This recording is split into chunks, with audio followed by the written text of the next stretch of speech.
I will call this meeting to order now. The invocation will be given by Reverend Angel Montana with Our Lady of Pillar Church. Reverend, would you step up to the podium, please?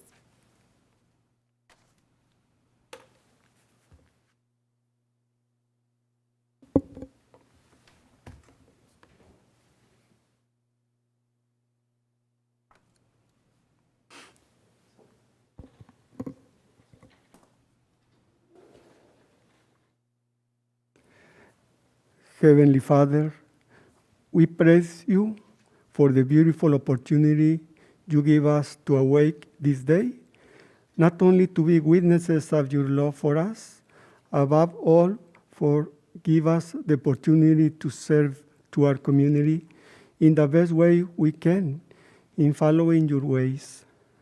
We realize that has been so generous to us, giving us talents and qualities with those you have prepared us to serve to our community.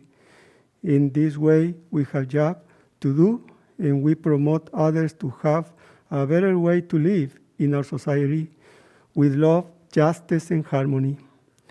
Thanks, Lord, for the beautiful call you have given us to serve the people of our community.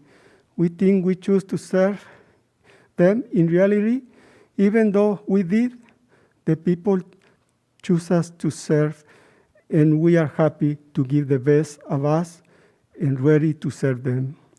In the service to others, we find the best way to imitate our Lord Jesus Christ, who came to serve and not to be served. We are here to talk about plans and projects for the good of our community. We implore your wisdom and guidance to make them possible for the benefit of our community. Help us to accomplish the goals we strive for. Our part, we are going to be open to the suggestions of our community, to the opinions of our council members. As a team, we are going to seek together what is the best for our community, not only for our own interests and not for the interests of our party, but for the better of our community. In Jesus' name we pray. Amen. Amen. Thank you very much. And the Pledge of Allegiance to the state and U.S. flags will be led by Trinity Chase Salazar.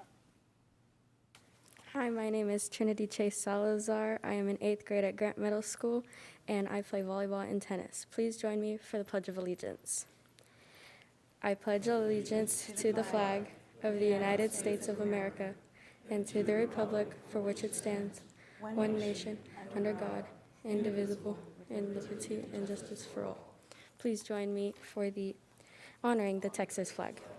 I pledge allegiance to the Texas, one state under God, one and indivisible. Thank you. Thank you. Ms. Huerta, would you please call the roll? Mayor Paulette Guajardo. Present. Council members Roland Barrera. Here. Gil Hernandez. Here. Michael Hunter. Here. Billy Lerma. Here. John Martinez. Here. Ben Molina. Present. Mike Pesley. Greg Smith. City Manager Peter Zanoni. Here. City Attorney Miles Risley. Here. Mayor and Council, a quorum of the council and the required charter officers are present to conduct the meeting. Okay, great. Next section is E, Proclamations. So this proclamation that I'd like to read was issued for the month of March. Whereas the social work profession for decades has been dedicated to improving human well-being and enhancing the basic needs of people, especially the most vulnerable among us, this year's Social Work Month theme, Social Workers Are Essential, embodies the heroic contributions of the social work profession to our nation, including the work social workers have done to heal our nation during these times of pandemic, racial unrest, economic uncertainty, and political divisiveness. And whereas social workers have always been present in times of crisis, helping people overcome issues and communities recover from natural disasters such as fires, hurricanes, and earthquakes. Social workers have helped this nation live up to its values by successfully advocating for equal rights for all people, no matter their race, sexual identity, gender, gender expression, culture, or religion. And whereas social workers play a crucial role in our nation's health care system and have played a key role in the nation's response to COVID-19 and helping individuals, families, and communities cope with the epidemic. Social workers for generations have advocated for positive changes that have made our society a better place to live. And whereas social workers will continue to stand ready to assist our nation in overcoming present and future challenges. So now, therefore, pursuant to the powers vested in me as mayor of the city of Corpus Christi, I proclaim March of 2021 Professional Social Work Month. And that was sent to this organization. I think it's very important to notate that. We thank them for all the work that they do, not just for the city of Corpus Christi, but across the country. So that said, we will move on to public comment. Section F. Ms. Huerta, did we receive any written Yes, comments? so quite a few, we sent those to you yesterday, and a few came in today as well that you've received. We also have 4 call-ins that I'd like to go ahead and take care of those, if you'll bear with us just a moment, please. Sure.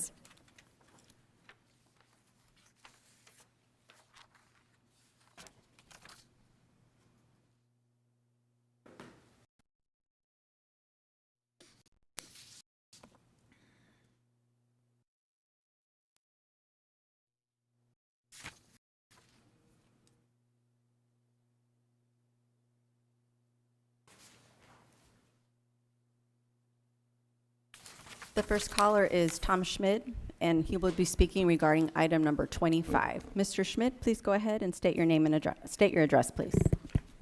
Sure. Tom Schmidt. I live at 5541 Ocean Drive, CEO of the Texas State Aquarium. I wanted to thank everyone for giving me the opportunity to speak today. I appreciate this opportunity to voice my support for Agenda Item 25. We're having a great spring break here at Texas State Aquarium. For the first week, we have welcomed over 24,000 guests, and that's a significant increase over last year. Now, many of those guests will also visit the Lexington. They'll stay at the Radisson Hotel, eat at some of our restaurants, and maybe spend a few hours on the beach. Some will head out to the island or Port A, and some will head back home. In 2019, we commissioned an economic impact report, and it determined that the aquarium had an overall economic impact of $90 million during 2018.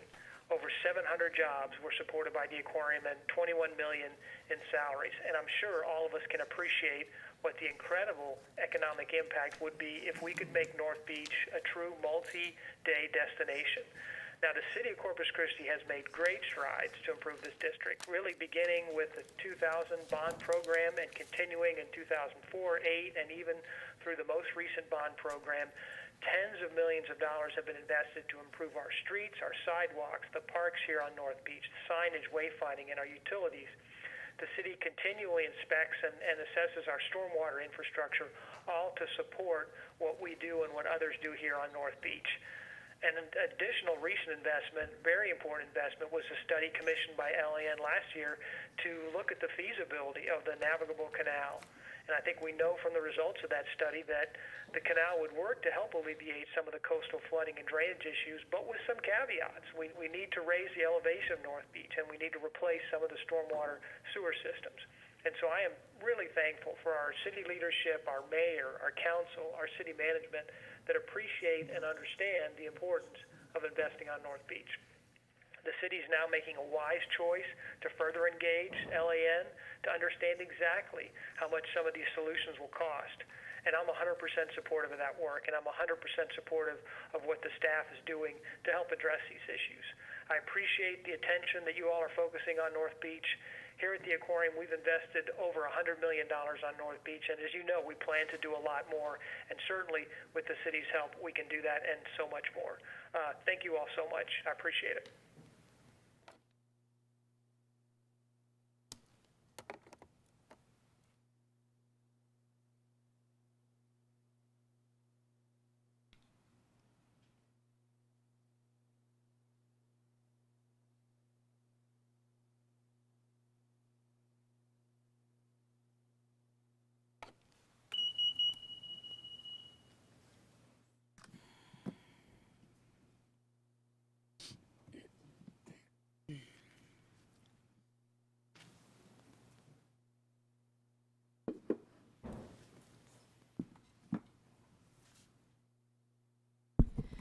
Next, I have Rick Patel. He resides at 3200 East Surfside Boulevard, and he will also be speaking on item 25.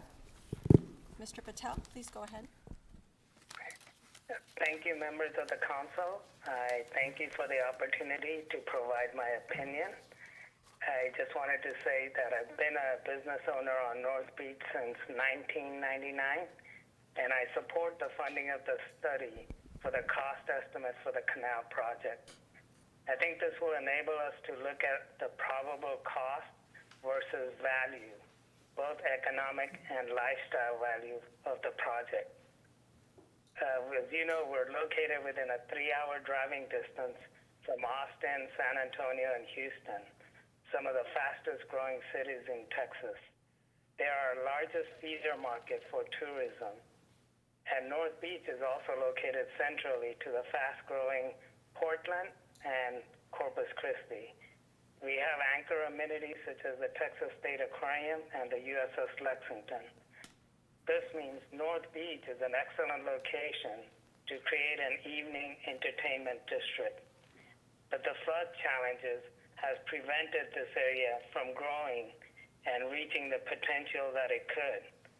And I think the possibility of growth on North Beach can provide economic growth, property tax revenue, and an entertainment district that will be valuable to the residents of Corpus Christi. And I think if we do this study, it'll help us evaluate whether this project becomes an expense to the city or a possible investment for future growth of the North Beach and the city itself. And again, I thank you for the opportunity to present my opinion. And that is it. And I thank you for your support.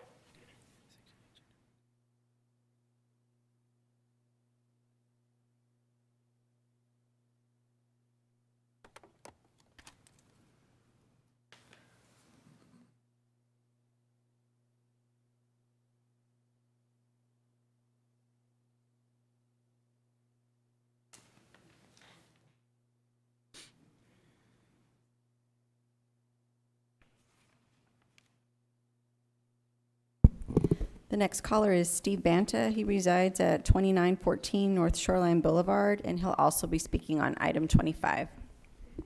Mr. Banta, go ahead, please.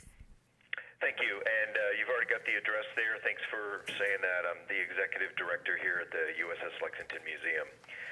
I've got some comments similar to Tom's at the Texas State Aquarium. You know, we're partners here in North Beach as two of the biggest tourist attractions in the area, and we're very interested in seeing how the LAN study is going to progress and how North Beach development is going to continue to progress. So I would like to say that, first off, thank you for the opportunity to speak here. I definitely appreciate everybody's efforts in this area. You know, it's really amazing to see Texas reopening, Corpus Christi reopening. Businesses can start to, you know, thrive. It's been a very challenging year, as everybody knows. You know, this year coming back after COVID, we're starting to see increases at the USS Lexington Museum. Last weekend, for example, was our strongest in over 2 years. That's how much people want to get back and out with their families and safely see what there is to offer. And they want to see that here in Corpus Christi. They want to see it at North Beach. North Beach has a lot of great potential and is very important to the tourism industry here in Corpus Christi, as you're all very aware. On the other side of that, North Beach is in great need of development, and we're all aware of it. That's why we're talking about it.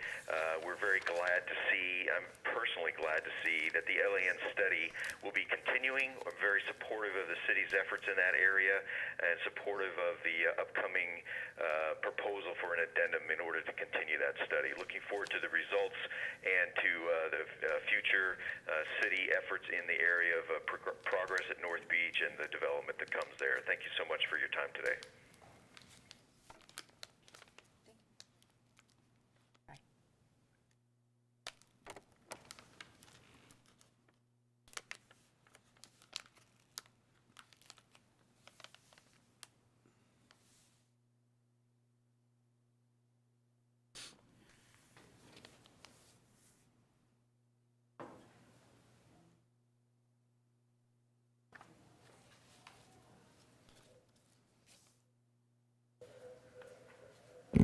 The next caller is Carrie Robertson Meyer, and she'll also be speaking regarding item 25.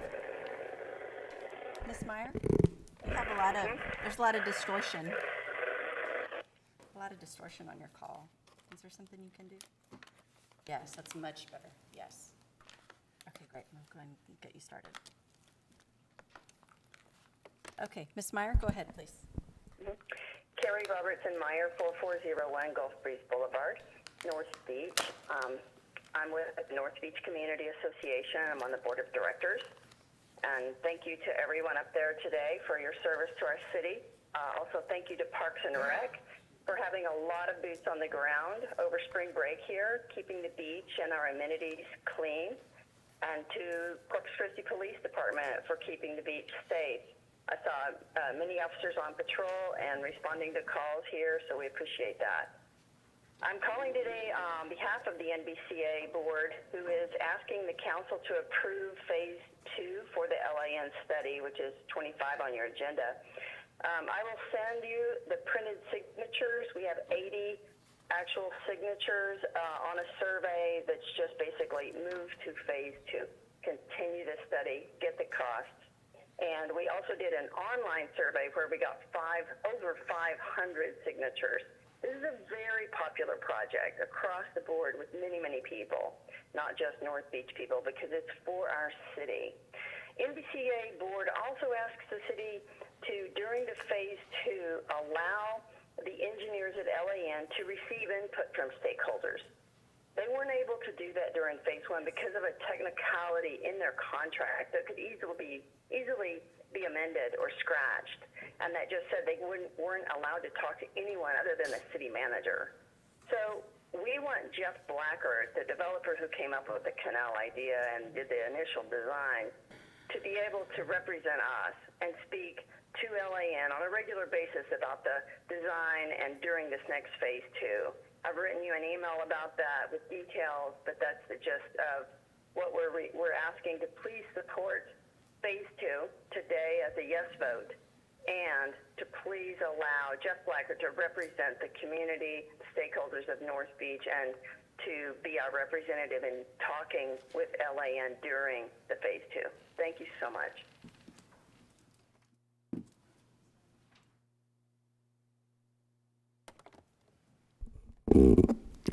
Mayor and Council, that concludes the call-ins for today. So it concludes the public comment period. Okay, great. Well, it's nice to hear, Mr. Zanoni, the support on the, on North Beach and all the comments on that. That's very good. Okay, well, we will move on to Section G, City Manager's comments and update on city operations. Okay, great. Thank you, Mayor. And Mayor and members of the council, we have a few items this morning, and Annette Rodriguez will join us at the end of the City Manager's report. But over the weekend, there was a disturbing video. I want to begin with that item, which deals with security at Cole Park. So over the weekend, there was a disturbing video involving two women in an altercation in Cole Park, and it's a popular children's park, we know.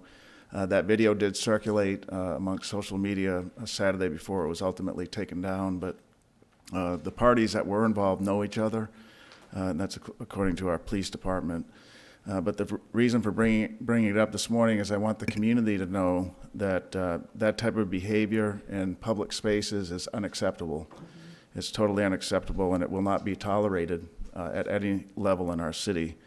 I want the residents to know that the mayor, the city council, and the city organization will continue to have a zero tolerance policy for acts of violence such as that, or for lewd behavior such as what we saw here in Corpus Christi. We're proud of our city, and we're not gonna accept that type of behavior here. As a result of Saturday's incident, the police department and our parks department, along with me and the mayor, are reviewing and evaluating options to add more security.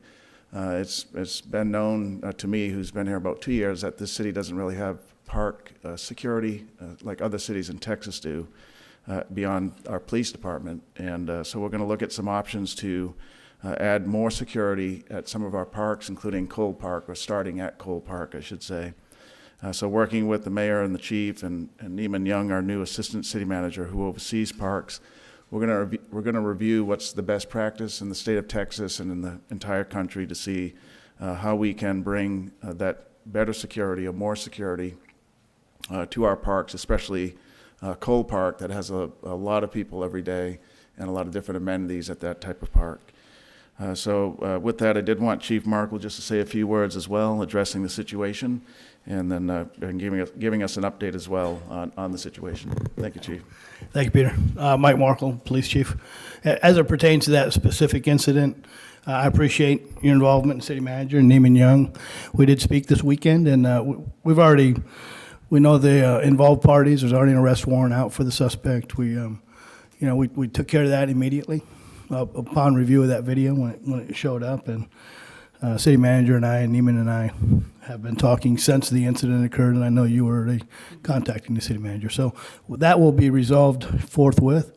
But on the bigger scope, the bigger picture, I do appreciate you recognizing that it takes more than just police officers. It takes things like environmental design. It takes a comprehensive view of different areas to provide true safety, right? It may be barriers to the park. It may be a static guard service. It may be lighting. It could be a myriad of things that provide safety to our community. And I do appreciate that that's recognized. That is something that we're going to work toward. Racing is a great example of that, right? Peter and I set up an initiative for racing. We've written literally Greg Smith on the other side, Councilman Smith on the other side of Ocean Drive. But we've literally written hundreds and hundreds, 1,200 and some citations, made arrests, taken cars. But it's a good example of not being able to arrest your way out of an issue. You have to add different options. It may be engineering, it may be traffic safety devices, or it may be static presence services. So to apply presence in a certain area. So it's not always a uniformed officer, and I do appreciate the recognition of that. And we're going to work for better coverage, better presence, and making our community feel safer. Yeah, thank you, Chief Markle. And if I may add, it is very important that we all do recognize this isn't a police officer issue, because there's a difference between what we're calling park Security, Security, but yeah. park. What was the term you used? I think in other cities they park rangers, yeah. Park rangers, right? Which is security. But I think it's very different, or it's important to note what you're saying is this is not let's put more police officers out there, or where are the police officers? That's not what this is. It's something we are going to put a lot of attention on, because exactly what happened is completely unacceptable. The behavior, it was embarrassing for our city. This is a huge park that is visited by tourists. It's beautiful. And for something to happen like this and others to watch and not do a thing is even worse so in terms of what happened. So, by the way, we're reaching out on social media, trying to find the man who stopped the fight, because I'd like to recognize him. good. Yes, thank So you. We've put that on social media, looking for him, Yes. the one person who took the time to stop and break this fight up. So It's unbelievable. But anyhow, not pondering on the negative side of that, I will say that we're extremely supportive. And as you said, this is going to be a multifaceted, solution to a lot of things at parks, different things at parks. Yes, sir, Mr. Lerma. Thank you, Mayor. The only thing I would like to add is that in y'all's discussions, when you do discuss and putting either park rangers or whoever you put on there, I would ask that you protect that park ranger by making sure they have a camera at all time with them. Just like a body camera that the police officers have, it protects the citizen and it protects that park ranger. Okay, I mean, that's the only thing I'd like to add to that. it's a great piece of advice. Appreciate that. Thank you. Thank you, Councilman. Okay, go ahead, Mr. Zanoni. Okay, great. Thank you, Chief.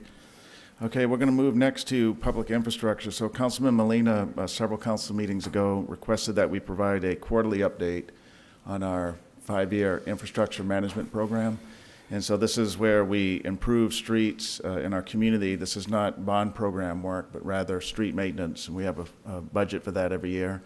This year, for the first time, this city council approved a 5-year plan. And so the community knows today what is going to happen in their neighborhood streets over the next 5 years. That plan will be updated annually as part of the city's budget process.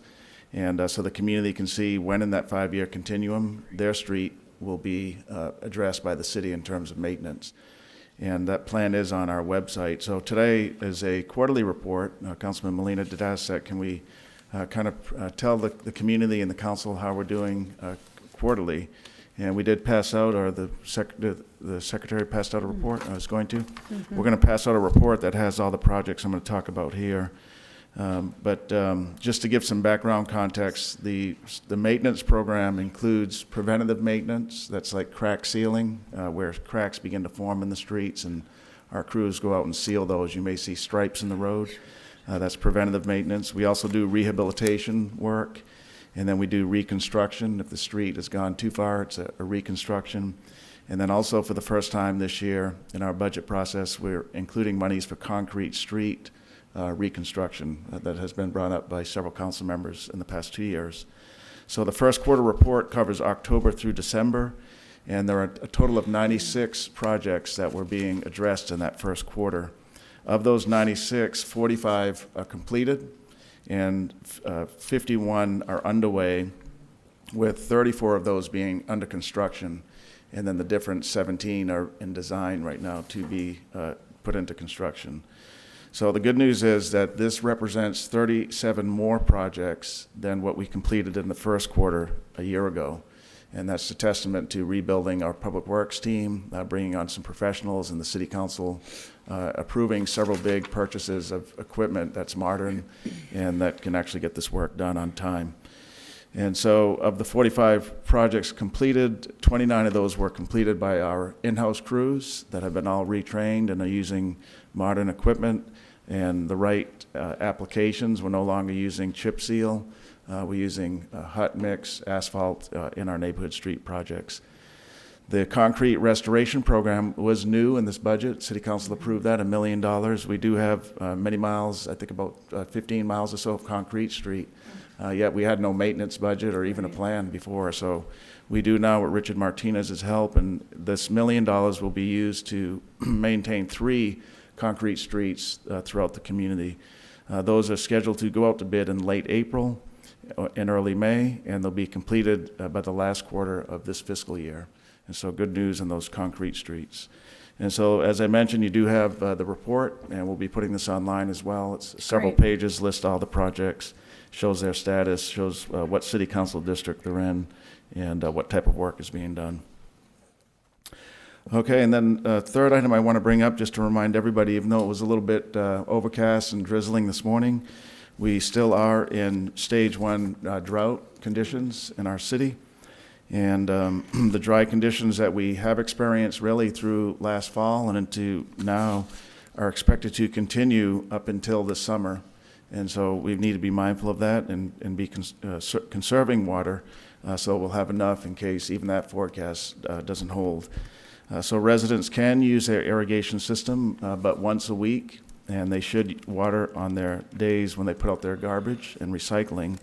But they should water before 10 a.m. and after 6 p.m. So in between at those hardest parts of the day where evaporation is worse, no watering and watering just once a week. Foundations can be watered once a week, but using a drip hose for irrigation. And stage 1, commercial car washes and landscape nurseries are not impacted, just as a reminder there. We do want to encourage residents to follow water-wise conservation measures. That includes avoiding water runoff into streets and sidewalks with the irrigation systems.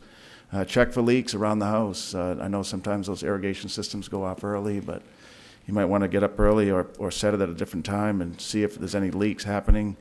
And then also be mindful of water use at home, simple things like having a full load of laundry and keeping that dishwasher full. Brush your teeth.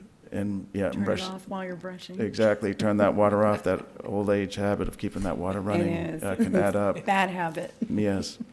So our saying that we have out there is a little bit goes a long way. And to learn more about how we can serve as a community, this takes the entire community. You can visit our website that we set up just for this purpose. That's cctexas.com/conserve, CONSERVE.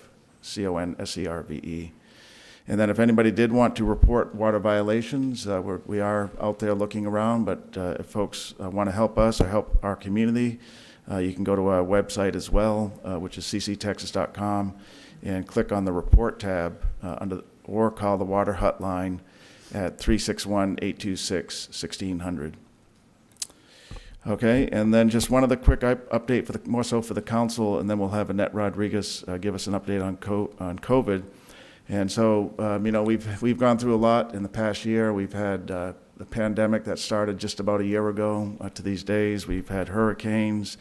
We've had explosions at the industry here in Corpus, and most recently that extreme weather event. So our business process has been a little off normal, right? But we're getting back to normal. We know that more people are being vaccinated, and we're knocking on wood for no other big event. So with that, I want the council to know that prior to all this, I was meeting monthly with every council member to get your input on what's happening in the city or specifically in your district. And I will be resuming those as well as my liaisons that are assigned to each council member to help with follow-up. And so that's a big part of our business process, is making sure I'm meeting with the council one-on-one.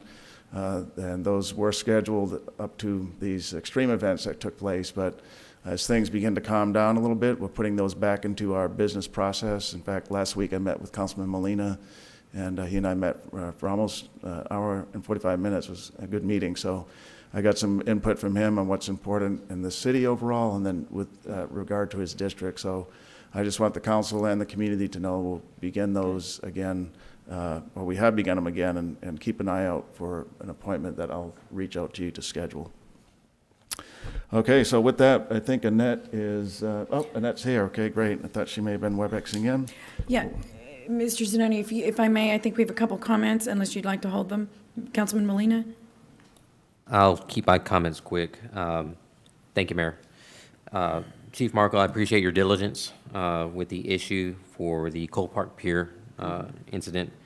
And as we discuss safety improvements for Cole Park Pier, I would very much like to be a part of that discussion as you proceed with that.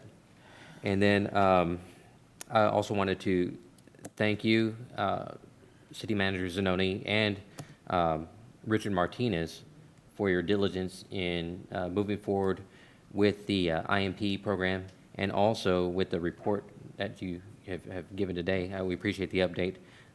For many of us that, I've been here for 5 years now, and so has several of you, a lot of what we heard was fix our streets, and so we made that a priority. This is evidence of that, and I'm sure I can speak for us here in saying that we're going to continue to make streets a priority as we move forward. And so thank you for your diligence in that. So those are all the comments that I had. Thank you. Thank you, Councilman. Thank you. Councilman Pusley? Yeah, thank you, Mayor.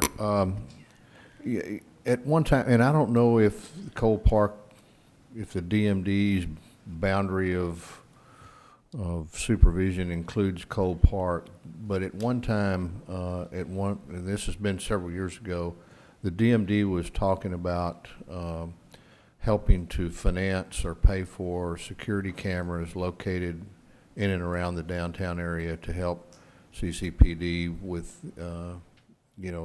security and whatnot. And maybe we could reach out to them and ask about that again. And Peter, I wanted to ask this question. I've asked this question several times as a non-member of this council, so maybe I'll get an answer this time that I'm a member. When I was a commissioner, we were, and this goes to irrigation question, we were receiving enormous bills from the city of Corpus Christi for stormwater for our Oil Belt Little League Park.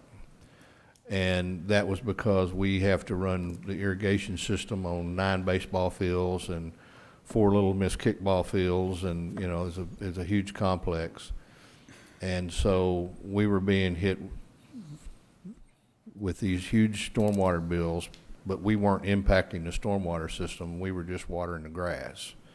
So the city allowed the county to pay for and the city installed for us a second meter for our irrigation system that allowed us to run the irrigation off of that second meter that would not be associated with stormwater charges.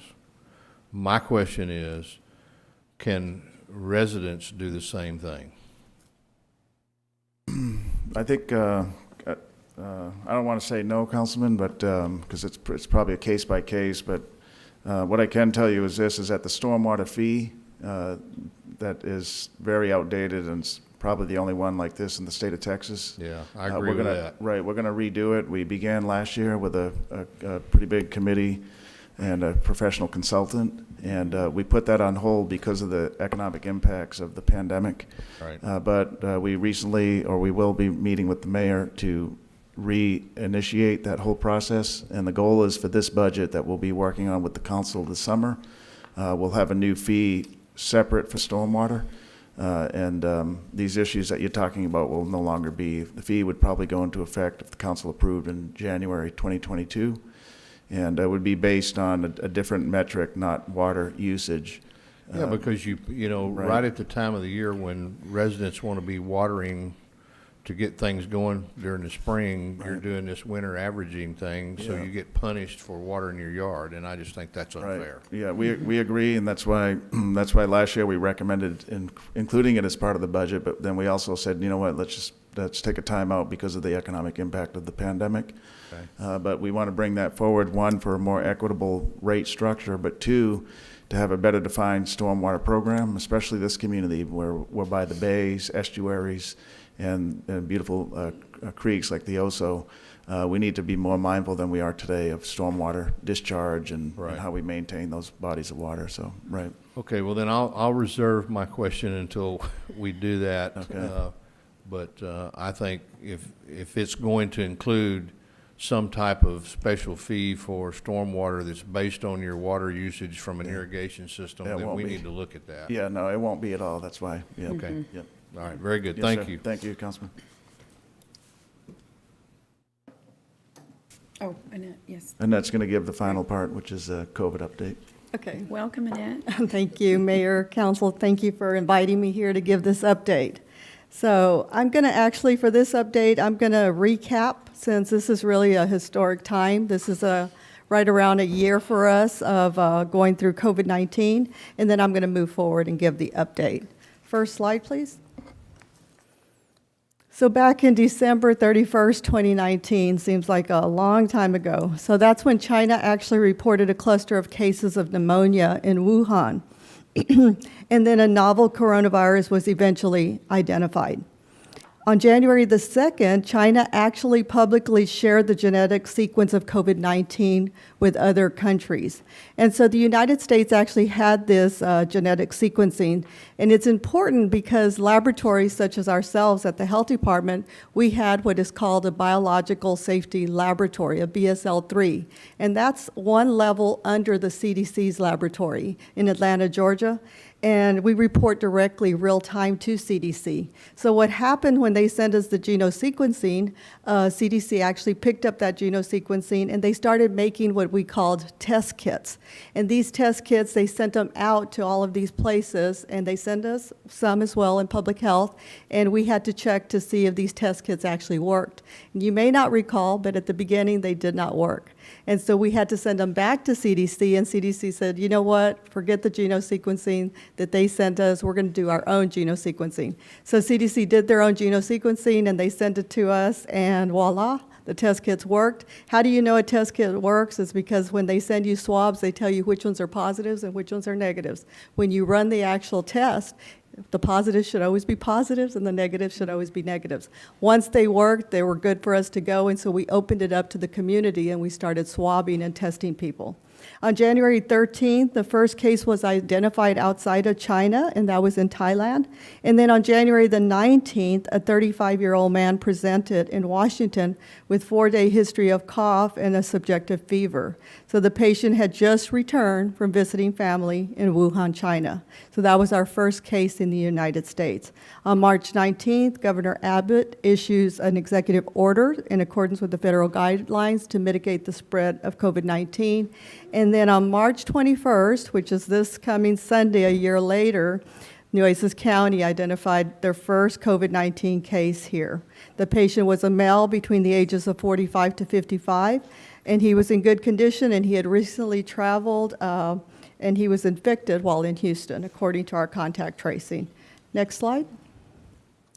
So what did we start doing very quickly? We ended up having to set up a phone bank because we were getting tons of calls, from everybody that was sick, that was wanting to get tested. So we set up a phone bank, and we ramped up from a few people to 45 people at our highest level. And what they would do is they would take all these calls from the citizens, and all these people that met the criteria for being a COVID-19 suspect, they would let the DOC know, the Department Operations Center, which consists of myself and upper management and public health, and we would review the case, and then we would put them on a list, and we would actually set up a drive-through for them to come and get swabbed.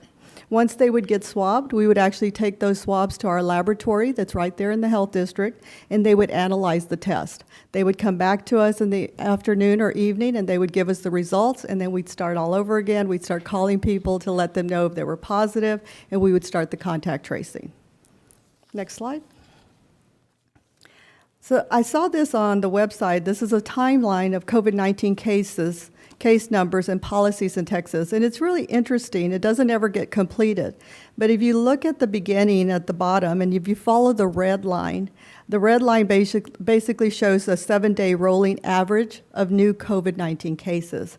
If you look at the bottom of the red line on the left far side, in March was when Governor Abbott first signed for the lockdown orders to go into effect. So that was back in March, about this time last year.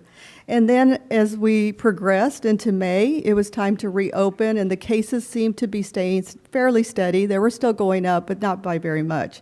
So we did a reopen phase 1. If you continue following the red line, around mid-June, it was a reopening phase 3, and our cases were continuing to rise here in Nueces County. In about July 1st, Abbott issues the face mask mandate. Cases continue to rise, and finally, they start to come down on the other side. Next slide. This one shows COVID-19 positive cases per month. So if you look at, for the last few months, you look at November in 2020, 3,286 cases. In December, we had 5,000 cases. In January, we went up to 5,700 approximate cases. In February, 2,400. And mid-March, we're right around 850 cases currently. And on the right side, you see the number of cases by week. Next slide. What's interesting, though, is if you look over the past year, if you look at from last March to this March, you can clearly see the two different waves that we had. And so the first wave occurred, the summer months when people said there's not going to be any COVID because it's too hot, and respiratory viruses don't like hot weather. Well, COVID-19 didn't seem to care. And so we saw in July 11,869 cases of COVID-19 here in Nueces County. And then it came down in August and September. But if you look at October, November, December, and January, the cases started to rise again. And we call that flu season. And so the cases started to rise. That's our second wave. If you look at the second wave compared to the first wave, it looks much shorter, and it almost looks like it stretches out a little bit further out as well, because that first one was just a really, immediate peak, and then the peak came down. The concern is if you look at March. So March, mid-year, we're at 850 cases. So let's just assume that for the rest of March, we might have another 850 cases. So that would be around 1,600 cases, 1,700 cases for the month of March. Compare that to last March, we had 35 cases. And that's what we call our baseline. And that's an important number because if you look at March of last year, we went all the way up almost to 12,000 cases in the summer. And so if you look at March of this year, if we're starting at a higher number, we're starting at 1,700 cases in March.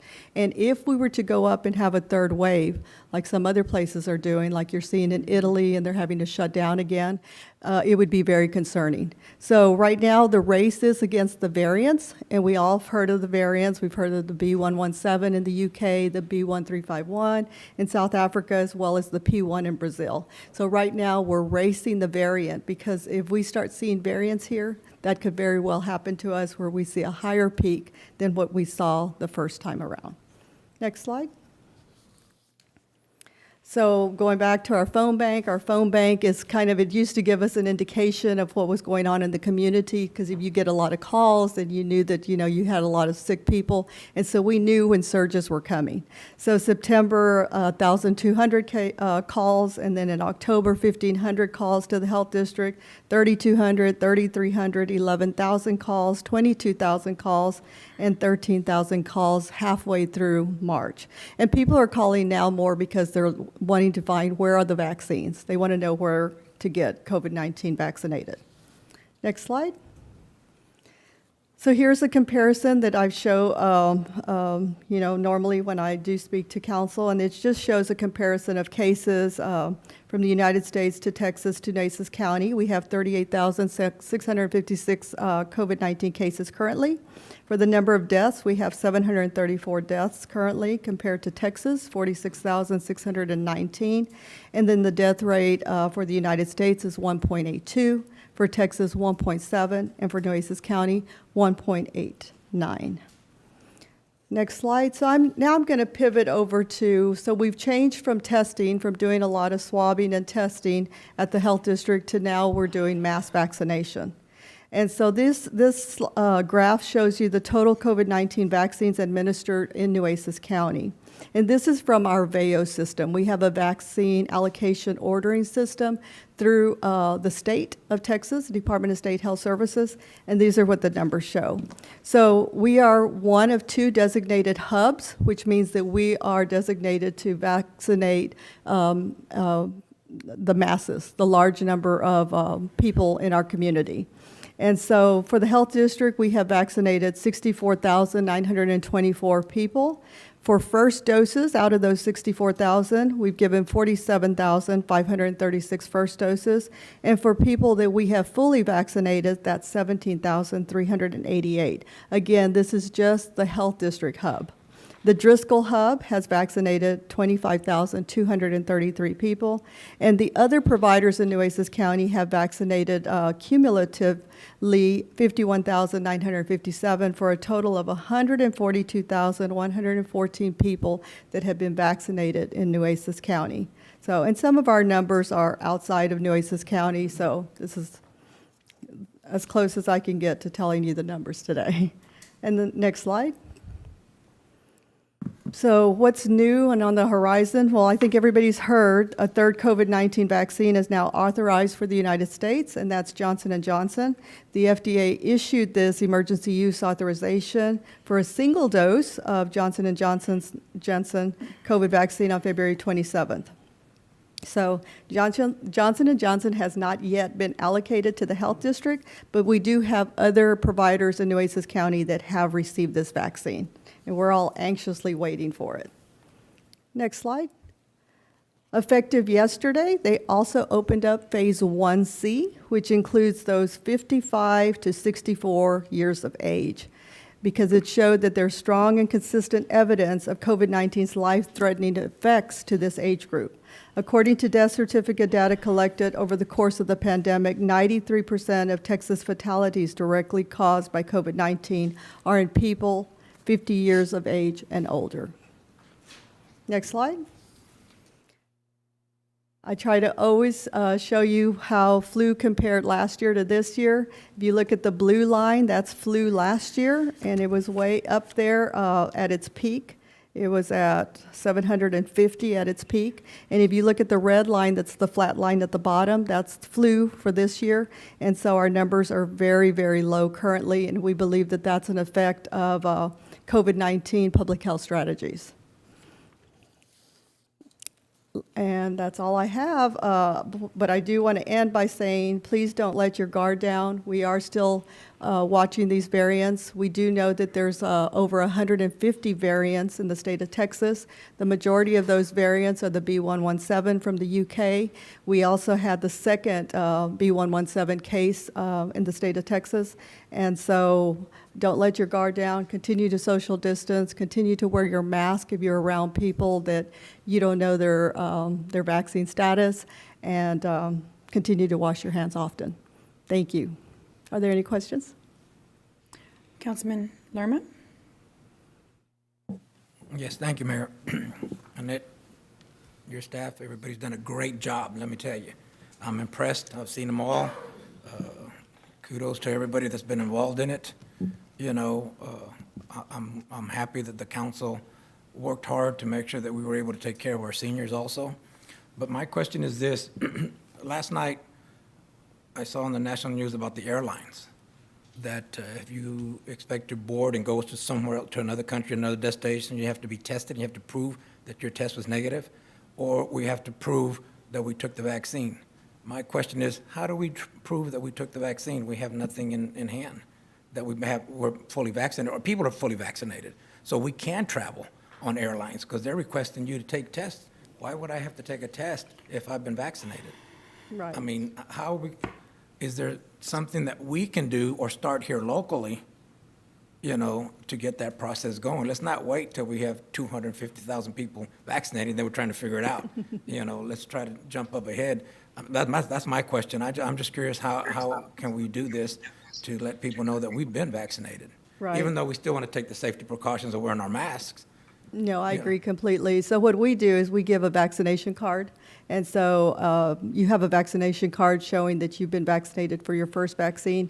And then when you come back for your second vaccine, we also give a second vaccination card. So if you're needing to travel and you're wanting that vaccination information on one card, you can definitely just let me know and I can get that for you. Because we are doing that for the travelers. They can also just take both of those cards with them, and it shows that they were vaccinated with the two vaccines. Some people have asked us for what they call like a vaccination passport.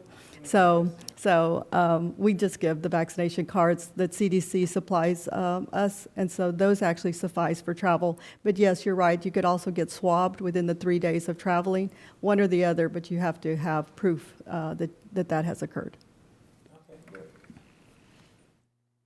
Councilman Pusley? Yeah, thank you, Mayor. Annette, I want to go back to your presentation and ask a couple of questions about the numbers. And I've asked this question before, the numbers that you show of people here in the community who have tested positive, those numbers don't just reflect the city limits of Corpus Christi, is my understanding. Is that correct? It's anybody that lives within Nueces County.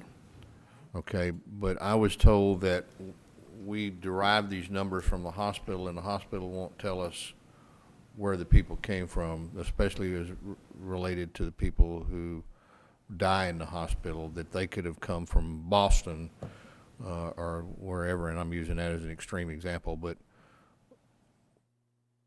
I guess what I'm getting to, Annette, is how do we get our hands on around how this has impacted our community specifically? Well, and that's a great question, because these numbers do reflect just specifically Nueces County. So fortunately for the health district, is any communicable disease has to be reported to the health district. Okay. So if we're not doing the test ourselves and the hospital's doing the test, they have to, by law, within 24 hours, report that positive to us. And so these are only Nueces County residents. We don't have jurisdiction for any other county. Okay. The information that I think that you've alluded to in the past is hospitalizations. Right. For hospitalizations, they do not tell me how many of those hospitalized are Nueces County. What they have told us is that the lion's share are Nueces County, right. But they can't give us specifically anymore because they just got so busy at a certain time. Right. It's kind of slowed down. Again, we could reach out to them and ask them, because that's the number that's cumulative, and it could be, like you said, it could be San Patricio, it could be Jim Wells. They just happen to be in the hospital with COVID-19. It doesn't say specifically Nueces County hospitalized. It says hospitalized numbers. Okay, and could we bring up page 9 of your report? Could IT do that real quick? I didn't hear. What's the question? I'm sorry. Page 9, could we bring up page 9 of the report? Oh, page 9. I have a question. If IT, yeah. Uh-huh.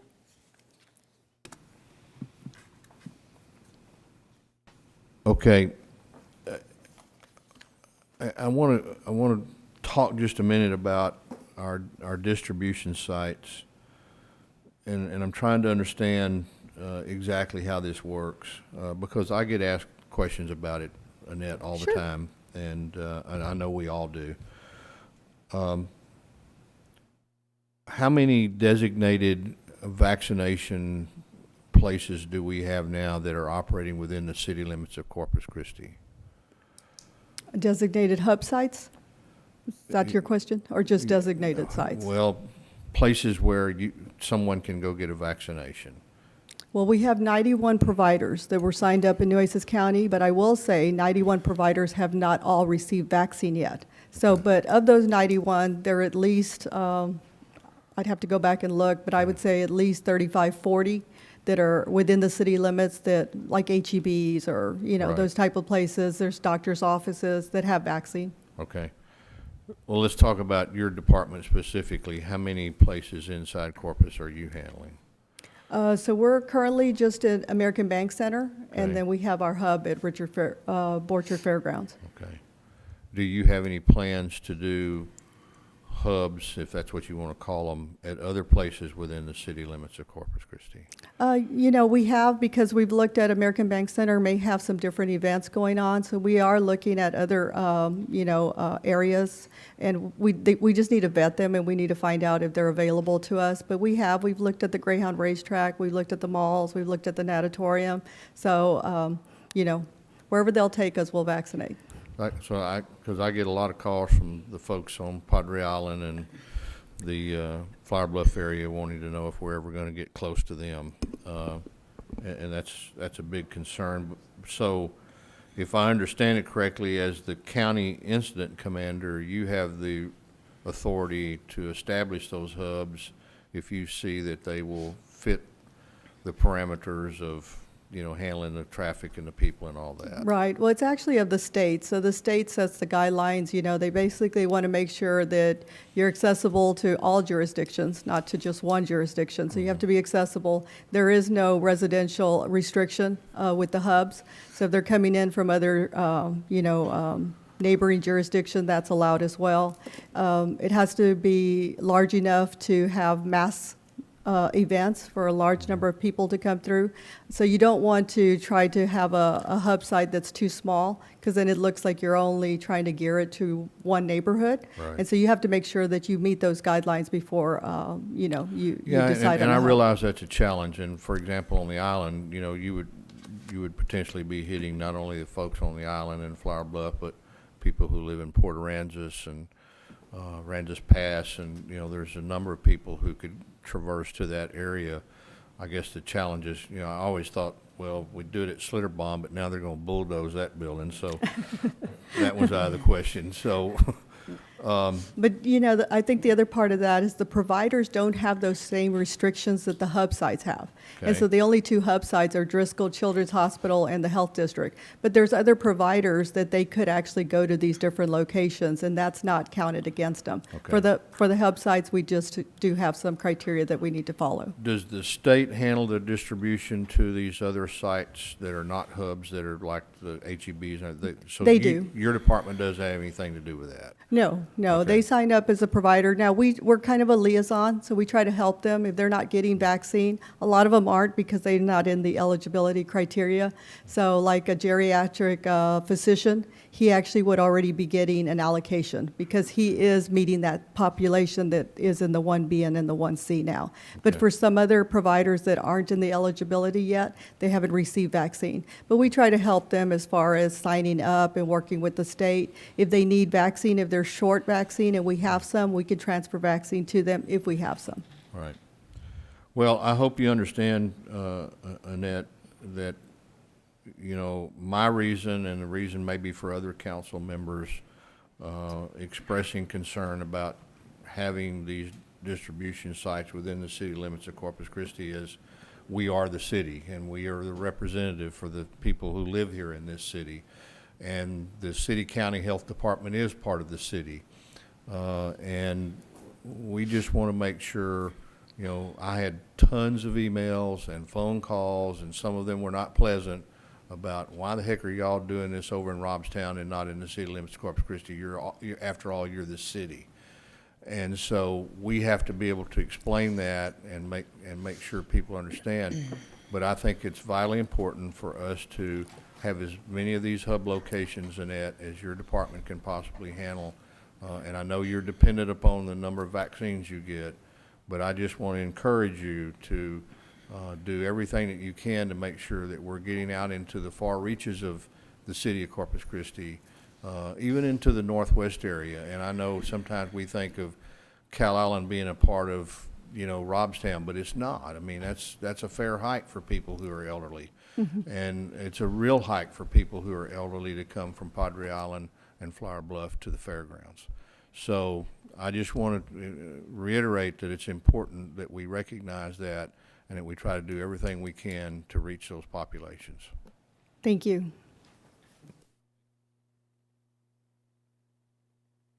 Councilman Hernandez. Thank you, Mayor. And this has to do with the Johnson & Johnson version of the vaccine. I didn't hear that we were going to be receiving any, but the Congregation for the Conference of Catholic Bishops has stated to Catholics not to use that vaccine because it has been formulated with abortion-derived cell lines.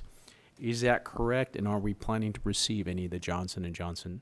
We have actually received some, and I have heard that as well. But I also know that there are other vaccines that are also made with the same components. And we've never heard this, from a religion basically saying not to be vaccinated. I've also heard them say, that the benefit. In the communication, it says they prefer the Pfizer and Moderna vaccines over the Johnson & Johnson one. Now, I've heard possibly that those were also have that aspect as well, but I don't have any information on that. Right. No, not that I'm aware of. So just the Johnson & Johnson. Just the Johnson & Johnson one. And we have received some. I think we received 1,900 doses last week of Johnson & Johnson, not to the health district, but to other providers. Okay. Well, considering the sensitivity of that, I would, ask that you communicate that as well as part of your aspect. You don't necessarily need to mention the religious component, but at least how the actual line is made, how the vaccine is made, so that information can be passed down to individuals that are accepting the vaccine. Okay, and I'll look at that because it's probably in the emergency use authorization. It's probably in there, but I'll look at it because we always include, those frequently asked questions and what are the components of the vaccine. But it's also their choice of, which vaccine they want. While we tell people, don't be choosy. If you're going to a clinic and they're offering you Johnson & Johnson, I understand. Take the vaccine. But again, it is their choice. Please just provide the information. Yes, absolutely. Thank you. Okay, I think that's all the questions. Okay. Thank you, Annette. Thank you all for inviting. Thank you, Annette. And Mayor, that concludes my presentation this morning. Okay. Thank you. Great, thank you, Mr. Zanoni. So we'll move on to Section H, the minutes. Or do we have any corrections or revisions to the minutes? Okay, if not, I'll entertain a motion to approve the minutes. I'll move to approve the minutes, Mayor, and I'd like to speak to that after if I get a second. Sure. Do we have a second? Second. All in favor, or any discussion? All in favor, say aye. Yes, Mayor, I do have a discussion point for the minutes. Okay. I would like to recommend that we move our regular meeting minutes approval to the consent agenda instead of having a separate item. I was on the Commissioner's Court for 9 years, and we never had anybody ask a question about the minutes. Right. So I think if we move it to the consent agenda item, it's just one less thing we have to vote on. I'd just like to make that recommendation. Ms. Huerta, is there an issue with doing that, and it just flows into the consent agenda unless someone pulls or has a question? Yeah, there's no issue for us. It's traditionally how it's always been, just a separate item. Maybe there was more scrutiny on the minutes in the past, I guess, on that. They are a very important record, the minutes, because they're the permanent record of the meeting from a record standpoint. So just want to make sure that they are actually, looked at And Right. if that's done under consent, we're not opposed, if that's what the council would like. Well, does any council member have a comment, question, or concern on this? Mr. Lerma? Councilman Lerma? Yes, ma'am. Thank you, Mayor. I agree with Mr. Pusley. On the school district for 26 years, well, I take it back, about 15 years is when we changed it back to the consent agenda item. You know, we were doing it the same way, separate to vote on it, but there's no law, there's no policy, there's nothing there that prevents us to move it to the consent agenda. The other thing is, council members can still pull things from that to discuss if there's something wrong with it. They have that opportunity. You know, it's just a shorter version so we can Sure. try to shorten the meetings, ma'am.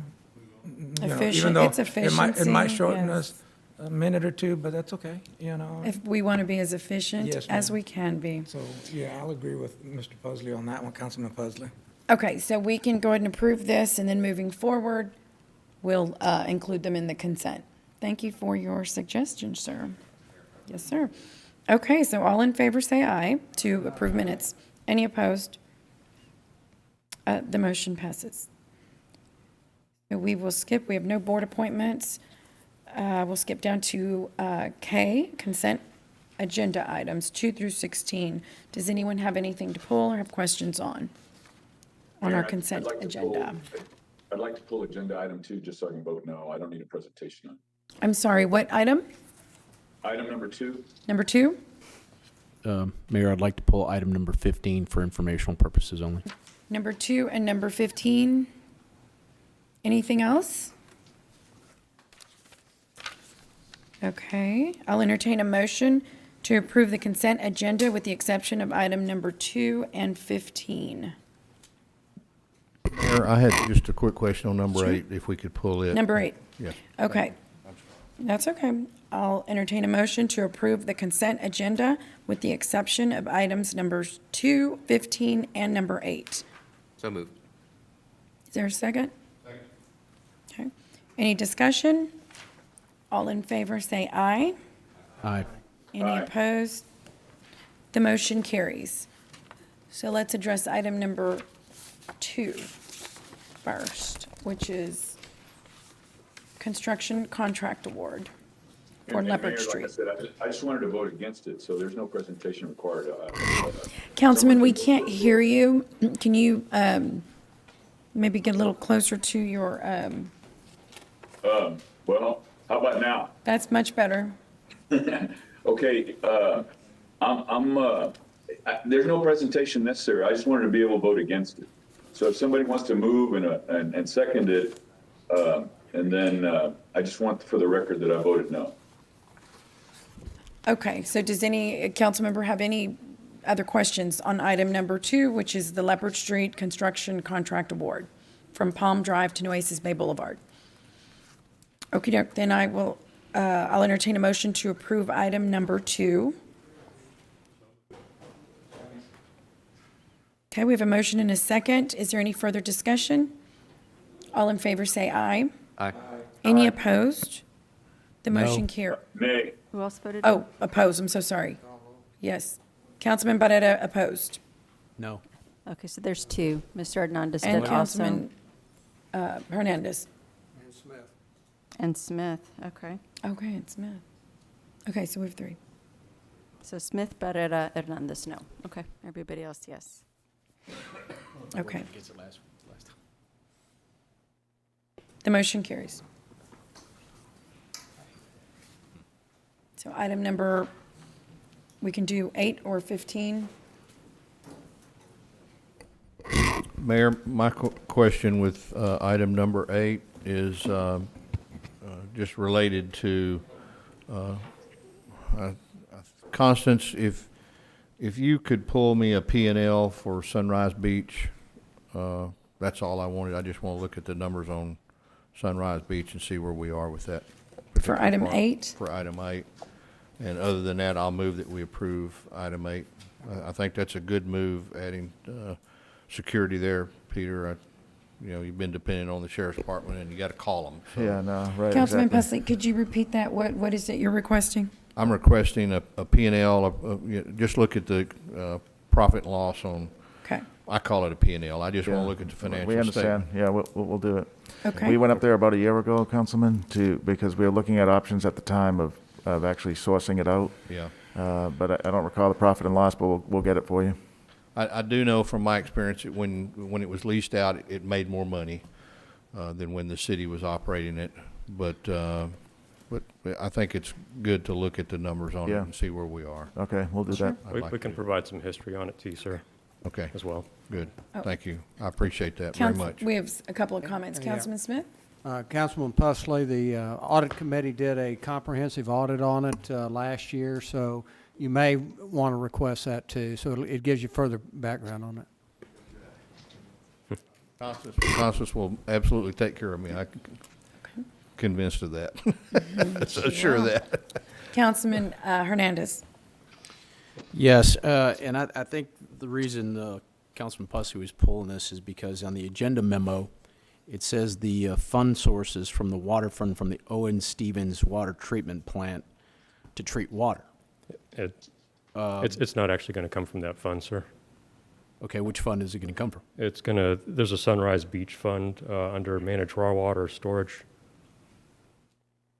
It's 30205 is the org number. What's the account number? 530000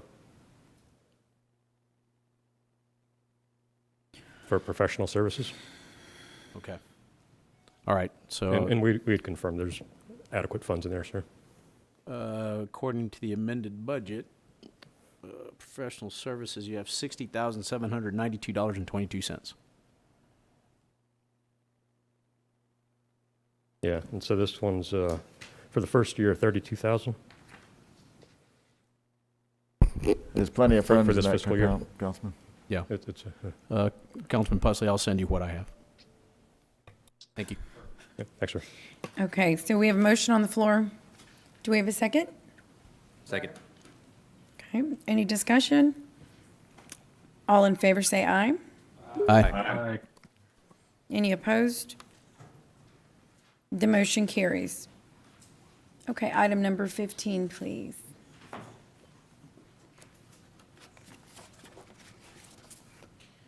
Reimbursement resolution for certificates of obligation projects. Good afternoon, Council. Heather Hurlbert, Director of Finance.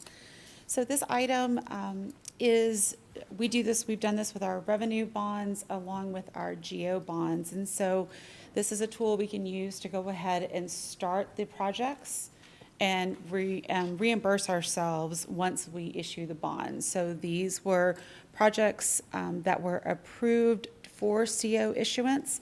And then there were 2 additional projects that were added that were needed for facility renovation, which were the City Hall elevators and then the Veterans Pavilion.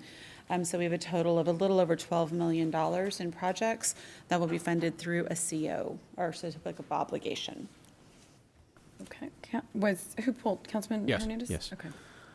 Thank you. This is kind of outside kind of the normal process of how we borrow money.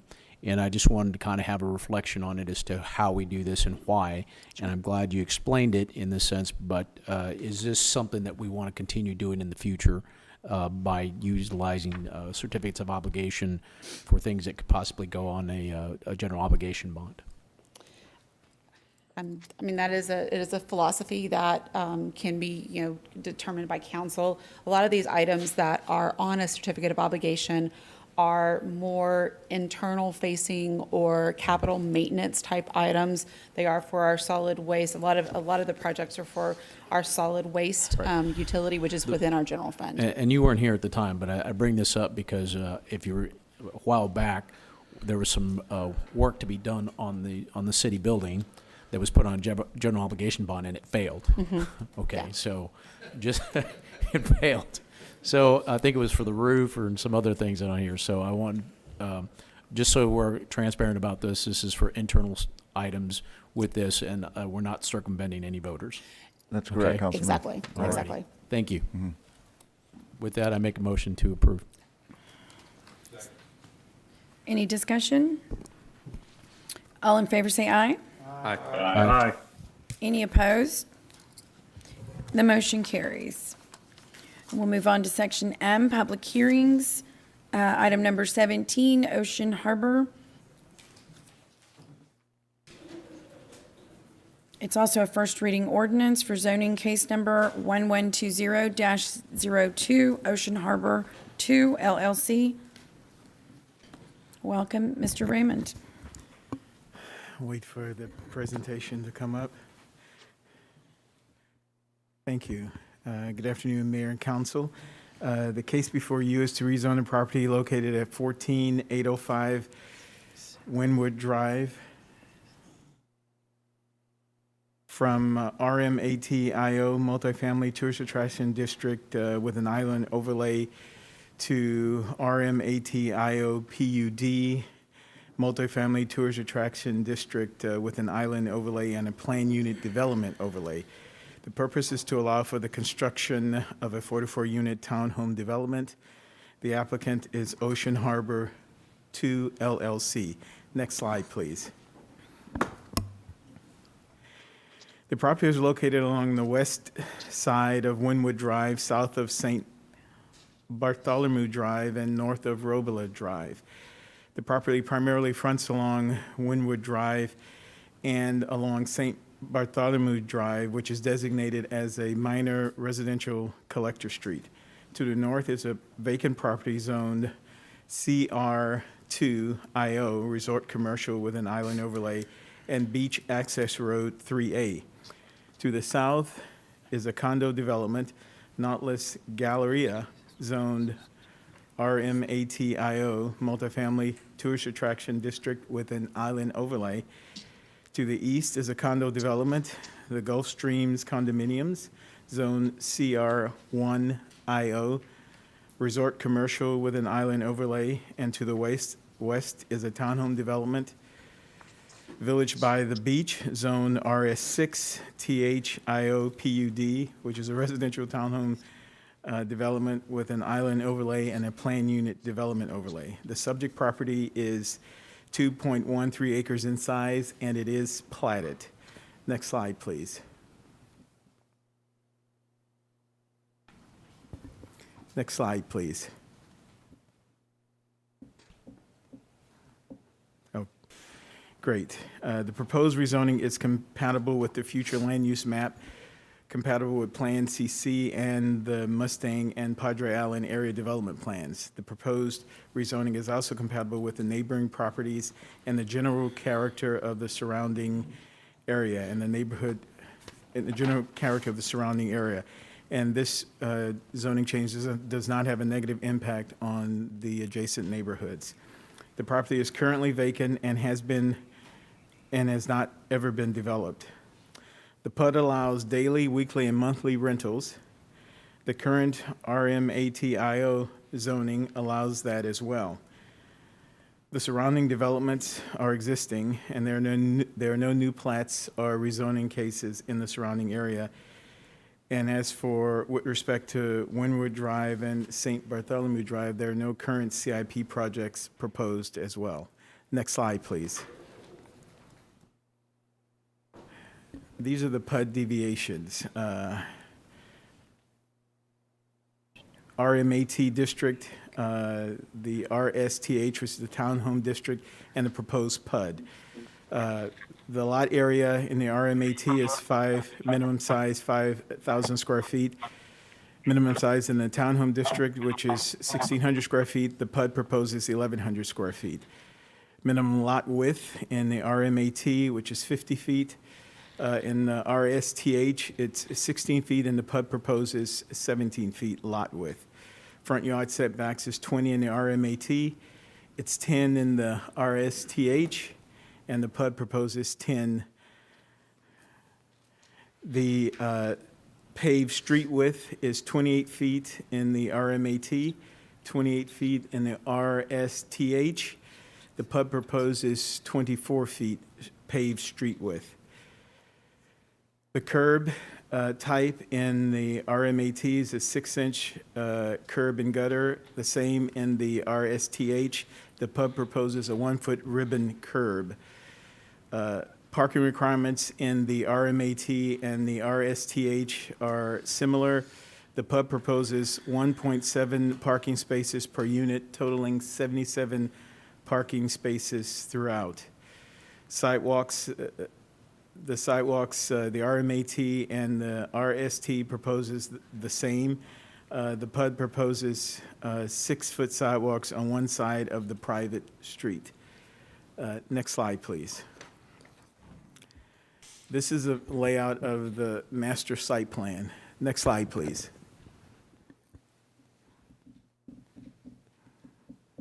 Great. This is the layout of the master site plan. The streets are proposed to be private.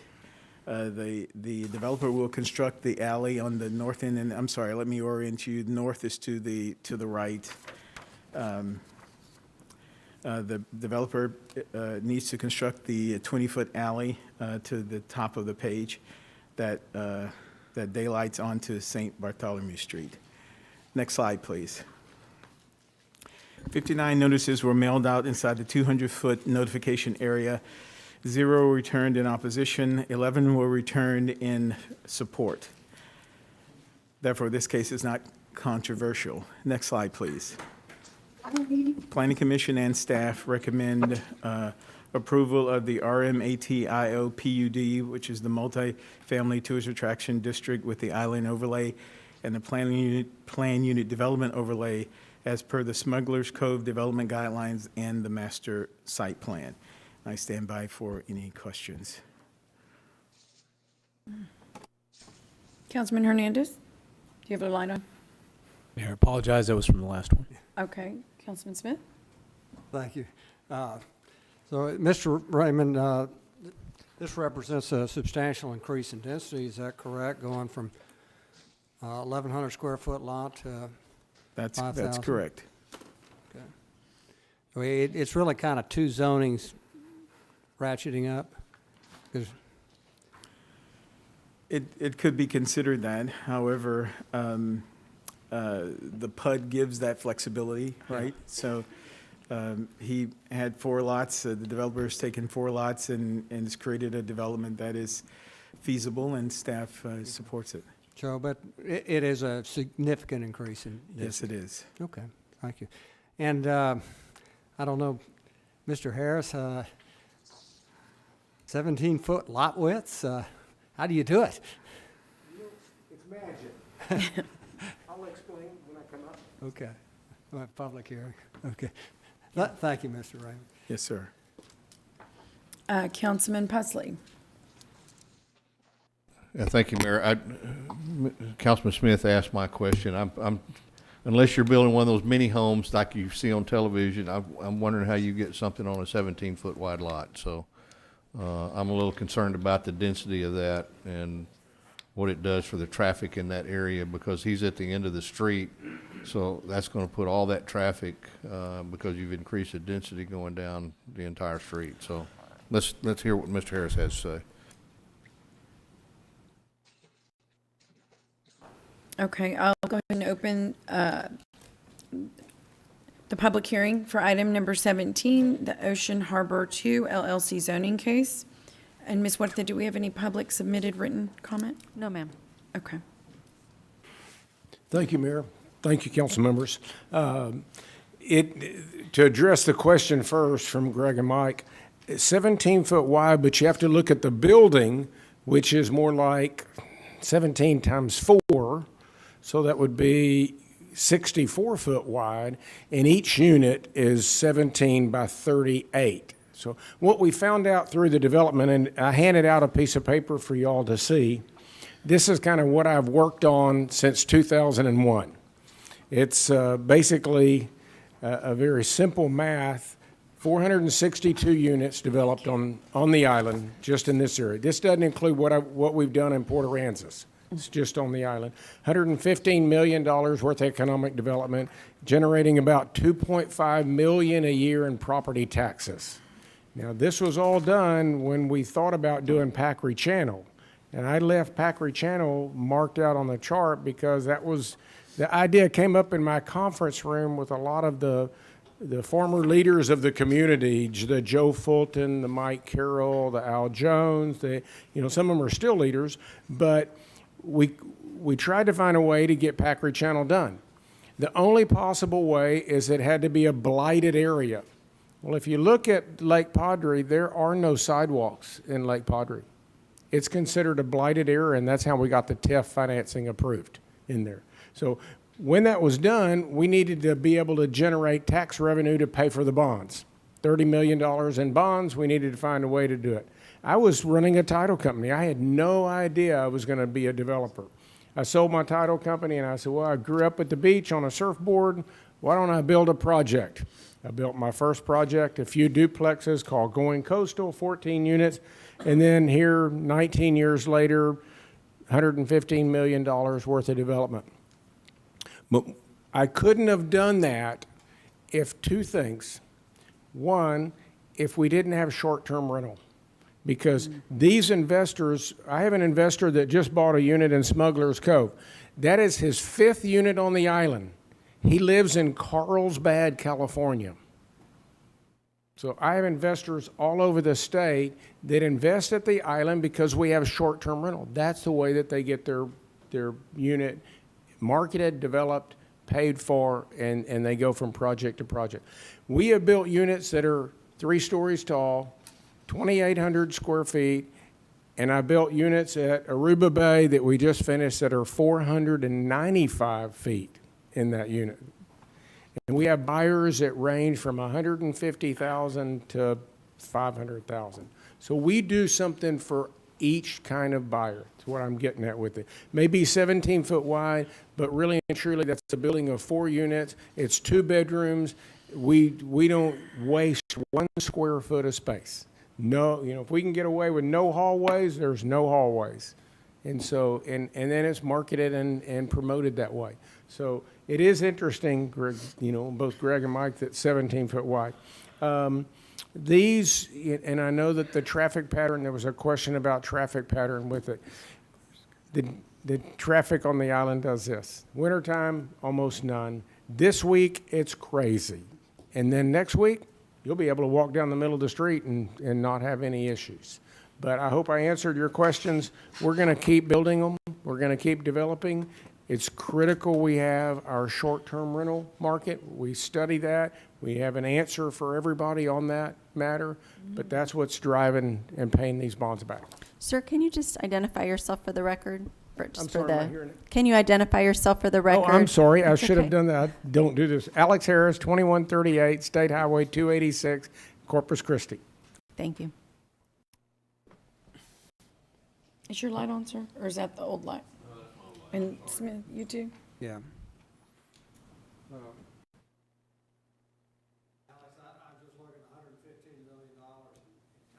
Can you turn on your mic, Mr. Smith? Thank you. $115 million in tax base. I'm sure glad you're out there. Looking at the total tax base in North Beach at $140 million. Have you thought about working out there? No, I have my hands full on the island. I grew up on a surfboard out there, $1 million in. Those that have been here a long time. I mean, my friend's mother, who was divorced, took us out to the island. It took 2 of us to drag our surfboards to the water because we were so small, 12, 14 years old. And so this has been in my heart. I've loved it. I've always, Padre Island's been my way of giving back to the community. And you mentioned short-term rentals. Do any of your projects, are they in R6, they just a straight-up residential zoned? No, I've only done in all the 115 million, they've all been short-term rentals. Okay, but are they all in multifamily type of zonings or PUDs? Yes, yes, sir. Every one was a So PUD. you don't have any in an R6 or R4.5, your standard? In Port Aransas, I do, and they're standalone, single-family homes that are short-term rentals, and those are investors as well. Okay, but Port Aransas, they have 2 different rules for the different subdivisions, is that correct? They don't do PUDs. Yeah. So I have to conform with the standard rules in Port Aransas. They have a townhome ordinance and not a PUD ordinance. Mr. Parsons is always calling me, asking me the difference of what they're doing in Corpus Christi, and I have to take one hat off and another one as I'm developing because their rules are different than Corpus Christi rules. But they are addressing the short-term rental, and they understand with the short-term rental, you have to register that property. Now, that property is Ocean Harbor. Who is Ocean Harbor? Nobody has a clue. But if I register it, you know that if something happens on that property, you got to come to me because Ocean Harbor is Woodard Hammonds and Alex Harrod's. So that critical part of that short-term rental aspect that's going to come up is that registration. Very important. Thank you. Thank you. Great. I think that's all the questions. So with that, I will close public hearing. Council members, I entertain a motion to approve the zoning change. Motion to approve. Second. Any discussion? All in favor, say aye. Aye. Aye. Any opposed? The motion carries. Item number 18, Mario A. Martinez Holdings LLC zoning case. I'll wait for the presentation to come up here. There it is. Thank you. Good afternoon, Mayor and Council. The case before you is to rezone the property located at 14725 Running Light Drive from RS6IO, Single Family 6 District with an island overlay to RMATIO, Multifamily Tourist Attraction District with an island overlay. The purpose is to allow for the construction of condos and townhomes. The applicant is Mario Martinez Holdings, LLC. Next slide, please. The property is located along the south side of Running Light Drive, west of Aruba Drive. The property primarily fronts on Running Light Drive, which is designated as a residential local street. To the north is vacant land zone RS6 IO, Single Family 6 District with an island overlay, and RMATIO, Multifamily Tourist Attraction District with an island overlay. To the south is, of course, the navigation channel. To the east is vacant land zone RS6 IO, Single Family 6 District with an island overlay, and to the west is townhome development, Harborview Townhomes, zoned RSTHIO PUD, which is a residential townhome district with an island overlay and a planned unit development overlay. The property is 1.15 acres in size and it is platted. Next slide, please. The proposed rezoning is partially compatible with the adopted comprehensive plan, compatible with the adjoining residential properties, and it does not have a negative impact upon the surrounding area. This, too, as you mentioned before, is increasing density in the area. The surrounding developments are existing, and DSD has received no new plats or rezoning cases in and around this area. In addition, there are no CIP or bond projects proposed currently for Running Light Drive. Next slide, please. 38 notices were mailed out within a 200-foot notification area. 3 were returned in opposition, represented by 3 separate owners, and 0 were returned in favor. The 3 in opposition indicate that 11.25% of the landowners within the 200-foot notification area are opposed to this rezoning case. Next slide, please. Planning Commission and staff recommend approval of the change of zoning to RMATIO Multifamily District with an island overlay. I stand by for questions. Councilman Smith? Mr. Raymond, how far away from the property? Your microphone. How far is this from the property we just voted on? It's just the property is just I don't know the exact, but it's just a bit north of this. Block? About a quarter of a mile, yes. Okay. Okey-doke. And it's comparable on the west side where the 3 objections were, same zoning that... That's a fair statement, yes. Okay, so the objectors are objecting to the, They're objecting to traffic, noise, gatherings and parties, and it's one person said it's difficult to sell my property when short-term rentals are here and there's always a party going on, so to speak, so. okay. But it's the same zoning that they have? Yes, sir. Okay. Same use? Okay, thank you. Okay, with no further questions, I will open the public hearing for item number 18, the Mario A. Martinez Holdings LLC zoning case. Ms. Huerta, do we have any public submitted written comment? No, ma'am. No. Okay, with no further public comment, the public hearing is closed, and I will entertain a motion to approve the zoning change. Motion to approve? Second. Any further discussion? Yes, sir. For staff. For us new guys on the block, I wondered if you could have your department send to us by email or whatever. I used to be on the planning commission, did that for 6 years, but after I left, I served for a while on the board that was redoing all of the zoning and changing all the nomenclature associated with the specific zoning. Understood. And because I was elected to the Commissioners Court, I had to resign. So I'd like to get a A printout cheat of sheet that. what the zoning zoning Yeah, representations what are. each one of those letter designations mean.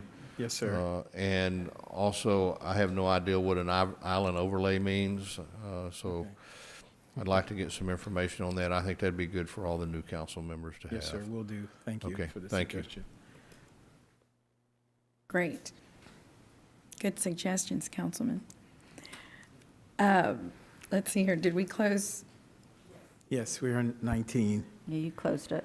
Oh, but they haven't voted yet. No, Mr. 18. Raymond. We're on Did we have a 18. motion? Do we have a motion? Yes, we do, right? Yes. Do we have a second? Yes. We do. Okay.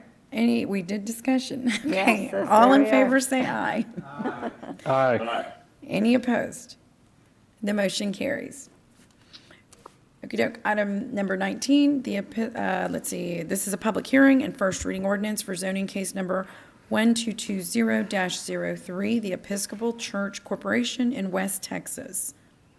Good afternoon, Mayor and Council. The case before you is to rezone a property located at 4518 Saratoga Boulevard from RS6 Single Family 6 District to ON Neighborhood Office District. The purpose is to allow for the construction of a professional office building. The applicant is the Episcopal Church Corporation in West Texas. Next slide, please. The property is located along the north side of Saratoga Boulevard, west of Bisbane Drive and east of Chauncey Drive and south of Clearwater Drive. The property primarily fronts along Saratoga Boulevard, which is designated as an A3 primary arterial street. To the north and west is a single-family subdivision zoned RS6 Single Family 6 District. To the south across Saratoga Boulevard is a single-family residential subdivision, Country Club Estates, zoned RS6 Single Family 6 District. To the east is across Brisbane Drive is the Country Club Townhomes, which are zoned RM1 and RM3 multifamily residential. The property is 1.5 acres in size and it is not platted. Next slide, please. The proposed rezoning is partially consistent with the adopted comprehensive plan, is compatible with the adjoining residential properties, and does not have a negative impact upon the surrounding area. The neighborhood office zoning district provides a location for this office development, and the uses allowed have a relatively low traffic generation, and the neighborhood office zoning district may be the appropriate zoning district adjacent to most residential uses, as this zoning district is a great transition from residential to non-residential areas and uses. ON zoning district adjacent to a residential zoning district requires a type B buffer, which is 10 feet and 10 points. The 10 points represents probably an 8-foot wood fence or 8-foot masonry fence. In addition to that, when commercial use is next to a residential use, when the structure exceeds 12 feet in height, the setback ratio is 2 to 1, which means for every 1 foot you want to go up vertical, you have to set back from the property line 2 feet. And that is in addition to the type B buffer as well. All of the surrounding development is existing, and we've received no new plats or rezoning cases in this area. In addition, there are no new proposed CIP or bond projects for Saratoga Boulevard or for Brisbane Drive. Next slide, please. 28 notices were mailed out within a 200-foot notification area. 21 were returned in opposition, representing 20 owners, and 9 were returned in favor. The 21 in opposition also indicates that there are 8.79% of the landowners within the 200-foot notification area that are opposed to this rezoning case. Next slide, please. Planning Commission recommended denial of the change of zoning to ON Neighborhood Office District. The Planning Commission met on December 9th and unanimously recommended denial.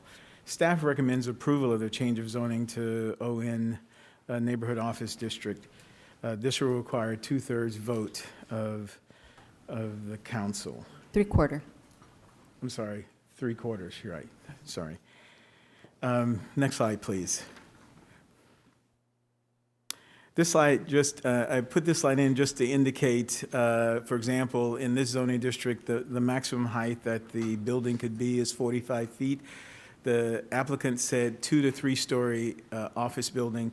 So if it is 45 feet, the setback distance would be 66 feet from the residential property line to the west. Just to give you an idea of, because a lot of the comments were, people are going to look over in my backyard, and the zoning codes try to account for that, and so the setback requirement for that built structure would be 66 feet. I stand by for any questions. And just for the record, Councilmember Barrera has recused himself from this item. Okay.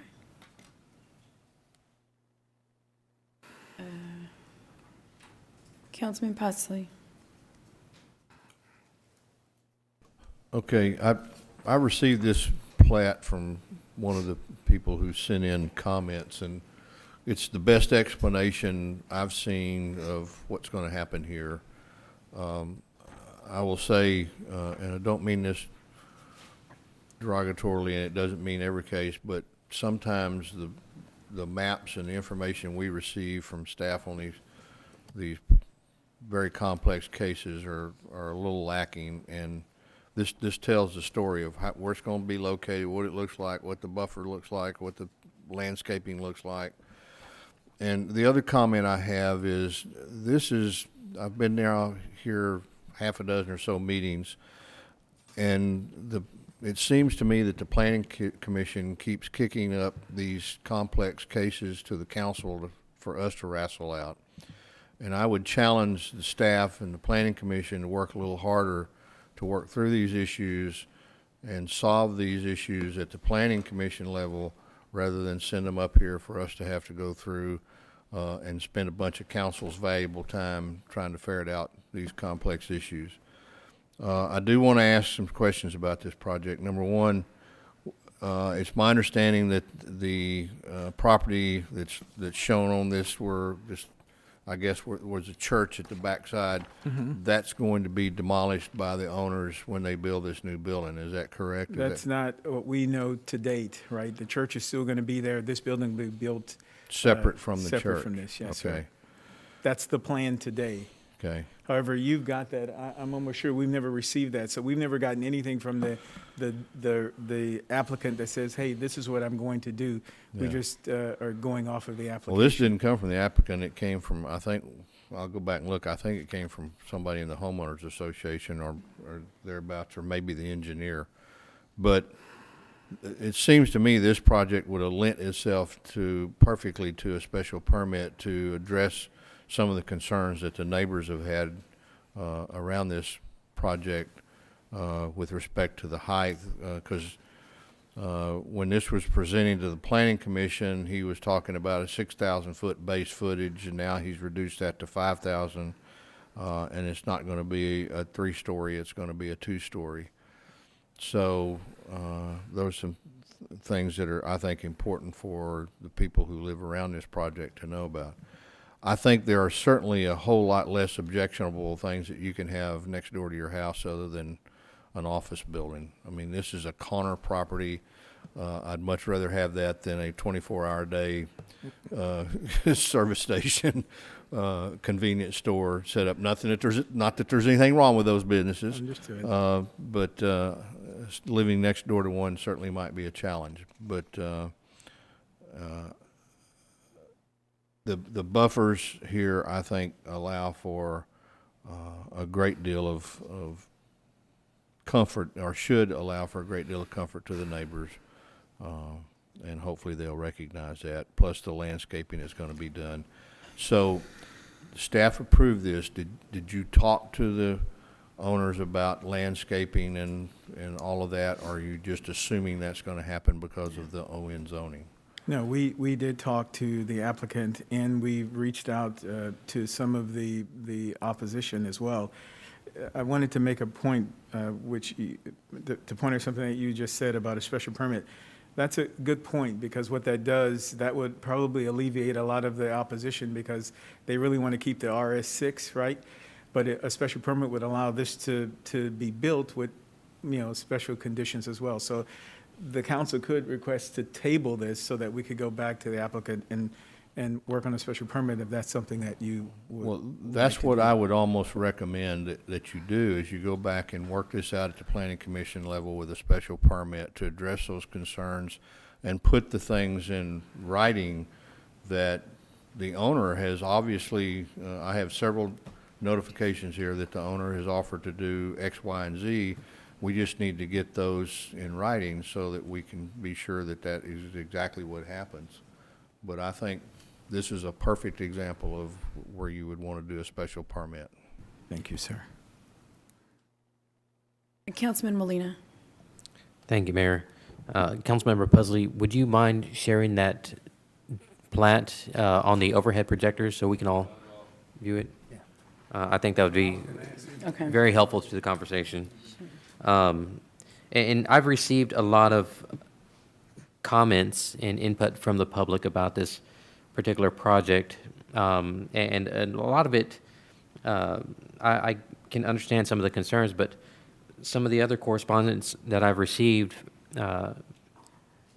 indicates that the developer has made attempts to reach out to the neighborhood and the neighborhood association, and has more or less addressed and provided information to those residents. But I have not even seen this one, so I'd like to see it, just so that might answer a lot of our questions that we have up here already. Thank you.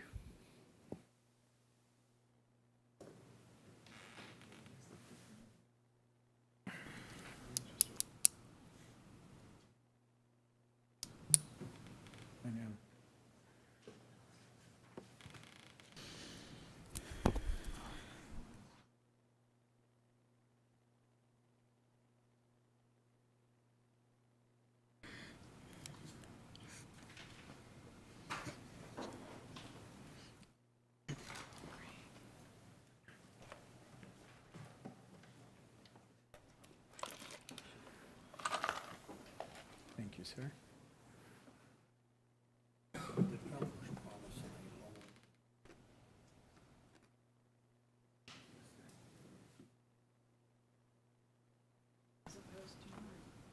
Change the zoning.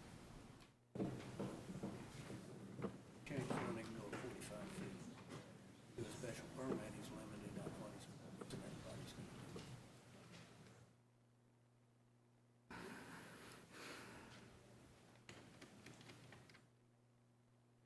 Change the zoning then. The access to Saratoga, right? Because it's so freaking busy now.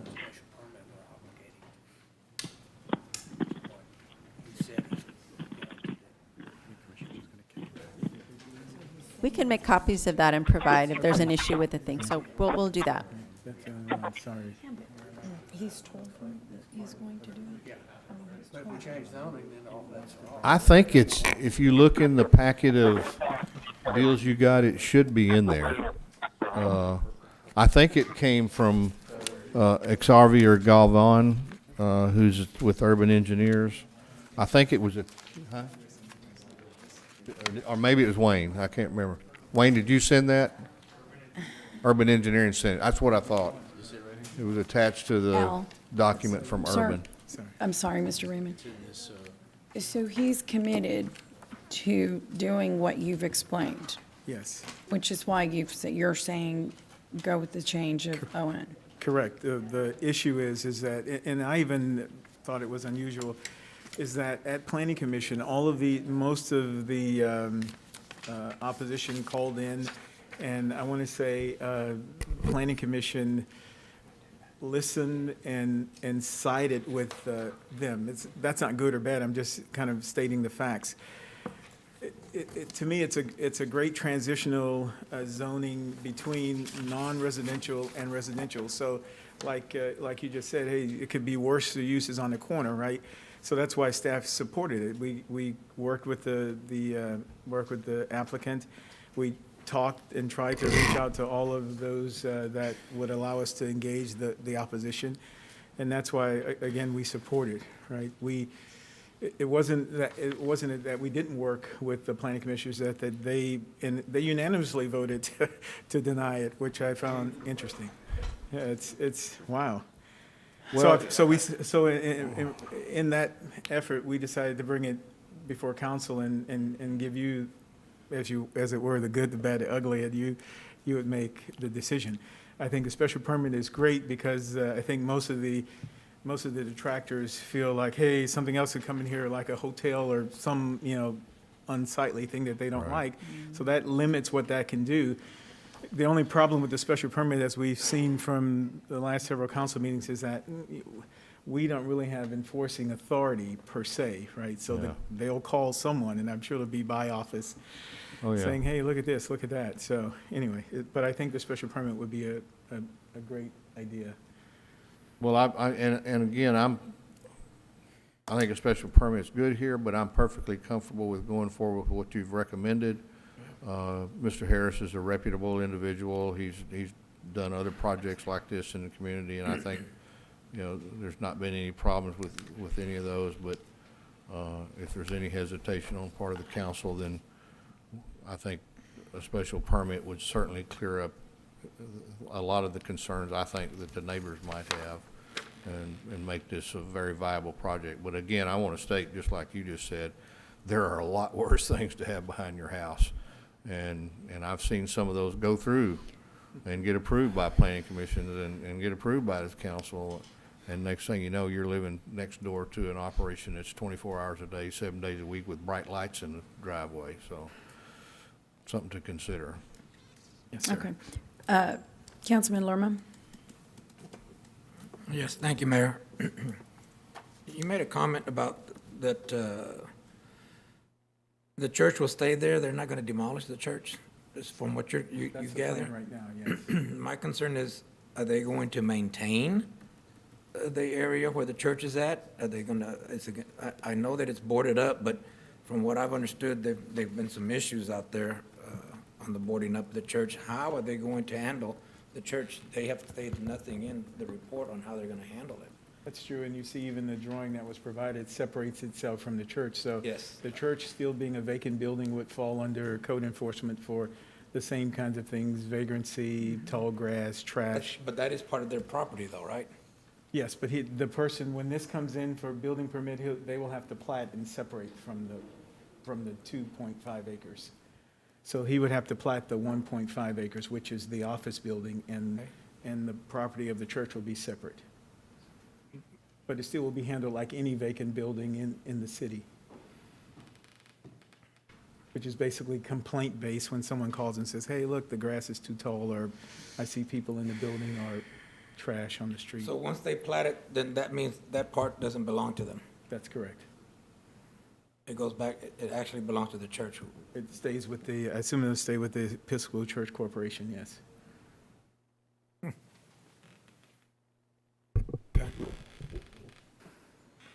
Okay, Thank you. Councilman Smith? Thank you.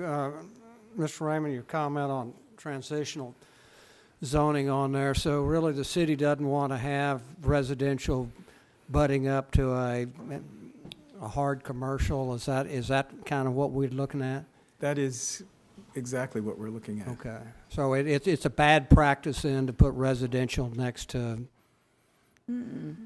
Well, it's a transition, right? Yeah. It's You want to. So, for example, you're transitioning, I know there are a lot of homes already located on Saratoga, but you want to transition from that and transition from any commercial use, right? And because you still want to respect the integrity of the residential use. So an office building, which seems very benign, but that ON zoning does allow apartments. It does probably allow other things that you wouldn't want behind your home, per se. So you wouldn't want a motel right next to residential It kind of allows an for that example. as well, yes, sir, Okay, that's thank you. correct. Which, if we do a special permit, it would certainly eliminate that. Well, and I did see that design, and it's very benign, as you say, with the project located in the middle of the tract. Right. With it, much greater than your 66-foot setback. Very true. Councilman Hernandez? Thank you, Mayor. Just in looking at that, this is a zoning case, right? So you haven't seen any plats or anything? That's correct. Right, This so. is the first time I've seen this, so. Right, that's so correct. you're not going to get that until you have some sort of zoning, and they can bring something to you, right? So That's correct, so sir. this is a process, right? So I get that. And you're correct, to Councilman Pusley's, I think I've dealt with it with a car wash, where it was built behind a house, and you had blowers going on the car wash. Yes. And I think we've had that conversation before. Yes, indeed. About what kind of setbacks that needed to be. I'm assuming you had no more complaints, because I haven't heard from you on that, Well, so. they didn't build the fence, so fence, they ended right. up building another fence. So I don't think that really did much, but they did something. Okay, that's aside. This is zoning, and in terms of neighborhood commercial, I understand that there's some other things you can put on here, and I guess that's the concern, right? Right. Is that that zoning allows for other things that would, aside from this, because you haven't seen this, Correct. that they would be benign. But if this is the case, and I don't have an issue with this particular zoning, I sometimes think we're afraid of our zoning. But from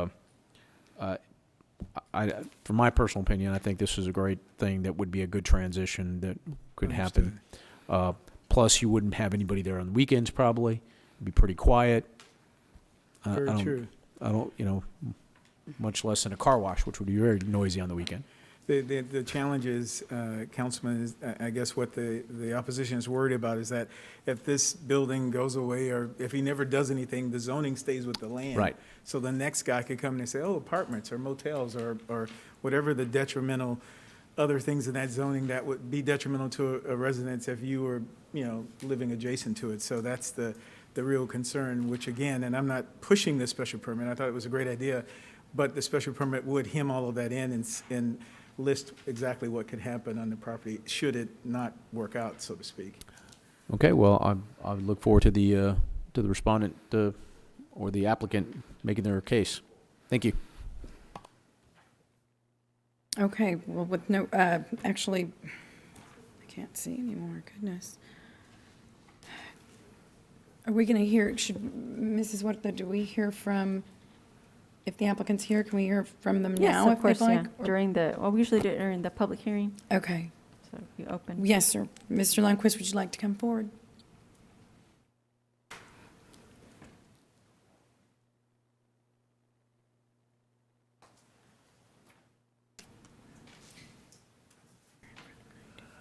Yes, Mayor, City Councilman, my name's Wayne Lundquist.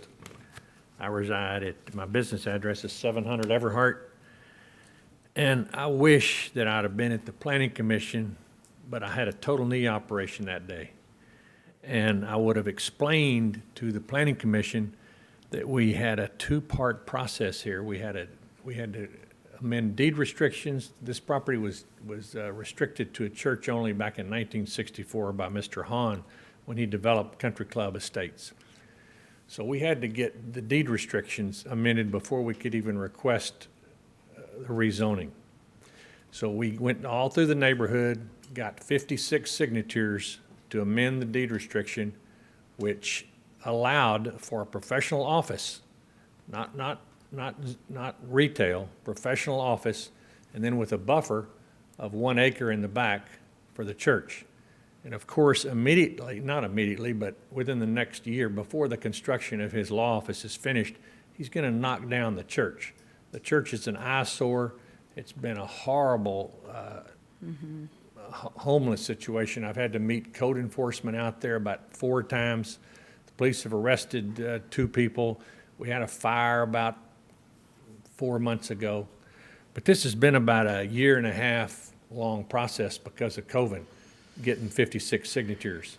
But the 56 signatures all agreed to the professional office with the 1 acre buffer. So if anybody ever wants to change the zoning in the future, change the use, first they have to go back and get the neighbors to, over 50% of the neighbors to change that use, and then come to the city council and request the rezoning. I'm going to interrupt you right there, Mr. Lundquist. So it is not possible for this to change, another use of what could fall under the ON unless that happens? Yes, ma'am, that's correct. They'd have to go back to the neighbors. Well, yes, it's possible. I'm sorry. Yeah, it is possible, but they'd have to go back to the neighbors. Yeah, right. And that's already been signed, sealed, recorded, all that. So now the second step is we had to come to the city council to request the change in the zoning. And it's just professional office. I don't even think you can build a hotel in professional office. It's professional office use only. Or ON, whatever ON allows. Professional office, yes. Yeah. And one with the buffer in the back for the residential, which is going to be knocked down. The church is in the back. And he's building a law office. Yes, ma'am. 2-story law office, like Mr. Pusley said. And I can't imagine, I think the major issue with most of the people, because we've had 2 neighborhood meetings, the major issue with people is that the traffic they'll sneak through the neighborhood, take shortcuts back through Country Club Estates, and they don't want that. But I can't imagine a law office with 3 attorneys and their staff generating enough traffic. Plus, they're going to front up on Saratoga, so most people will access in and off of Saratoga instead of cutting through the neighborhood. Right. Okay, I think we have a question. Councilman Pusley? Okay, so Wayne, so what you're saying is you modified the deed restrictions and changed it from a church only to a professional office only. Is that correct? Yes, sir. Professional, it's a total of 2.5 acres. It changed the 1.5 acres on Saratoga to professional office, and then the acre in the back left residential. Okay. So that was my next question. The acre in the back, you're going to leave that as R6 or whatever it is now? Yes, sir. Okay. Staff, have y'all seen the deed restrictions? Have y'all looked at that at all? I know y'all normally don't look at deed restrictions, but, so I guess what we'd have to depend on is the deed restrictions holding to the fact that this would be a professional office only and it couldn't build a motel or a hotel there. Is that your understanding, or? Let me share something with you. The city does not enforce or recognize deed restrictions. Yeah. We only enforce the zoning. So once this zoning passes, if it's ON and the office and the developer doesn't build the office building, hey, then they can build whatever is allowed in ON zoning. And that's what I was saying with Councilman Hernandez. Yeah, my only concern about deed restrictions is, I'm one of the other unpaid jobs I have in my life is I'm chairman of the Architectural Control Committee for my subdivision and to enforce deed restrictions. And what we have found out is when people ignore the deed restrictions, you take them to court and the courts are very unsympathetic to deed restrictions, at least the courts I've been in. They think it's in, most judges, and I won't speak for every judge, feel like that you're impugning on, property rights when you put a deed restriction on a piece of property. So let me ask you a question, Wayne. Would you or your owner that you represent be opposed to a special permit that would designate this as, I mean, I know it slows your process down a little bit, but we could probably get this back here, in a couple of weeks, staff, or, something of that nature? Get it back to the planning commission for a special permit? I'm sure they would agree to that. We've been doing this now Forever? a year and a half. Yeah. And they've already had to put up an extra $25,000 earnest money, and we're supposed to close March the 31st.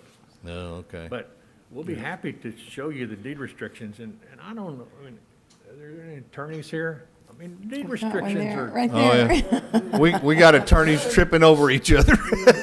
Deed restrictions, Mr. Martinez, you can talk to that. They're very hard to break, very hard to break.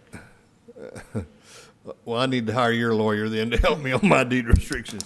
So like I said, I'm okay with moving forward like this. I just, I want to be sure that we're okay with what actually goes there. And I know Mr. Harris is a good guy, and it's very admirable that he has taken the time to meet with the homeowners association. And I understand the homeowners association is in favor of this project. So anyway. Well, and Mr. Presley, I'd have to, I'm talking way too loud here. I'd have to agree with you, and I thank you, Mr. Lundquist, for the information you're bringing forth. I think, what was your original time? I mean, the timeline, there was an original timeline, I'm sure, prior to COVID. We were supposed to close December the 19th. Right, so he's ready to move forward. And it's not like he's going to change his mind and say, never mind, after all of this. And I'm sure, as you mentioned, there's a financial investment that's been. So is the church ready to move forward. Okay. Okay. I don't think we have any more questions or comments for you, Mr. Lundquist. Thank you very much. If there are no further questions, I'm going to open the public hearing for item 19. The Episcopal Church Corporation in West Texas zoning case. Do we have any public written comment, Ms. Whitted? We do, and for public hearing items, I have been asked to read those into the record. Okay. So I have 7, and I'll set a time limit of 3 minutes. Some of them are long, so I'll set a Okay. time limit of 3 minutes for myself. Okay.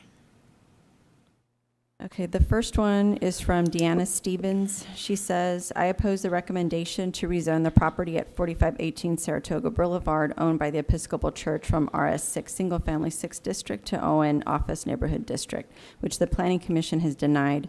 I have a personal stake in this matter as I live behind the property at 4517 Clearwater Drive, and I ask that City Council look at this matter as if they live behind the property as well.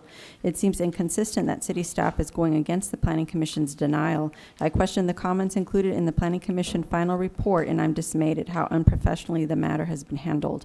The final report says the proposed rezoning is generally consistent with the adopted comprehensive plan, Plan CC, and does not have a negative impact. No basis is given for no negative impact, and after reading Plan CC, the proposed rezoning is not consistent with Plan CC, which includes the following statements. Vision to have high quality of life for families and continue to support long-established families, maintain high quality and safe neighborhoods, invest in the quality of life in established neighborhoods, sustain and maintain established neighborhoods, encourage the protection and enhancement of residential neighborhoods, encourage residential infill development on lots within existing neighborhoods, support separation of high-volume traffic away from residential areas, and promote medium-density activities such as office use around commercial centers of high density, not residential. It seems that city staff only used policies they found in Plan CC that support the rezoning and did not include policies that oppose the rezoning. Another inconsistency is that ON is defined as a transition between residential and non-residential areas, but in this case, no transition is needed. The area is zoned residential with no adjacent non-residential area that requires a transition between the two areas. The final report also indicates that no specific plans for office development have been submitted. Even if they have, that does not preclude the property owner from changing the plans later to a use that is not office. The UDC lists approved uses for ON as apartments, overnight accommodation, and accessory uses such as restaurants and retail sales. Even though there might be a current plan for an office, the use and plans could change later. There was an amendment to restrictive covenants that was supposedly signed by a simple majority of the residents in the neighborhood, changing the use to professional offices as long as the use met the UDC zoning requirements, which again allows for other uses as described above that are not professional office. I'm not aware of anyone who signed the amendment, and to my knowledge, the signatures have not been verified. An agenda memorandum to the city manager dated January 13th, 2021 indicates that there is no fiscal impact associated with this item. It appears that the only people who would benefit from the zoning change are the commercial real estate agent who is pushing hard for the zoning change and the attorney who wants to buy the property unless there is an unknown benefit. The property owner would also gain financially. However, it is my understanding that a local pastor has offered to negotiate with the property owner to keep a church on the property. The next comment is from Laura Sheldon. She resides at 2201 Egret Drive. Mr. Harris is seeking to build a compatible buffer between RS6 housing. FLU is based on how land is currently being used and how it could potentially be used. Page 13, Southside ADP. ON would be a suitable buffer. CG rezoning is trending along Saratoga. This request is to rezone the portion closest to the street to protect RS6. He will demolish parts of the church that are in disrepair and vandalized. Privacy will be met with setback requirements and screening. Mr. Harris will develop this area into 5,000 square foot building for professionals with ON use. Parking will be limited to business hours. Staff recommended approval, noting the compatibility of mixed use. Plan CC promotes a balanced mix of land uses to accommodate continuous growth and the proper location of land uses based on compatibility, locational needs, and characteristics of each use, and smaller mixed-use areas to concentrate neighborhoods serving retail and services. Taken from page 50, Plan CC. Again, ON is a transitional zoning to RS6. Next is Lee Trujillo, 4730 Wooldridge. I am CPA for BKHRE Holdings LLC and owner Brian Harris. In February 2020, Brian Harris held a meet and greet for all HOA members to discuss his intent to build a professional office building at 4518 Saratoga. Attending were several HOA members, Brian Harris, Wayne Lundquist for the seller, Episcopal Church Corporation, and myself. We have secured a majority of the HOA 51 plus members to be in favor of our project. The building will be occupied by Brian K. Harris, PC, and a few other professionals. The hours of operation will be 8 a.m. to 5 p.m. During the past year, there have been several break-ins at the property, resulting in damage to the property. More recently, homeless have broken in, creating a potential fire hazard. This is an opportunity to improve the neighborhood, add to the tax base, and at the same time limit the traffic at the site. Brian is a local and has chosen to invest back in his community. We ask the council for this opportunity. Thank you. Next is Donna Shook, 4521 Bluefield Drive. I would consider it a public service for the City Council to vote in favor of the rezoning. As a 29-year resident responsible for 3 properties within a block of the unoccupied church, I have witnessed the church's decline from an active church, Mom's Day Out preschool in the 1990s to a dwindling attended weekly service. Prior to its vacancy about 5 years ago, I stopped attending with elderly neighbors due to its poor air quality with mold content. Not only would the rezoning broaden the opportunity to remove the unkept, hazardous abandoned building, it would also improve the neighborhood security by deterring crime, unwanted fires, dumped trash, and vehicles, etc. In addition, eliminating the neglected, dangerous, unhealthy structure would protect the homeless community that continues to seek shelter, even more now with these difficult times and bad weather. I plead with the City Council to act for a positive change in our city that already has too many neglected, and unsafe properties. Next is Gary Richmer. He lives at 4406 Clearwater Drive. I live on 446 Clearwater Drive, the street right behind the property owned by Episcopal Church Corporation, the property in question of being rezoned. The reason I'm sending you this email is because I am in strong opposition to having that property rezoned from RS6 single family to ON office neighborhood. I have lived in this Country Club Estates neighborhood at the same address since 1980. That is for the past 41 years. And I strongly object to seeing the dynamics of this neighborhood change by allowing office buildings to be built. My reasons for objecting to this rezoning request include the following. Property. The property in question is presently zoned for single-family residential with a deed restriction for church use, and this quiet neighborhood has embraced having a church on that corner lot since its inception. Also, for your information, a local minister, Pastor Terry Ray, is a serious prospective buyer for that property. Pastor Terry wants to keep the existing building there and use it for his church, the Living Word. Pastor Terry has members of his congregation who will clean up and maintain the grounds and will make necessary repairs to the church building. He contacted Ms. Caroline Moen, Cantor, Assistant Treasurer of the Episcopal Diocese of West Texas, to make an offer to buy the church property, but apparently Mr. Wayne Lundquist, a local commercial realtor, has convinced Ms. Moen to only consider selling the property to a team of lawyers who are interested in locating their multi-story building on that corner. Note, the rezoning request identifies the development of a 2 to 3 story professional office building to be constructed. Also note that the proposed construction plan for the multi-story office building calls for a restaurant to be located within the structure on the first floor. Second, the Planning and Development Commission. The Planning and Development Commission met on December 9, 2020 to discuss rezoning of the subject property. Mr. Craig Garrison represented the city regarding the matter, and although I am aware of 9 individuals who prior to the meeting sent emails to Mr. Garrison expressing their opposition to the rezoning of this property, Mr. Garrison stated during the meeting that he had received only 3 messages and he read each of them. Upon hearing this, one of my neighbors emailed Mr. Garrison during the meeting and challenged him as to why he did not acknowledge her message. As a result of that contact during his meeting, Mr. Garrison stated that he had overlooked another message in opposition, and he read the additional email aloud, but he failed to even so much as to acknowledge the additional 5 emails that he had received, including mine. Then after minimal discussion, there was a call for a motion to rezone the subject property. No motion was made, so there was a call for a motion not to rezone the property, and this motion was made and seconded. A roll call vote was made, and the motion to not rezone this property passed by a vote of 13-1.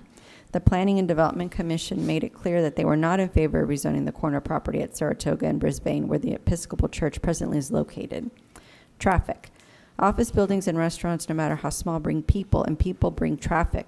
There is a well-used city park where city run with their dogs, fly their kites. Okay, next is Elizabeth Parsley. And she resides at 6413 Coral Gables Drive. Dear Corpus Christi City Council, my family moved into the neighborhood in 2013, and I began serving on the board of the Neighborhood Association in 2014. It is a pleasure and privilege to serve in this capacity, for our neighborhood is a wonderful place to live with caring residents. I strive to be respectful and open-minded to all residents' concerns, even when they differ from each other.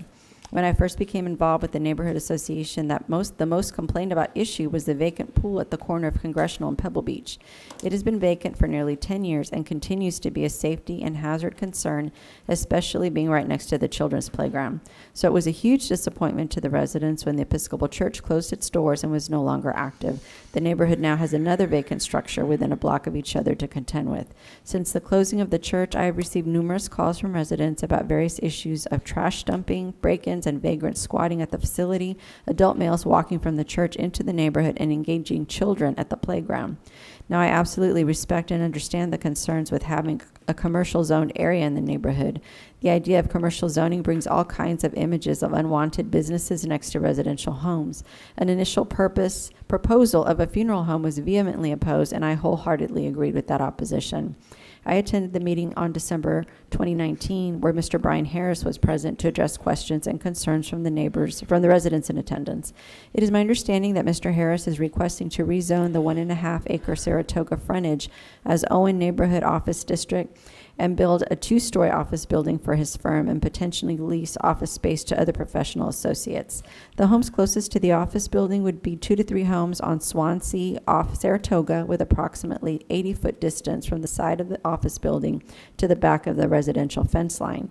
Trees could be planted along that area to obscure visibility.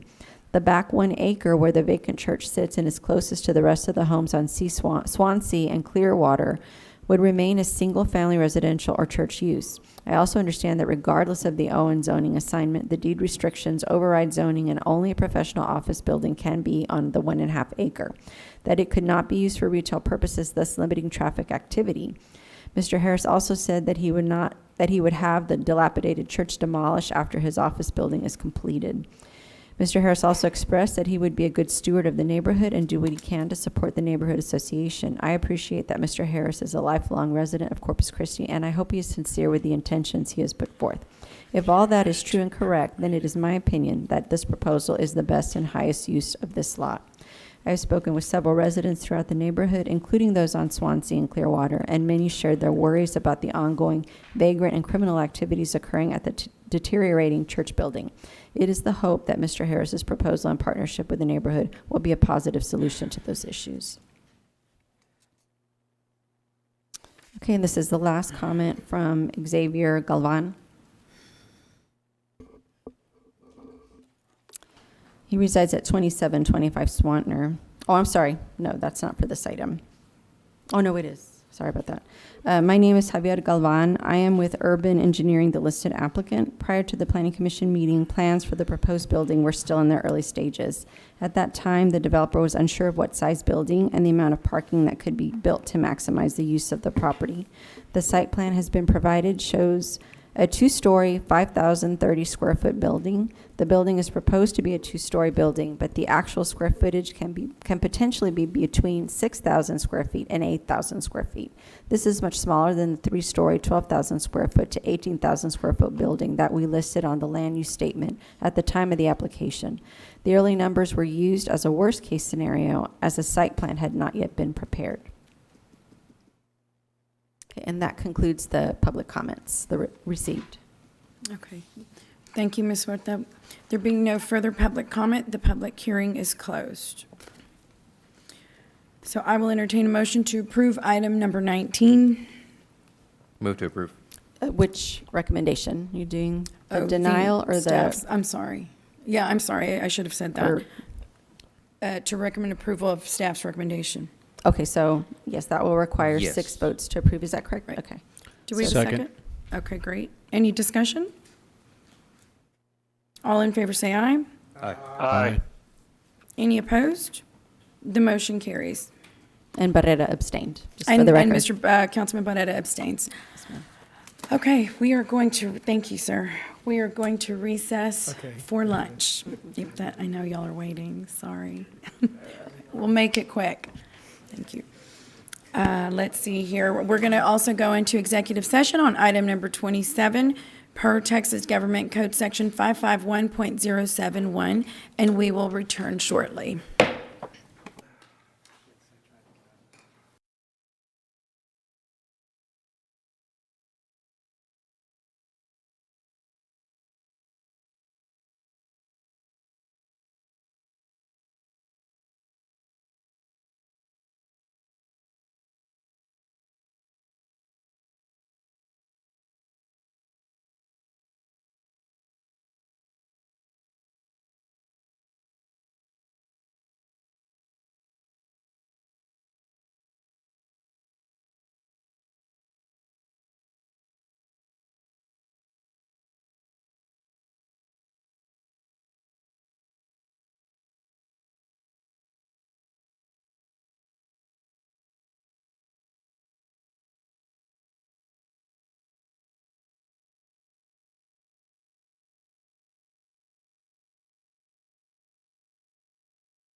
Okay, I'll reconvene the city council meeting, and I believe we have action on item number 27.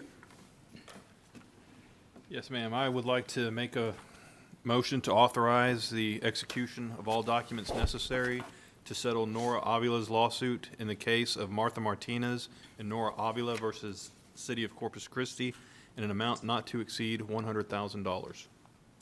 I can't see myself. Cameron's on. Roland, your mic's on. Oh,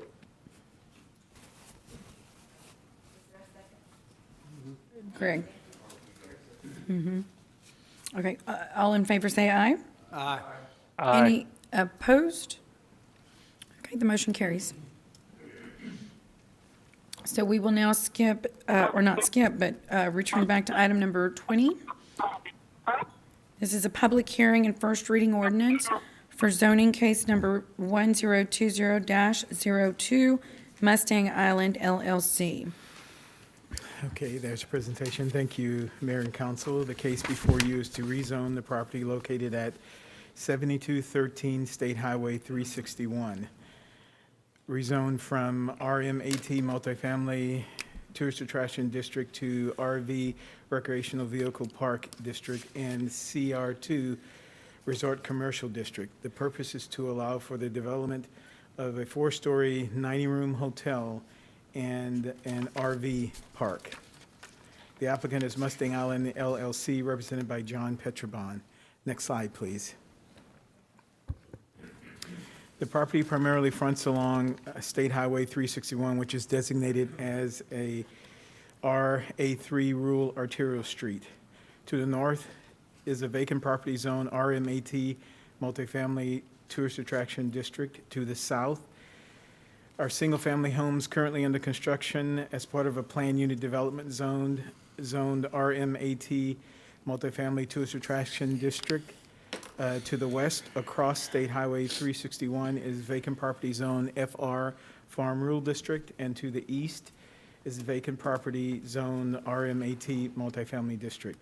The property is 17 acres in size, and it is not platted.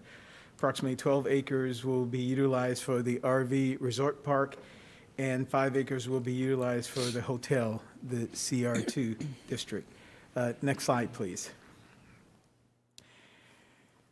The property is located along the east side of State Highway 361, south of Beachview Drive and north of La Concha Boulevard. There are no new plats that have been submitted in and around the surrounding area. However, we did approve a zoning case just south of this property on February 9th, rezoning case to RV district. There are no CIP or bond projects planned for State Highway 361 as well. Next slide, please. The proposed rezoning to RV Recreational Vehicle Park District and CR2 Resort Commercial District is consistent with the adopted comprehensive plan, compatible with the adjoining properties, and does not have a negative impact upon the adjacent properties as well. The city, via the comprehensive plan, encourages resort and tourism-oriented uses along State Highway 361 in close proximity to the Gulf Beach. Next slide, please. 41 notices were mailed out within a 200-foot notification area. 21 were returned in opposition, represented by 3 property owners, and 0 were returned in favor. The 21 in opposition also indicates that 22.31% of the landowners within the 200-foot notification area are opposed to this zoning. Next slide, please.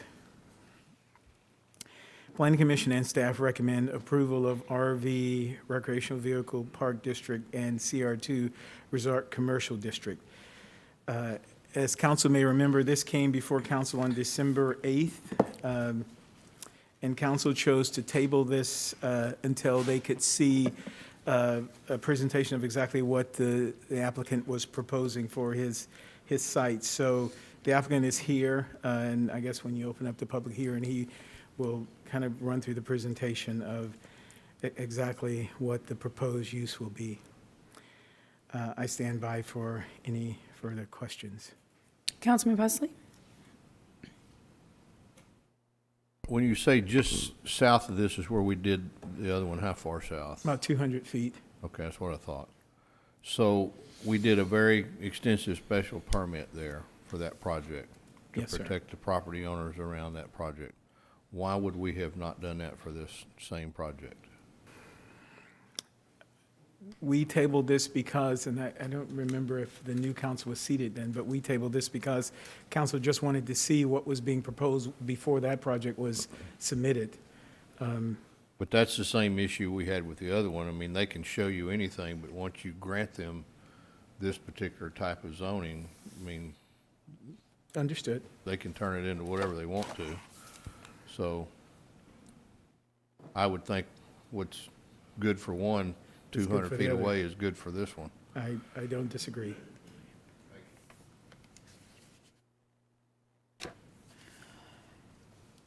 Do we have any other questions or comments in the back room?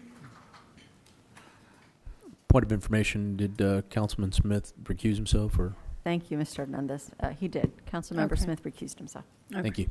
Thank you. Okay, if there are no other questions, I'll open the public hearing for item 20, Mustang Island LLC zoning case. Ms. Huerta, do we have any submitted written public comment? Yes, ma'am. I have 3 to read into the record. The first is from Sunil Reddy. I'm going to read some into the record first, Mr. Boggs. If that's okay, Mayor, or did you want Sure. Mr. Boggs? Okay, so let me set a timer. This one's long also. How many did you say? I have 3. 3, okay. She'll read those, Mr. Boggs, and then we'll hear from you. Okay. Okay, so Ms. Reddy says, we own the property immediately to the south of the property for which a zoning change has been requested. We oppose the zoning change and ask the city council to please help us protect our property. When we purchased this property, we relied on the zoning of our property and the property around us. We are not anti-development. Instead, we are in favor of the kind of development that is both consistent with the planned development of Mustang Island and in the best interest of the city of Corpus Christi and the people in our community. The city council has recently approved a zoning change with a special permit to allow an RV park on the south of our property. If you change the zoning again to allow yet another RV park on our northern boundary, we will be surrounded by RV parks. The council will have made it impossible for us to fulfill our plans for our property. The value of our property will plummet, and the substantial investment we have made in our property will be lost overnight. We ask that you please not take away the only thing that protects the value of our property. The idea of having a high-end RV park on Mustang Island is a departure from the development plan and an experiment for the city. Rather than approving 2 experiments within weeks of one another, we ask the council to please see how the first approved RV park works out before approving another one. All of the concerns that were expressed with respect to the RV park you approved are magnified if the council approves a second RV park.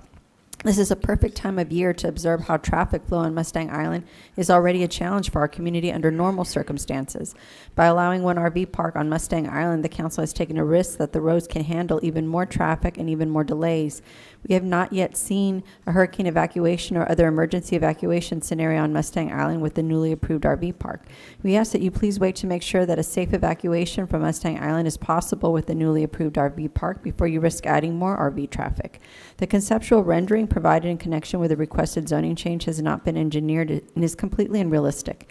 It suggests that the property could be developed all the way to the shore and completely ignores dune protection, wetlands, stormwater management, and similar issues that are addressed at the beginning of the planning process. As the council correctly pointed out in previous meetings concerning the approved zoning change with special permit, pretty concepts, pictures, and projections submitted in connection with the zoning change request don't guarantee that the property will be developed that way. Granting the requested zoning change would allow the property owner to do anything that fits within the requirements of the change zoning. We strongly oppose the requested zoning change, but if you are inclined to approve it, we respectfully request that the owner first be required to submit detailed plans or apply for a plan unit development, PUD, prior to consideration of the owner's request. Then and only then would the city council and neighboring property owners have enough information about what the owner is planning to do to make a decision whether to support or oppose those plans. The next commenter, the next citizen is Carl Badalich. On On large tax revenue projects in most cities, an outside study is done and recommendations are given. What were the recommendations on this trailer RV park in the protected Dune Beach area, wetlands, as well as the potential catastrophic tax loss? When did that take place with staff and council members and public? What were the comments? How did the violations of wetlands affect this trailer RV park? Is this the highest and best use for the beach property? If not, why? And the last comment is from Richard Weitzel. Written comment is from Richard Weitzel. His address, he's at 16602 Willow Run in San Antonio. He says, I strongly oppose RV parks. Trailer parks provide less revenue for city and county and attract a negative element. A developer's pro forma will rapidly deteriorate into a slum-like environment. When the trailer park shows decreasing revenue, the prices drop, and to get revenue, the trailer park accepts anyone to offset expenses, a downward spiral into bankruptcy. No one will want to buy a lot and build an expensive home overlooking a slum area trailer park. City Council can become heroes in the CC area by commissioning a study on the best and highest use of the entire area from the perspective of tax revenue and not of limited knowledge of what is best for the city of Corpus Christi and Mustang Island. The study should include what other beachfront properties like Okaloosa Island in Florida have done to create a beneficial tax revenue base. The study protects council from being arbitrary and indecisive. Please don't miss this opportunity to do what's right for the city of Corpus Christi. And that concludes the written public comments. Okay. Is it my turn? Mr. Boggs? Is it my turn? Yes, sir. Okay. Put that word. Okay, I'm Jim Boggs, and I've lived here since 1965, I think, a long time, and I practiced architecture here almost all those years. Teach at Del Mar College, helped put together the architectural technology program at Del Mar, and served 10 years on the Board of Regents. I also, I guess I'll read the notes. John Pettibon requested I speak for him in favor of his development, which was built on the property, on his property on Mustang Island. He's proposing to develop a large RV park, which we have talked about. And I think that it will be a benefit to that whole middle island area. It's about halfway up the island, and where people drive up the island, sometimes they need a place to stop, fill up the gasoline or whatever they need to do. I've worked on both sides of the business. I worked for the city for 14 years, practiced for over 40 years.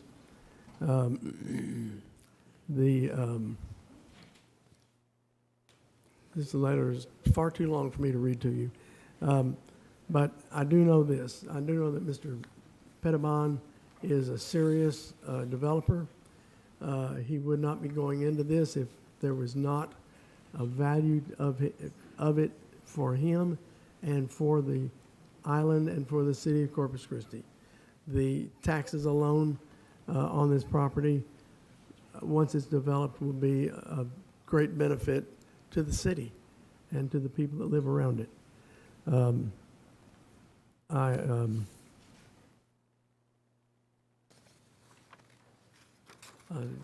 might as well read a few more notes. It'll be completed in about 2 years, maybe a little longer than that. And when it's completed, he will go into a second phase of this work, which will be to build a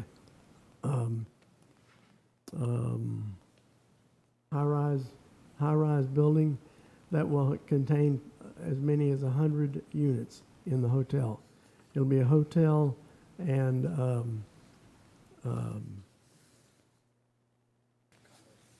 condominium combined, so that it works both sides of that fence.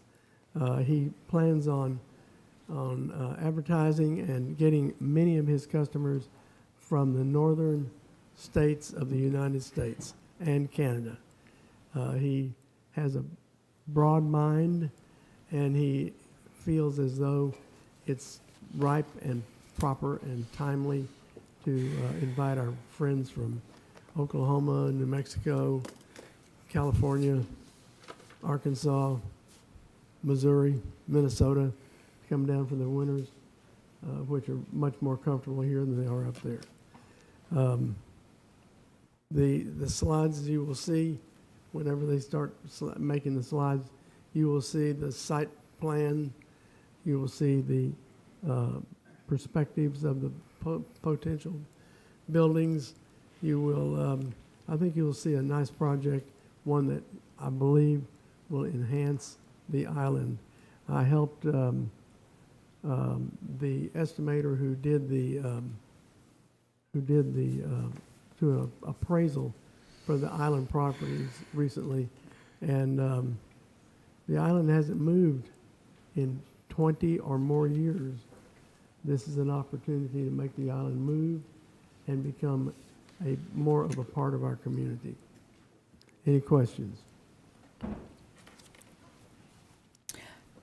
No, it doesn't look like it. Thank you. Thank you. Okay. Yes. Oh, you do? Okay. Jim, has he gotten his dune permit yet? Do I have what? Has he gotten the dune permit yet? From Has the he dune got the committee? dune permit yet? We'll ask him. You have a dune permit yet? Working on it? Okay. Okay. Yes, sir. Is that it? Mr. Molina, Councilman. Thank you, Mayor. Mr. Boggs, this council just recently approved zoning for a luxury RV resort just a few feet from this subject property. How does that that other location, how is it going to affect the business plan or the process for the developer here? I wish that developer were here, and I wish I'd have had the smarts to ask him to write you a letter because he's in favor of it. I talked to him as recently as Friday, and he was in favor of this project. Okay, but what I'm asking for is the developer of this property here that Yes. you're advocating for, have they taken into account the amount of inventory that is going to be available next door to him, essentially competing with his property? I don't think I would be here today if he wasn't. Okay. Is that right? Where'd John go? John, what is your opinion of the people that are building a similar project to the south of you?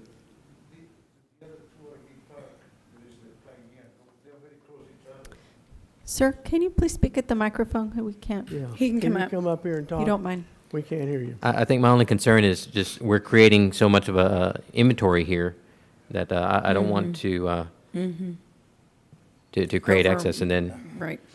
My name is John Pietrobon. I live in La Concha the last 10 years. Yeah, what's your question, please?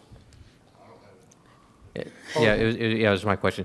So you're proposing to develop a RV resort here? No, on it's a private condominium with a private deed, a separate utility. It's not an RV. It's a luxury condominium with a private deed, a private utility. There's no trailer park. Okay, well, that's included in the agenda packet here. I'm looking at conceptual renderings for an RV resort. Okay. Is that not true? How far is it from the other location? For the other, I don't understand your question. I'm confused now. Are you developing an RV resort? It's going to be a resort, a luxury resort with a private deed, a condominium. Okay, I saw that, but you have here conceptual renderings for an RV resort. It's wrong. It's a private deed. Yeah, maybe my son can give you a better straight. I don't understand your question. Yeah, answer the question.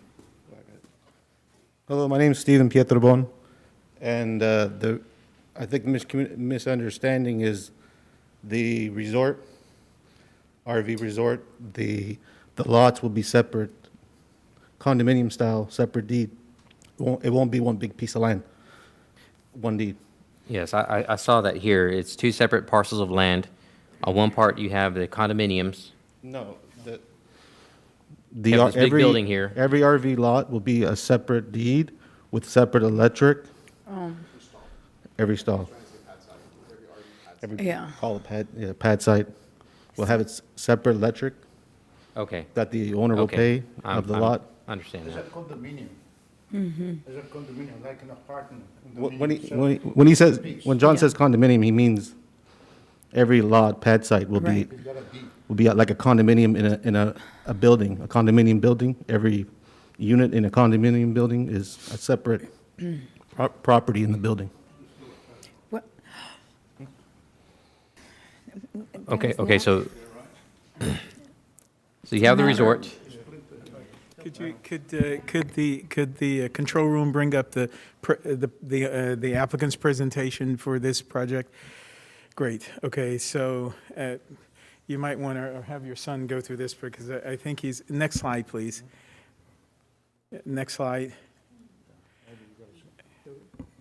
One more slide. I'm trying to get to okay, this is what he's looking at, right? So if I can answer your question, Councilman, not speaking for them, but hopefully bringing some clarity. To the left of the picture, that is all a resort RV. That's approximately 12 acres that the customer wants to zone, the applicant wants to zone RV. To the right.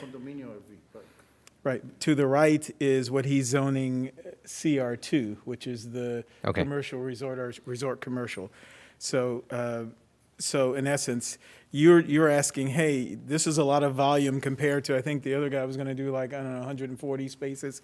He hasn't given us a number of spaces here, but the 12 acres limits him to about 25 units per acre, right? So that's roughly 300 slots. 10 acre land would be just RV condominium, and then it'd be 2.5 acre for the retail mixed using with a studio on the top, and then another 2.5 acre to be hotel 4-bedroom. Oh, I'm sorry, 4 bedroom. Just to understand. Any other question? Yeah, so my question was, given that we approved recently the zoning change for the property next door to yours, essentially, where the developer there was going to create several hundred or over 100 spaces for RVs, have you taken that into account in your business plan here? Yes, Because my concern is that I do have a several property to rent right now, and what we look into is a short-term rental. There's a big demand on the island.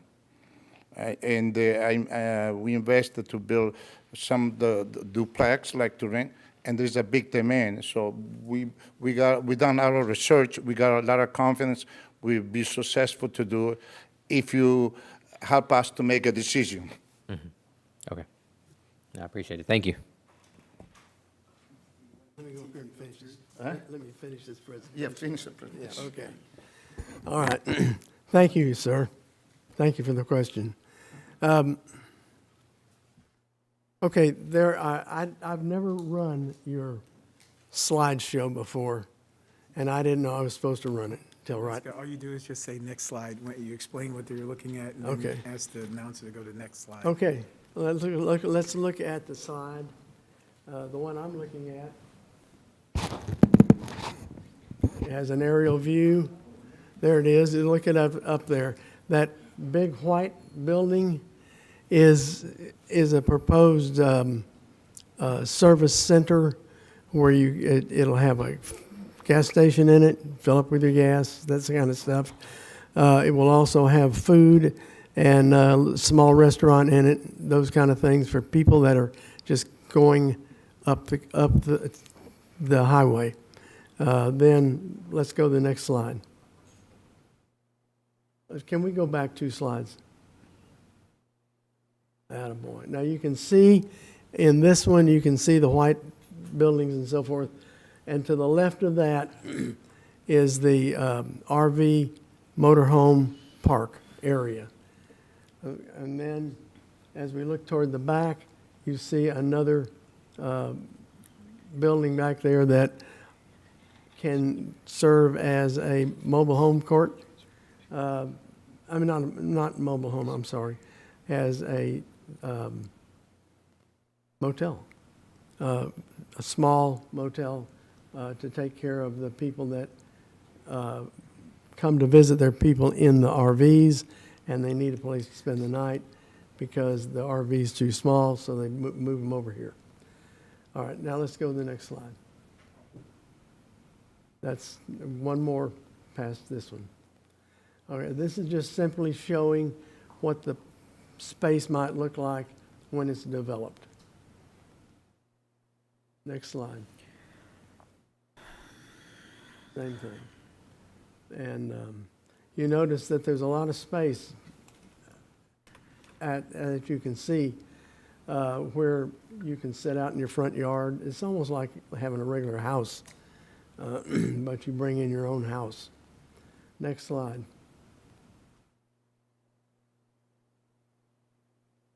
There we go. Simply a picture of what it might look like inside one of the mobile homes. But it will have a tennis court, basketball court, swimming pool, splash pad, playground, golf cart, and bicycle rentals. Okay, next slide. And then further back, you can see a hotel on the backside. That would be a hotel condominium type facility where these people that might come from Canada, might come from New York City, might come from Minneapolis, might come from the West Coast, or just simply Dallas and Fort Worth would have their condominium, and it would be available to them at the usual way that people use condominiums. All right, next. Here's another picture of what it might look like. Next.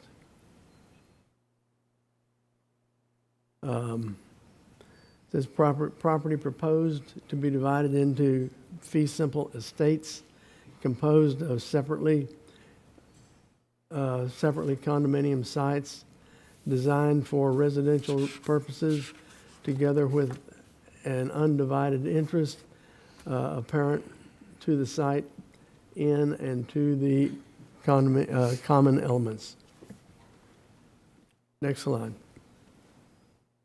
Here you see a site plan of the whole thing, looking like a finished site plan with the water to the left, and then the condominium with the red roof, or the orange, or whatever it is.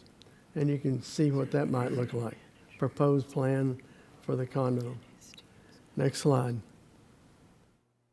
This is a fee evaluation, the money. If you want to look at that, you can see what the proposed cost might be. Next slide.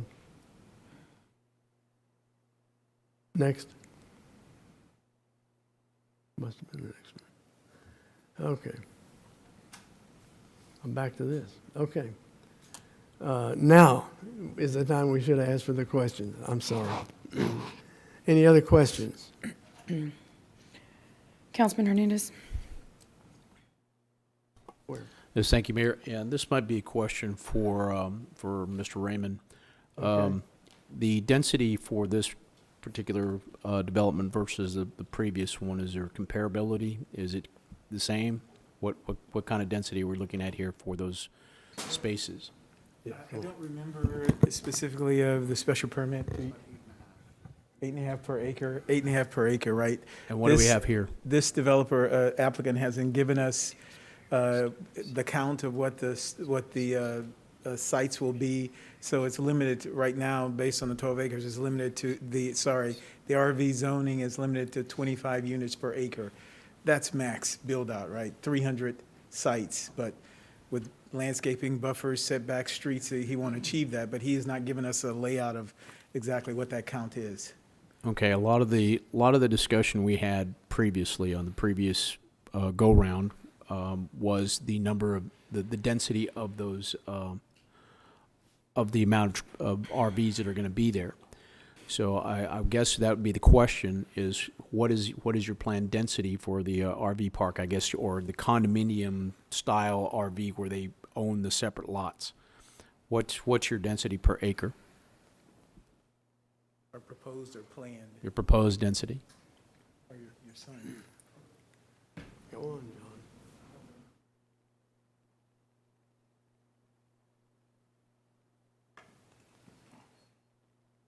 John.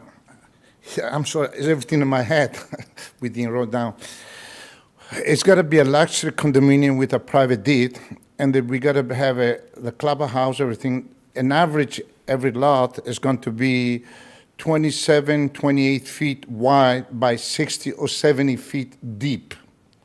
Much superior than the townhome, what the next door neighbor complaining. Their townhome there is only 22 feet by 40 feet deep. The guy, the neighbor, what he complained. So this private deed, a condominium, is got to have a certain amount of space for people move around. In other words, it's got to be maybe I don't know, want to purchase it, right? 10 per 1 acre or 8 per acre. It's got to be enough, big enough. You know what I mean? I guess that's what we're looking at is, you know, if you have something along those lines, because we approved the last one at 8 per acre. That might. We can always work out by the code how they have the rule. So, Mr. Raymond, what did you do the math on that? Yeah, you see. Now you got me under pressure. Yeah, yeah. You see, there is a 10-acre land available for the RV park. So if you say 10, it's maybe 100, approximately around 80 to 100 space available. That's the math. So about 10 per. Yeah, per the acre? 10 per acre. 10 acre is 100. That's what we figure out to do it. I cannot make it smaller because there got to be enough space. Yeah, so it'd be a very private condominium, luxury. I cannot put a very cheap stuff there with a 5-star hotel and a condominium hotel by the beach, which doesn't exist in Corpus Christi so far. There was only one built 80 years ago. Everything stopped 30 years ago. Back the 80, they've been built. No? Nothing's been built like that. We try to do what the public wants it, to be close to the beach, and to enjoy, to come in there, and to make a revenue for the Corpus Christi too. So it got to make a sense. It got to be 3 projects each other. They go hand to hand. The condominium resort, private, the hotel, and plus a mix using retail underneath and the top, the studio. It got to be all 3 together. Otherwise, it won't work. Too Okay. expensive. I understand what you're Any saying. other question? Correct, and this I'll direct this to our development service director. This is kind of the problem we have with zoning, right? That we don't really know what the plats are going to be going forward. And once you make the zoning, and the zoning has certain, you know, it's a box, and everything that fits in that box is, we don't know what that's all going to look like. Understood. Out of curiosity, why wasn't this similar to what was presented to us last time, where we provided some special permit type situations, so Well- we can account for the density? Great question. And I can answer that in 2 ways. One, that the previous applicant gave us the count, right? So we could extrapolate between, we could tell what the density would be. He just didn't give us an acreage and say, hey, I'll just limit myself to whatever the zoning allows me. In addition, when we came in with the special permit, that had, if you remember, that had RV use next to a residential use. In this case, there's a commercial use next to the residential use, the Carl Batlish, set of houses there to the south. So there was really no need to bring this up as a special permit. That doesn't preclude us from doing it now if we wanted to table it and say, hey, do a special permit so you can control the intricacies of how this will develop out. That, unfortunately, Mr. Smith recused himself on this particular one. Otherwise, he'd probably be the expert in this process. I think in light of that, and to alleviate some of the concerns of the neighbors, even though I think they're in between the commercial's in between them and the RV park. on the RV park, and there was no complaints on the other side. Correct, because when almost all of Mr. Bantlich's complaints were, I'm for the hotel development, I'm not for the RV park. So there's Yeah, I think Mr. Smith would have talked about the one property that was developed over in Port Aransas. It was very successful, and the name escapes me. Cinnamon Shores, right? And that kind of all goes back to that as to how successful that was, and how in some cases people would prefer an RV place because there's no buildings blocking the view. correct. Now, And when they look out, and if I may, he would say, when they look out of the two-story windows, they're looking at palm trees and Right. landscaping and not not building other buildings, right? Two-story buildings. So I think in terms of how this looks, I think that would be fine. But I guess I ask the question: would it be okay if they would mind waiting a week and having us table this for a week to give us that special permit with the 10 per acre that he had mentioned? If not, I mean, we could go ahead and vote here now. But I mean, that is a question: if it would be okay, if that would be amenable. In reality, I think our agenda is packed, so it'll probably be the first meeting in April. Well, that would be 3 weeks, right? Yes. Okay, so that being said, I mean, that's the question, right? If you want us to vote on this now, we can. If not, I mean, we can ask that question, because I think at 10 per acre, I think we'd be fine. And I'm extrapolating my inner Greg Smith here, right? What he's proposing is that he tables this case until staff can work with you to come up with a special permit that would address things like density, landscaping, setbacks, all those things that we don't know right now because you didn't provide a design, not that you needed to, but you didn't provide a design for it. And the duration of the time is 3 weeks, probably the first meeting in April. Thank you very much for everything. Basically, 2 years I've been working on this project here. 2 years. And before I was working another 2 years to build the tower, the White Tower there, for a group of people in Florida. They will build a condominium tower. It's 4 or 5 years I've been working on the project. Every day there's always some problem. I solve everyone come along. Like the gentleman there, he asked me if you have the Doom permits. I work with them. With the core engineer, been working, took a long time to do it. If you don't mind, I'd like an answer, yes or not, whatever you want to make a decision, because it'd be good for Corpus Christi, the project, even for me. But it's a lot of time what I put in this thing here, many, many years. It's not just 1 day or 1 week. If you're the neighbor next door, the way I know the rule a little bit, he complained, we can take away the section, the RV park, close to the neighbor, which we can be 500 feet far away from the neighbor. It will be 500 feet. I can put all the resort, the condominium, on the other side, and be 500, so it's another 200 feet to be far away from them. I don't think the issue is where your commercial retail resort is going to be. That's not the concern. It's the density that I think is. But that we can work out to that. We can work out the density. Okay, so that's why I said, would you mind waiting a short period of time? Without you're blessed, we don't go nowhere, number one. So the second thing, I've been waiting 2 years to work, start with the city and then with core engineer and the Doom commitment, which you know more than me, how long it takes to work with all this trouble. It's not just the city, your authority. The other people have to decide before you.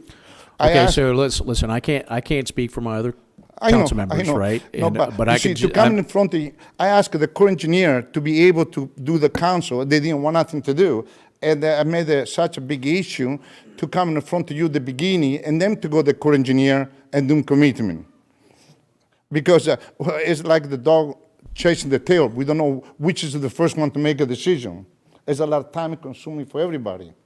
So if you're able to make a decision, it'd be the best thing. If you don't want, we gotta wait till you're blessed, like the usual. Very simple. Yeah. Okay. Thank you very much. Well, thank you. Yeah, I got somebody else want to talk for me. He been looking at some of my property in Corpus Christi here. Yeah, and he been working, and I promised to him to get more business out of here, but it's already 2 years he's waiting more business.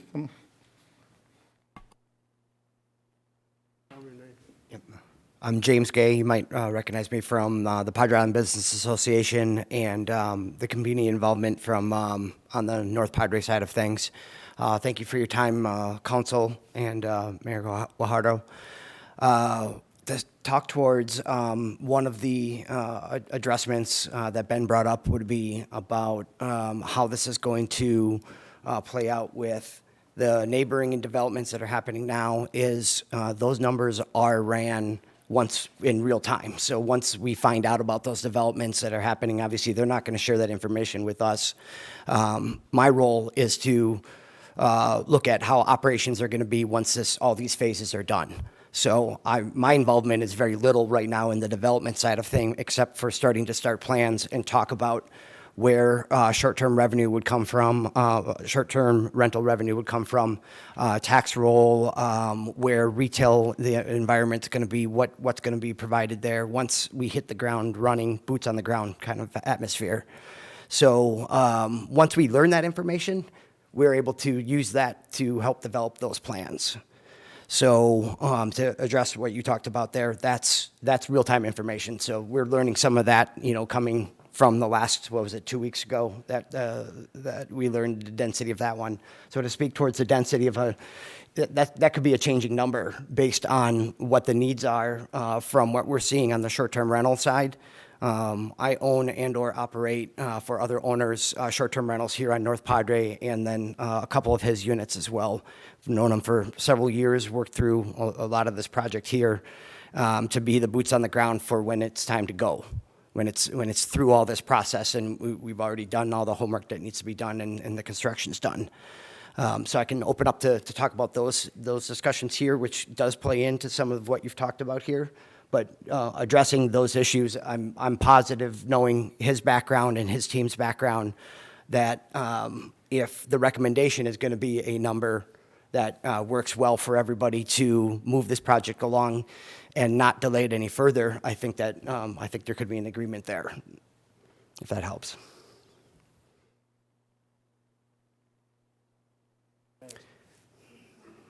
Mm-hmm. Okay. And Mr. Raymond, I just want to, the density on the project we approved before changed once we went to the special permit, because what they had submitted originally was a higher density than what they ended up with. That's correct. And so I think that's very important. And for the applicant, here's the deal. If we vote on this and we vote it down, then you got to wait, a year before they can bring it back? And if we table this for a special permit, you may be waiting 2 or 3 weeks. But I have some real concerns about this project. We just did one of these. I'd kind of like to see how that one's going to work out. I also, Mr. Raymond, wanted to ask you, on their plat, on page 17 of your presentation, where they show this red line plat drawing, the CR2 doesn't continue all the way, and they've got this RV boundary wrapping around the CR2. I don't understand why you would do that, because that's the location of where he's, I guess, talking about building this luxury hotel. Give me 1 second. Sorry.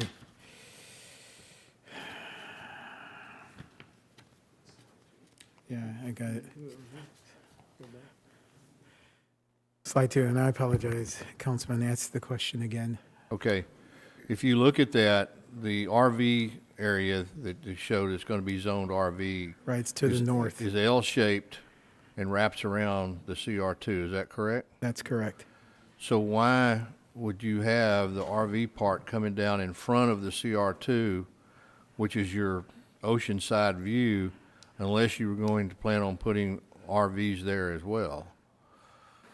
Well, the RV designation, as it shows here, the 12 acres tentatively is, this is a 17-acre, parcel, right? 5 of it will be the CR2, and 12 of it will be the RV park. If you remember his presentation, even though the RV park kind of makes an L shape and boxes in the CR2, I think behind that is his phase 2, which will be that condominium hotel project. Well, then I guess I have to defer to the owner then. I don't understand why you would make that L shape around the CR2. It seems to me like the CR2 would extend all the way down to where you have that property available to you for your high-end development. And I think the other thing that bothers me about this RV deal is these are lots that people will own. The other project that we approved were rentals. 180 days max, yes, And, that's right. The problem with RV parks where they own them is RVs don't have storage. So everything outside becomes storage. And the next thing you know, it looks like somebody's having a rummage sale. And I just, for island development, I'm just not sure that deed ownership type properties is what we ought to be doing for RV sales. I have a real problem with that. And Councilman, a special permit, as you mentioned early on, could address that issue as well, Yeah. as well as density and the other things that we are unsure about. Yeah, I can't support this in its current form. By the way, if council votes on this without tabling and just votes on it straight, you can waive the 1-year requirement, council, and allow the applicant to come back when he, readjust his design or whatever. So it's not like written in stone, so to speak.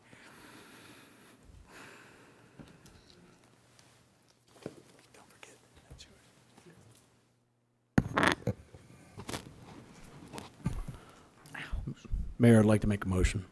You what? Let me go ahead and close the public hearing, if you will.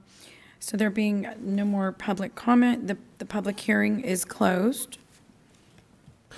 I'll make a motion to approve the CR2 Resort Commercial District and table the RV Recreational District for further discussion for special permit.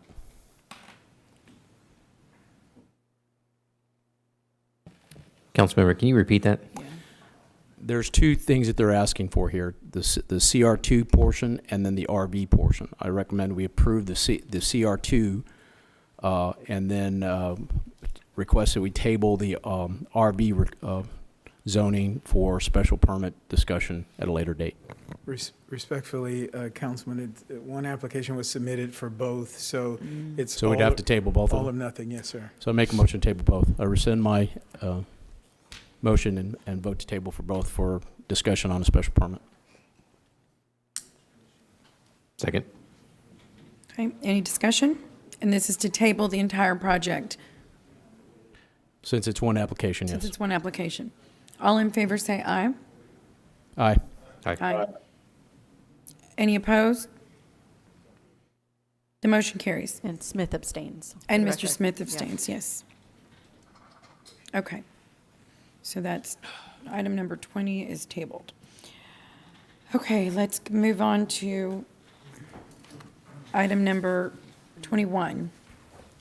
This is a public hearing and first reading ordinance for zoning case number 0221-01, Ad Hub LLC. Mr. Raymond? Thank you. Wait for the presentation to come up. There it is. Good afternoon again, Mayor and Council. The case before you is to rezone the property located at 502 South Clarkwood Road from RS6, Single Family 6 District to IL Light Industrial District. The purpose is to allow for the construction of an office warehouse with a multi-acre storage yard to store modular office structures. The applicant is Ad Hub LLC. Next slide, please. The property is located along the east side of South Clarkwood Road, south of State Highway 44, north of County Road 34, and west of Blockholt Road. The property fronts along South Clarkwood Road, which is designated as an A3 primary arterial street. To the north are a few single-family residential homes zoned RS6, single-family 6 district, and 2 vacant properties zoned IC, industrial compatible district, and ILSP, light industrial district with a special permit. To the south is vacant property zone RV, recreational vehicle park district. To the west is Clarkwood Road, and the city limits is on the west side.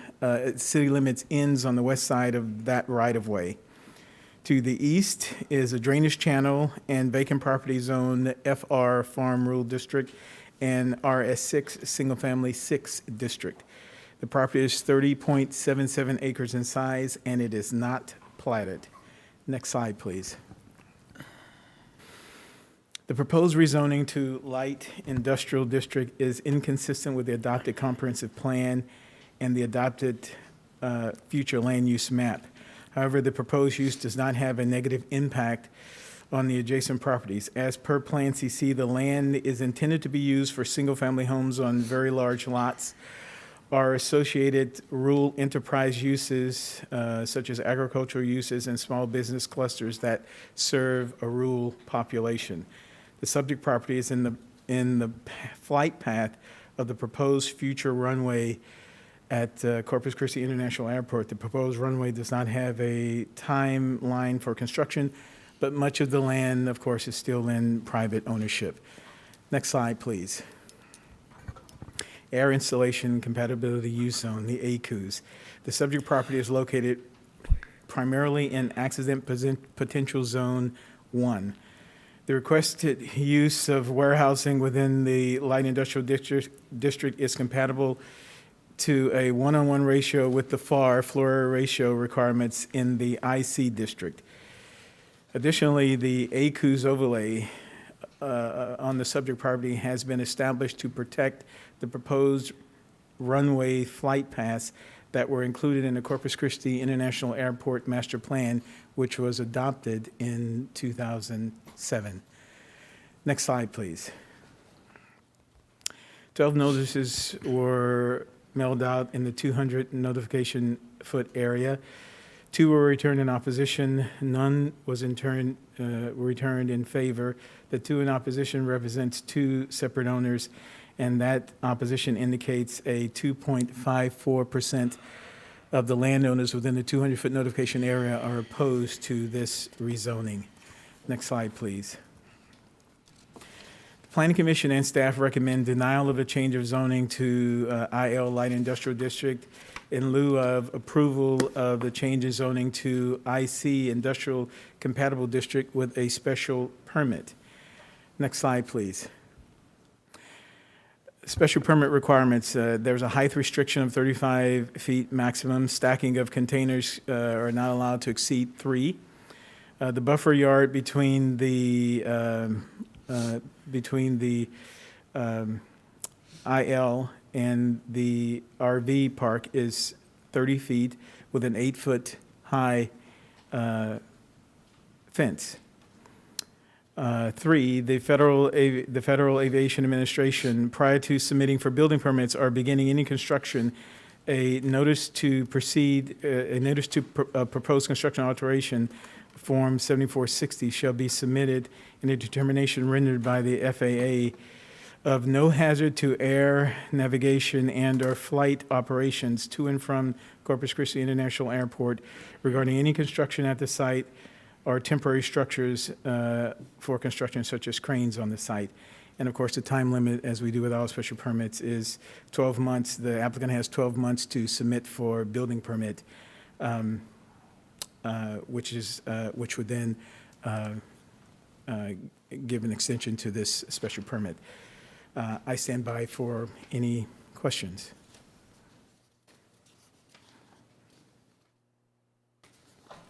Councilman Smith. Thank you, Mr. Raymond. So In the ACUs, this is in the second most dense zone. I guess we have a crash zone as the first. That is correct. So would we be allowing all IL-type uses with the exception of, with these limitations? Is that what we're talking about doing? No. I'm sorry, ask again, I apologize. Okay, so the special permit, what are we allowing the uses for? Were we allowing in light industrial type uses, but limiting to these conditions? Right, the IC industrial compatible is a zone that was specifically designed to work within the ACUs, right? So it's very few populous area, right? It's a warehouse, it's a lay-down yard, so rather than allow it to be a light industrial, which would include other things, much like we were talking about in the previous zoning cases, the IC limits what it can be and what it can do. So we think, that's why we think it's appropriate for this particular case. And we've reached out to the applicant, and the he's in applicant is agreement. comfortable with Yes. that. So even though it's CZ1, we're comfortable with Yes. this kind of use. Applicant is Yes. comfortable with it. Yes, and keep in mind, the special permit still requires the applicant to get FAA approval for what they ultimately will do on that Yeah. site. And the 35-foot height and the three Yes. container stacking and everything is, Yes. okay. Thank you. Councilman Hernandez? Yes, thank you. I want to ask a little bit of your requirements on the special permit. You have on the southern property line, you have a 30-foot setback. As I understand it, this is going to be kind of like a yard for trailers. Well, office Trailers, storage right? trailers, right, yes. Kind of like G commercial type trailers, right? I would think so, yes. Right, so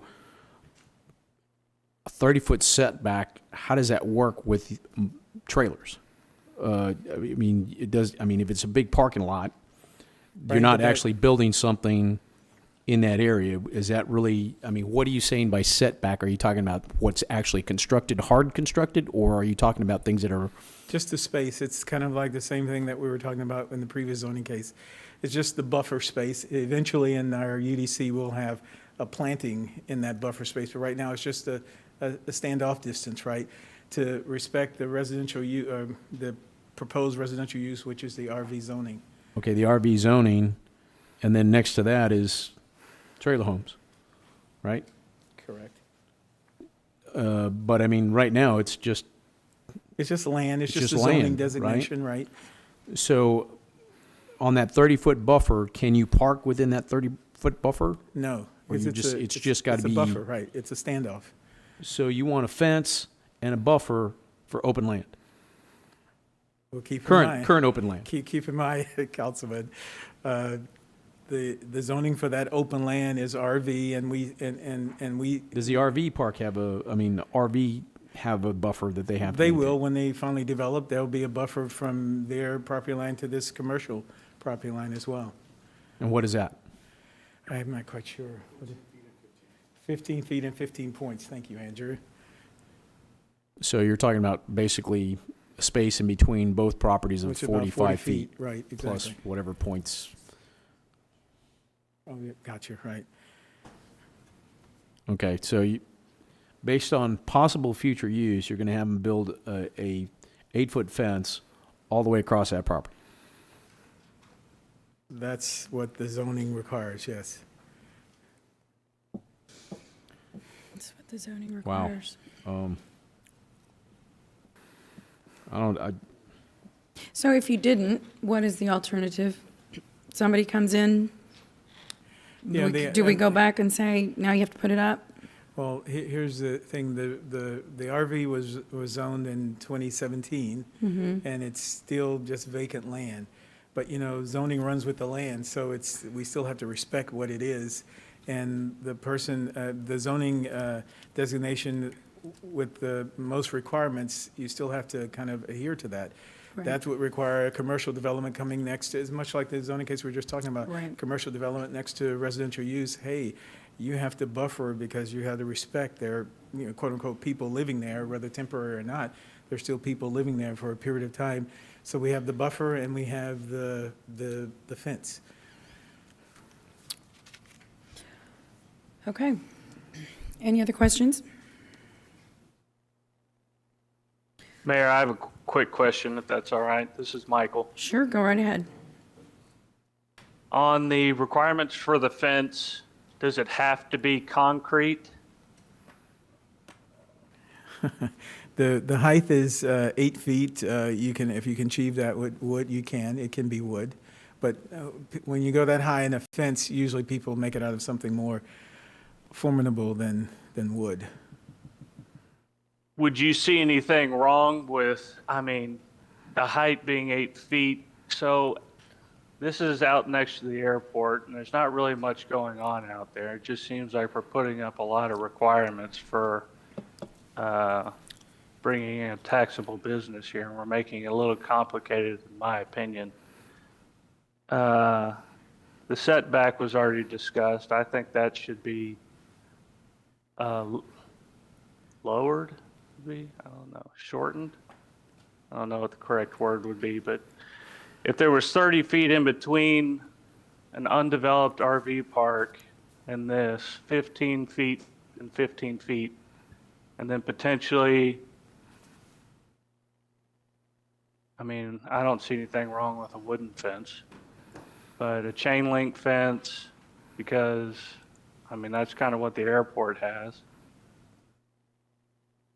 Understood. I understand that the area is under a code, but, there hasn't really been much built out there other than those large companies, and this is a storage facility for companies, so I see the benefit of having it out there. I guess my point is I would like to make this a little bit more beneficial for for the city's taxable customer.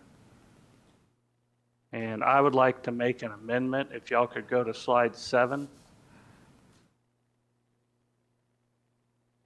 Bring up slide 7, please.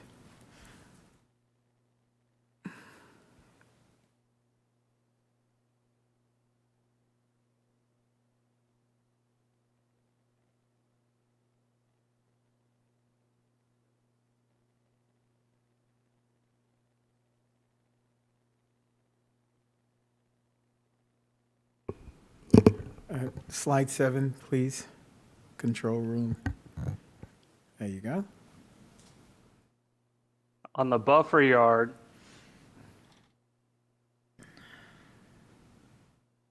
I would like to make an amendment for the property line to be 15 to 20 feet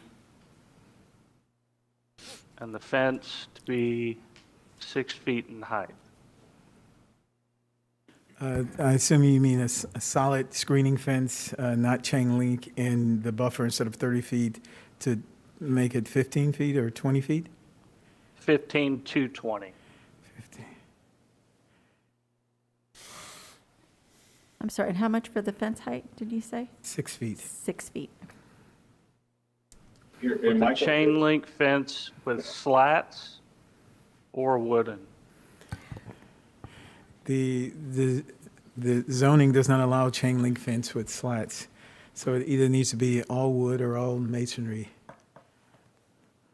which I assume then it would be a wood fence. Could you tell, That's fine. is this okay to do? In other words, what are the pros and cons of this? So you're following procedure. You're saying this is the way we do business, Right, to but it's- do, but- to require what you've shown us. If we,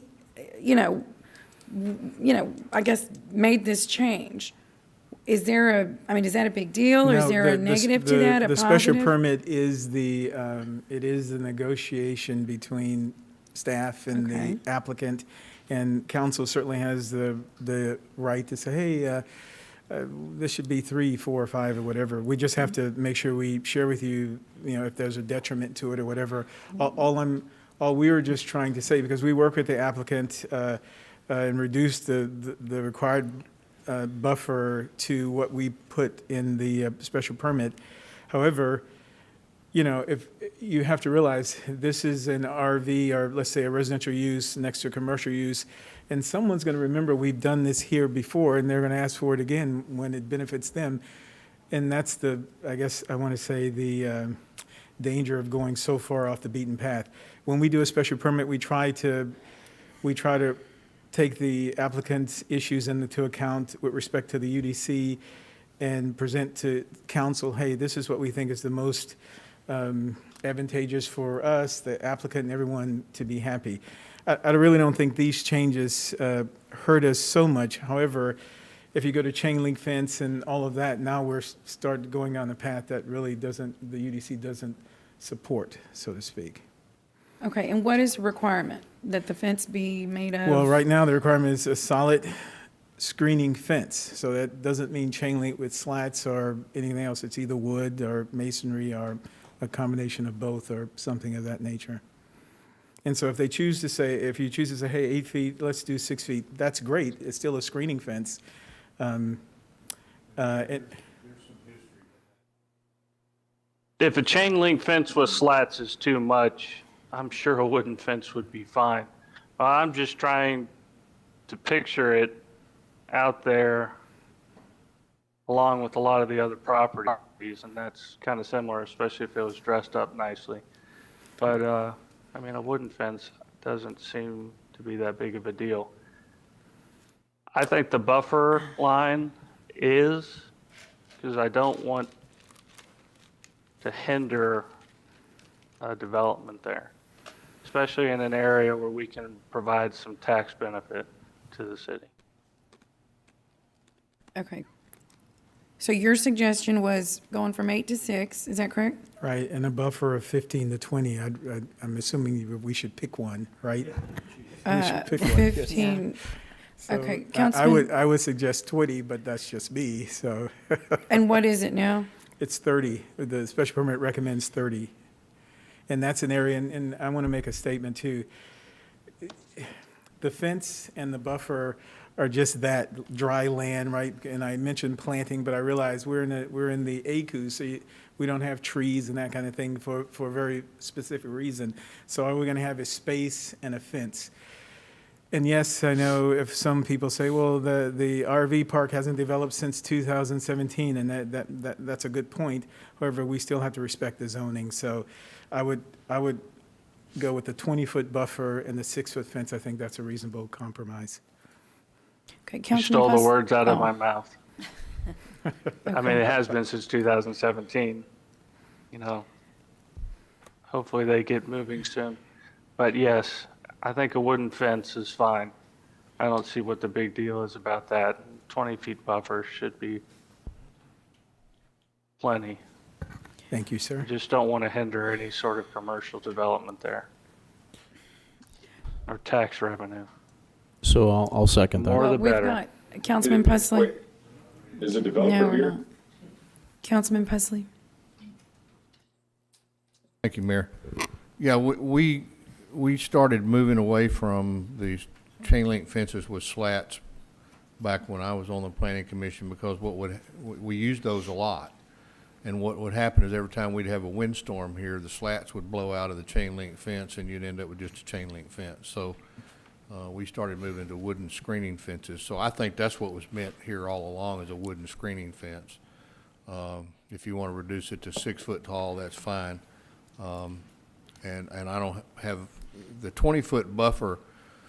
I want to remind council that in what we used to call B4, general businesses, those back up to residential zoned areas, the buffer there is 50 feet. And they can't build on that, but they can drive on it. And I would assume, Mr. Raymond, the same as here, they can build a driveway in that buffer area. Oh, yeah, but they can't park. I assume he was saying parking. Or, They can build a road all the way around Of that course. property inside that buffer zone. Of course. And so I think that's something to be considered. But you have to honor the zoning that's in place, regardless of whether something's been built on it or not, because here's the danger. If you change it here, as Mr. Raymond said, somebody's going to remember that, and they're going to come back to you and say, well, you did it over here, how come you can't do it for me?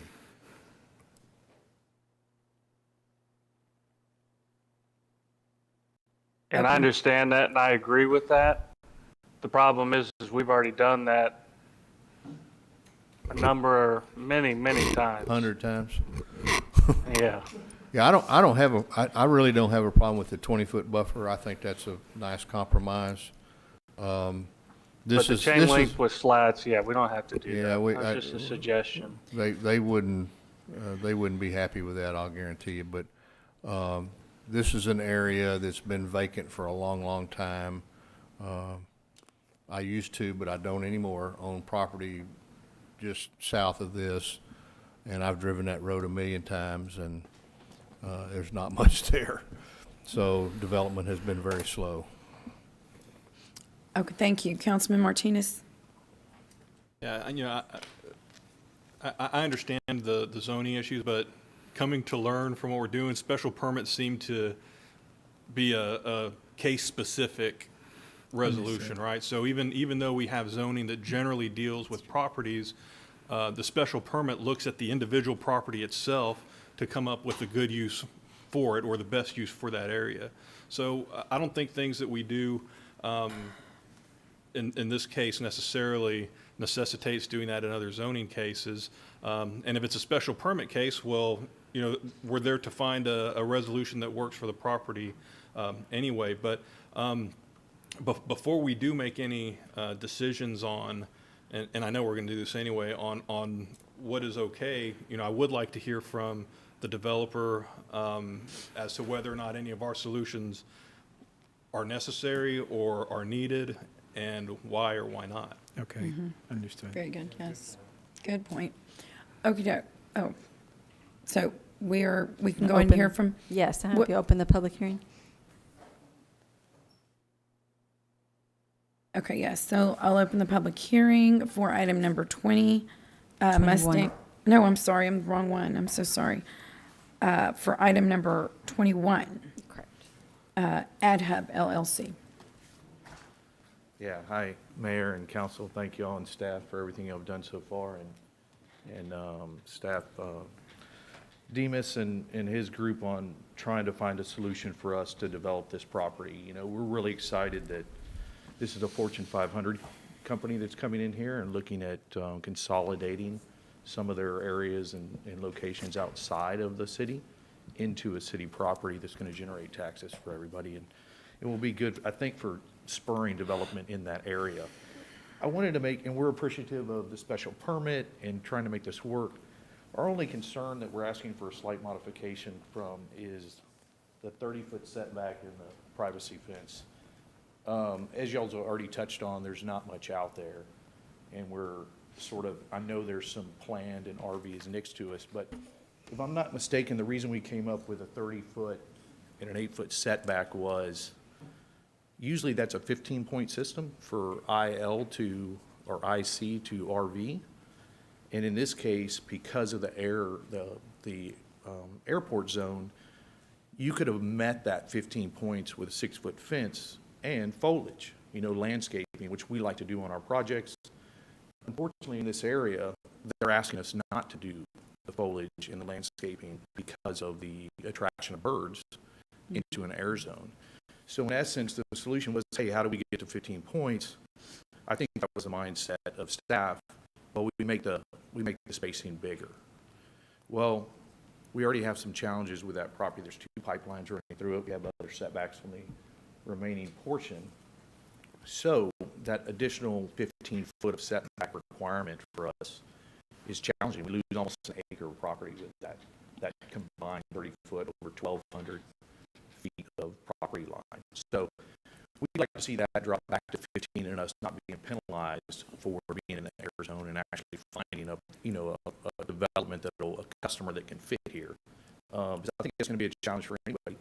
And likewise, with the RV coming back to us, they'd be subject to that same limitation of being in the air zone. So you could be looking at a 60 foot between 2 fences that's unusable, that would really serve a very limited purpose. So that's really we appreciate everything. We're happy that they've found a solution for us, but if we could see that zoning that setback on the special permit drop back to 15 foot and a 6-foot security fence, You know, we've had success with chain link fences with the slats. The only time we've seen problems is hurricanes, but I think you're gonna have a problem with a wood fence, or a chain link fence with slats in it. So we'd love the flexibility there. We're gonna fence the entire property anyway. We plan to do a chain link fence around the other three sides, but if we need to do a wooden fence for this section, we'll do it, certainly. But we'd love to have that flexibility and work with the customer on what makes the most sense there. Sir, can you identify yourself for the I'm record? Lawrence Falls. Sorry Lawrence. about that. No problem. Okay, and Mr. Raymond, can you tell us again, so why the chain link is what we're, Right, the UDC doesn't allow chain link fence for separation barriers from one use to the other, right? So if it sounds silly, and I know, and that's why I guess you guys are where you are, but if he's gonna do 3 sides of chain link, we have to stay in path on what the zoning requirements are, and it's a solid screening fence, right? And you only achieve that through wood or hardy plank or masonry or something of that nature, right? I understand his concern about the loss of area if we even do the 20-foot setback. So I don't really have a problem with the 15, but I think we have to stand firm on the screening fence. It's just our zoning. right, okay. Councilman Smith? Thank you. I think it's a great project, bring some tax base to the city on there, and the 15 feet makes common sense. I agree with Mr. Raymond on the fence, though, that we need that screening fence. And when you drop from an 8-foot to a 6-foot, there's a lot of difference in cost. That extra 2 feet, the wind resistance on there, you got to go exponentially up. And so I support the 6 feet, but to Mr. Raymond's, we need that solid fence there, but then they won't be incurring that probably double the cost. An 8-foot could cost double what a 6-foot cost on there. Okay. Kind of a nice compromise. Councilman Pusley? Yeah, Lawrence makes a good point. If something develops on that other property, you're going to have a buffer of some kind. It'll be 10 to 15 feet at least, so you'd end up with your 30-foot buffer there pretty much anyway. So I think, so Lawrence, can you live with 15 feet and a screening fence on that side? Is that doable for you guys? Certainly, I think that, Councilman Smith brought up a good point on the cost differential between an 8-foot and 6-foot. That's very helpful. Yeah. And I think we can make that work with our customer. Okay, great. Thank you. Here, Mayor, can I just make Sure. one more comment? Go ahead. And it may be because I just don't know any better. With wind gusts, obviously, out in that area in excess of 20 miles an hour on a regular basis, I just don't, and like I said, I just may not know any better. Wouldn't a hurricane fence make more sense? I mean, once again, you're in an area surrounded by undeveloped land and farmland, and I understand where you're coming from, Mr. Raymond, but that's the thing I have a hard time. When you have a solid fence or something of that nature, or even a wood fence is going to require replacing. I mean, it's just a hurricane fence makes more sense to me. And I don't know if anybody wants to respond to that, but I'm looking at it from the standpoint of practicality, not necessarily what the UDC requires. I understand, and you're making what would reasonably be considered common sense, right? However, we still have a code to go by, right? We can't undermine it, even if we think chain link or hurricane fence is better. It's out in an area that's exposed. I understand that too. Eventually, there'll be elements there that will not just be an entire wind gust onto the fence. But as it stands now, we have to comply with the UDC, and the UDC we've already reduced it from 8 to 6, but the UDC requires a solid screening fence, and my recommendation is that we stay with it. Now, this council can overrule that, but I just think we should stay with that because that is kind of meeting the intent of the code. Mm-hmm. Okay.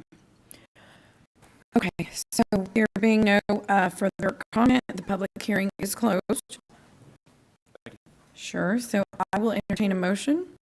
Well, there was a motion on the floor, I thought, and a second I heard, but No, I guess maybe those weren't. I don't know confirm if it was a that- motion because there was still comment Point, up here. yeah, point of order, I guess there was motion, but I one. think Michael would have to rescind his and restate it at 15 feet as Correct. opposed to the 20. Yeah. if Oh, he would be Michael's- willing to- Michael's Because motion. Michael, Yeah, yeah. I'll I'm rescind sorry, my I thought you meant motion. Gil. No, Michael Yes. had brought that up, and Right. Gil seconded, yeah. Right. So Yeah, Mi- sorry, I'll Michael rescind my rescinds his. motion. Okay, No, Michael's just amending his. He's just gonna 15-foot setback, 6-foot fence, screened. okay, so that's amendment to the second condition in the special permit, the buffer yard. So I'll second him in restating it, a 15-foot buffer with a 6-foot solid screen fence Right. or wood or whatever they want to make it. Yeah, Okay. it's a solid screening fence. Is there any further discussion? All in favor, say aye. Aye. Aye. Aye. Any opposed? The motion carries. We could also pass it as amended. if As you- amended. Yeah, when we're, As amended. Mayor, can I just say one thing to Yes. Councilman? Rick Valls, for the record. I just wanted to thank, when we started working on this project, I know that City Development Services, Andrew, was going through COVID and COVID protocols. I believe you had COVID and was ill, and they just did a tremendous job working with us and getting us to this point. So we really appreciate that effort. Thank you. Thank you.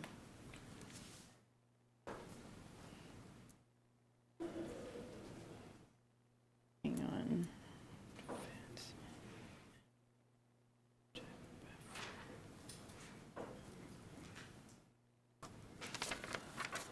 Okay, moving on. Item number 22 is a public hearing and first reading ordinance to consider adopting the Northwest Boulevard Corridor Plan. Mr. McGinn? Good afternoon, Daniel McGinn, Director of the City's Planning Department. Also with me today is Matt Rufo. He's with the Asacura Robinson Urban Planning Firm, and he's going to be joining us via WebEx. Okay. This next item is an ordinance adopting the Northwest Boulevard Corridor Plan. The Planning Department, we've been working with Asacura Robinson along with the Northwest community over the last year to develop this Northwest Corridor project, one of the city manager's budget initiatives. As you're aware, the Northwest continues to grow, and we're anticipating that to increase with projects like Steel Dynamics in the nearby Sinton area. The Callahan area offers proximity to that workplace and also a very high quality of life for folks that will be moving into our community that will be working at that location. The plan included significant public engagement and includes an evaluation of current conditions along with opportunities and identifies a path forward to improve the safety and mobility of the Northwest Boulevard for all users. And with that, I will pass it on to Matt, who will take us through a short presentation. All right.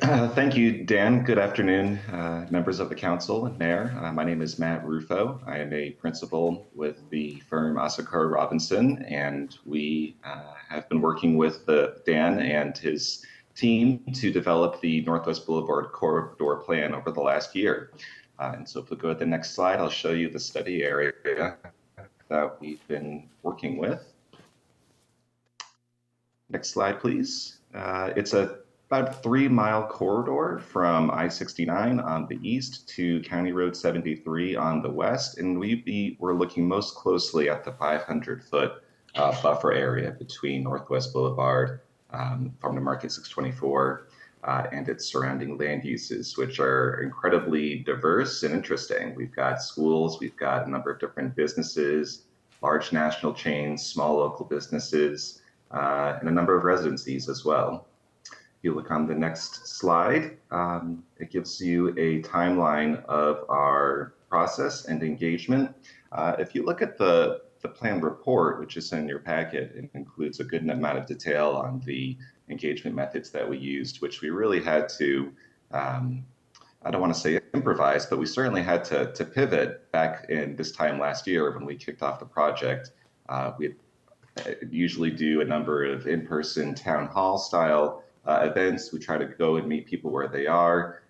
Given the pandemic kicking off and lockdown beginning right around the time we started last March, we had to pivot toward a different variety of outreach methods, which included a very robust project website, a couple of public meetings held virtually via Zoom, which had really great attendance. Actually, we had about 60 70 people on each of those, which occurred in May and July last year.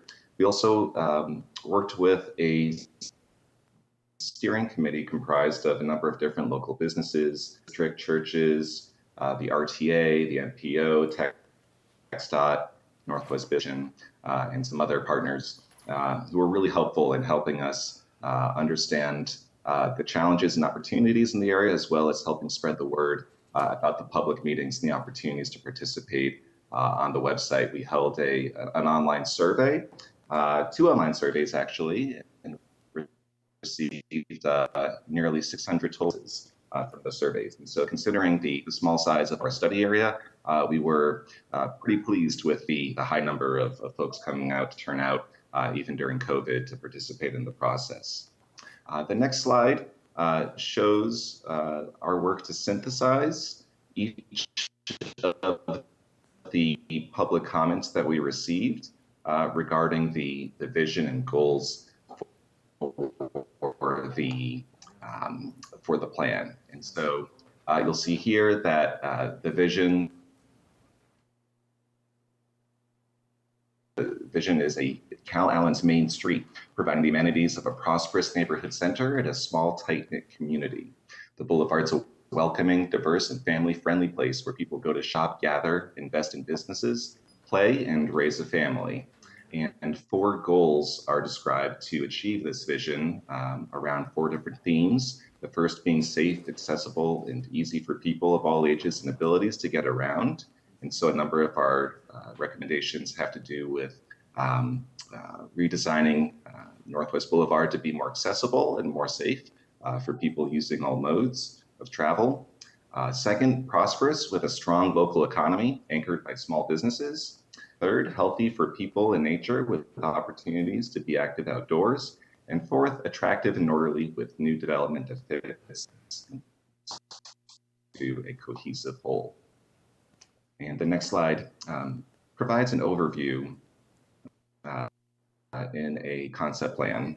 The next slide, please, shows a map with a number of different recommendations organized around transportation, around land use, and around streetscape recommendations. And so it shows suggested areas for building side paths for people to walk and bike. And it also includes recommended areas for public art, intersections for enhancement, for safety enhancements, including with 1889, CR 69, Wildcat Drive, and Highway 77 at I-69. And a number of different future land use map changes as well. The next slide shows an overall summary graphic of what all of these recommendations together can look like and how it can transform the existing condition of Northwest Boulevard, which you may be aware does not have any kind of pedestrian infrastructure. It does not have very frequent crossings of road text signals. Little land are medians, but they are.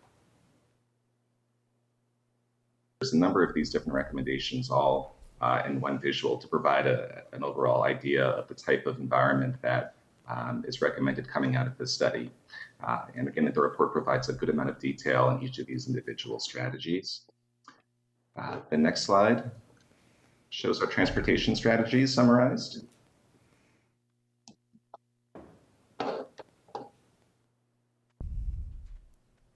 Please go to the next slide. Okay, great. And so the 4 main strategies, the top priority we heard about was really reducing congestion, particularly near the intersection of 69, particularly during school opening and closing times. TxDOT is going to need to be involved closely in this work because of course they own the roadway. Second is improving intersections for safety and mobility, building active infrastructure, and then fourth, coordinating with the school district to manage traffic demand. And so we can go through the next few slides pretty quickly, recognizing that you've all had a long day here. Now, the next slide shows a couple of different potential treatments for that intersection, including potentially a multi-lane roundabout and potentially a single point urban interchange. These consume a good amount of land, and so TxDOT's going to need to come in and really look at what the opportunity is to adapt the existing orientation of the intersection to be a much more efficient flow of traffic and preventing a lot of the backups that currently occur from traffic trying to get on and off. The next slide shows a few examples of different intersections that are identified for some of those pedestrian safety enhancements that we showed earlier in those graphics. Those 4 intersections are actually locations where crashes had happened, previous fatalities and injuries have occurred in some of the crashes that have happened in this roadway. Next slide, please.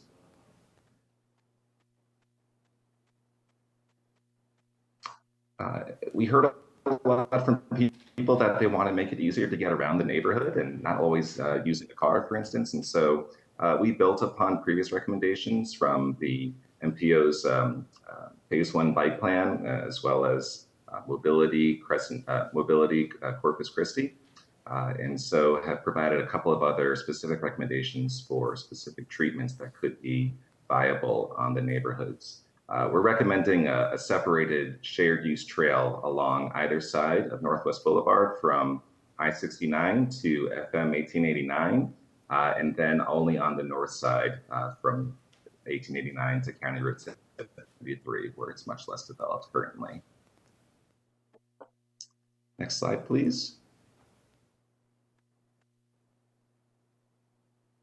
And the next slide shows working with, land use strategies. Again, we've got adopting a future land use amendment, relaxing zoning restrictions for businesses adapting to COVID-19, and when funding becomes available, continue to provide small business programs that target the long-term impact of COVID-19. Show the next slide. This is the existing future land use map from Plan Corpus Christi. Understanding that the effort around that project didn't necessarily have the time to go into very much detail in every neighborhood in the city. This was an opportunity for us to take a much closer look at the individual parcels in this study area and propose a more coherent and cohesive future land use pattern. The next slide shows the recommendations, changing from this disparate number of different uses to a consistent mixed use land use format for the entire corridor, which provides a lot more flexibility to developers to, basically meet the market where it is and provide the type of uses that are in demand, leading to incremental development corridor. The current categories don't distinguish between high intensity versus low intensity mixed uses. But what we did hear pretty clearly from the public is that there is a preference for concentrating higher intensity activities along the eastern end of the corridor and preserving the western end of the corridor for lower intensity activities. Maybe a restaurant, maybe some low density residential, some neighborhood businesses, but certainly nothing like the high school, Walmart, hospital uses that are further along the eastern side of the corridor. All right, the next slide shows.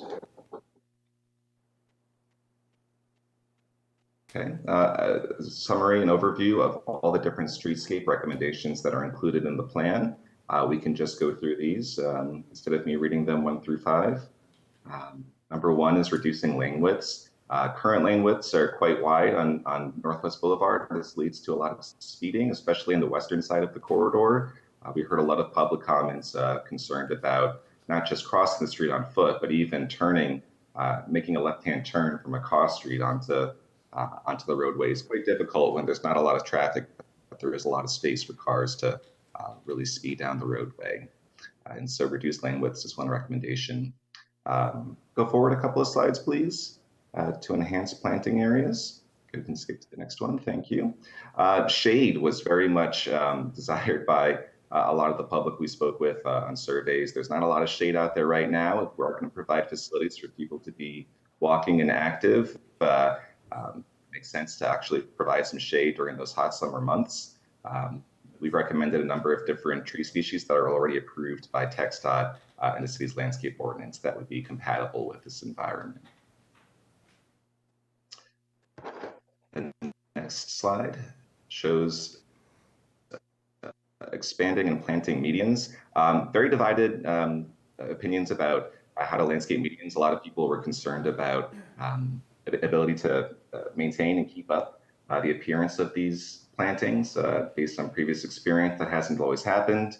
And so what we've done is try to honor the interest in beautifying the area by specifying a handful of different treatments that could work, that are very low maintenance, drought tolerant, and are already approved by the landscape ordinance and TxDOT. And so ornamental grasses, perennials, wildflowers, these are the types of treatments that can make an area more attractive, that don't require the same level of maintenance as some other species of plants and plant types require.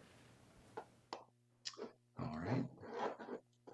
And to conclude here, we'll show a few examples of some of the public realm improvements that we proposed and received some feedback on.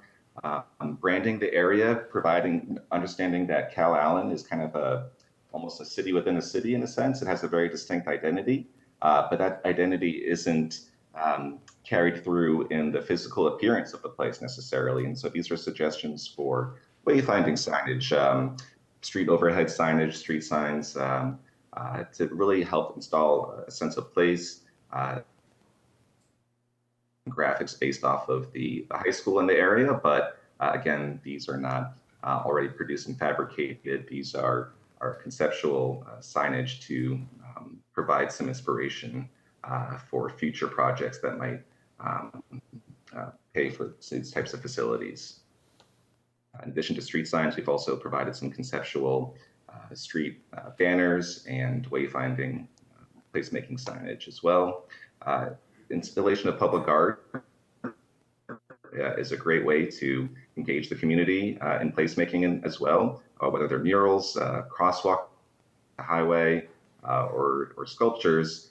It's a great opportunity to partner with local arts organizations, perhaps the high school student artists, to really work to beautify the neighborhood. We've identified a number of different Blake walls throughout the area and public vacant land at intersections that would make excellent locations for some of these types of sculptures and other artwork installations.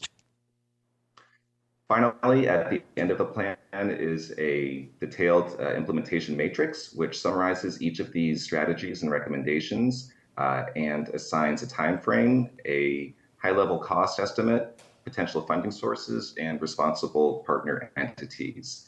The city of Corpus Christi will not be able to do all of these alone. It's going to require coordination with other organizations, including TxDOT, the MPO, perhaps the RTA, certainly the school district, and other organizations that we've been engaging throughout the process. And so with that, I'd like to, again, thank you for the time to work with y'all, and thank the planning and planning staff who've been great to work with. And I'm happy to respond to any questions you may have. Thank you. There's one more slide with my contact information at the end as well. All right, thank you, Matt. I just wanted to add one other thing that came up during, especially with our planning commission, was a discussion about street lighting within the corridor. And it was kind of a two-phase approach. Now, we obviously have long-term plans, hopefully to improve the right-of-way, but looking at maybe conditions of the lighting now, working with TxDOT to see what improvements could be made now. There is some lights. It's not a great situation today, but maybe there's some things that could be improved today. But long-term in the design and planning, we need to be looking at an approach to look at that in a more full design of that corridor. So that was one item that came up through that planning commission discussion. Okay, Councilman Smith? Thank you, and thanks for the great presentation.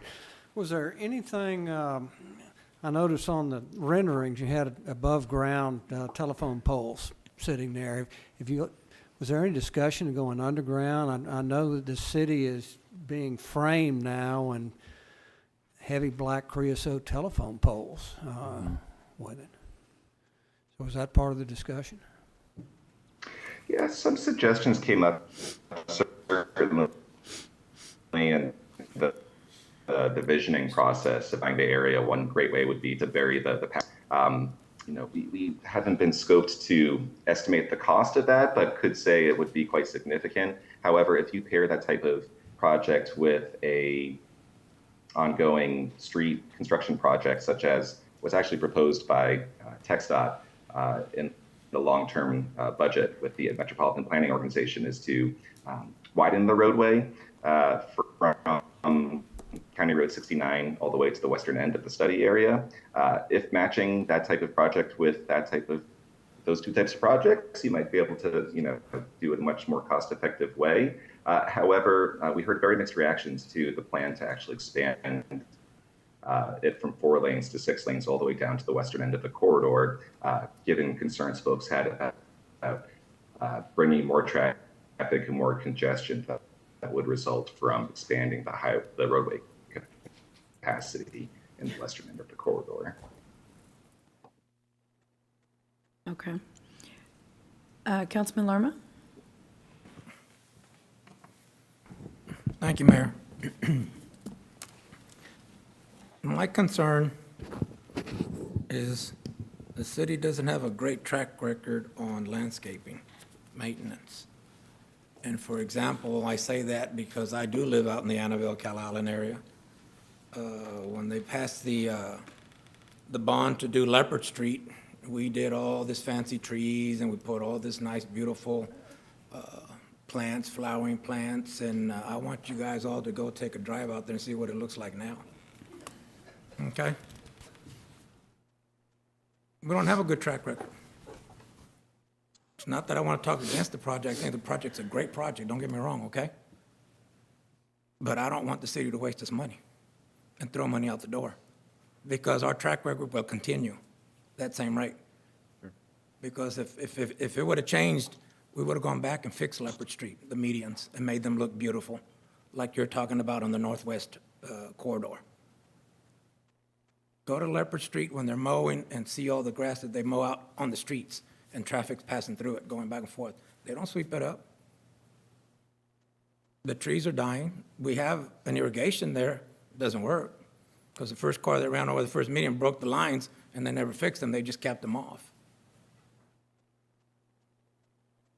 If we're going to do this for the northwest area out there on the corridor, I expect us to carry it back through Leopard and do the art and the rest of the stuff. So that whole corridor, which is northwest corridor, is part of Leopard going all the way through. Okay, so that's my concern. Lighting is a big concern on that one. We've got lighting on Leopard, I'm okay with that. But the lighting in the northwest doesn't look like it's going to be enough lighting there to be able to support the great sidewalks and the bike rides, the bicycle trails. I'm afraid that, traffic going back and forth that way, they're not going to see that one riding the bicycle, or the sidewalks. I think from what I saw in the renderings, your bicycle paths are the sidewalk. It's pedestrian and bicycle.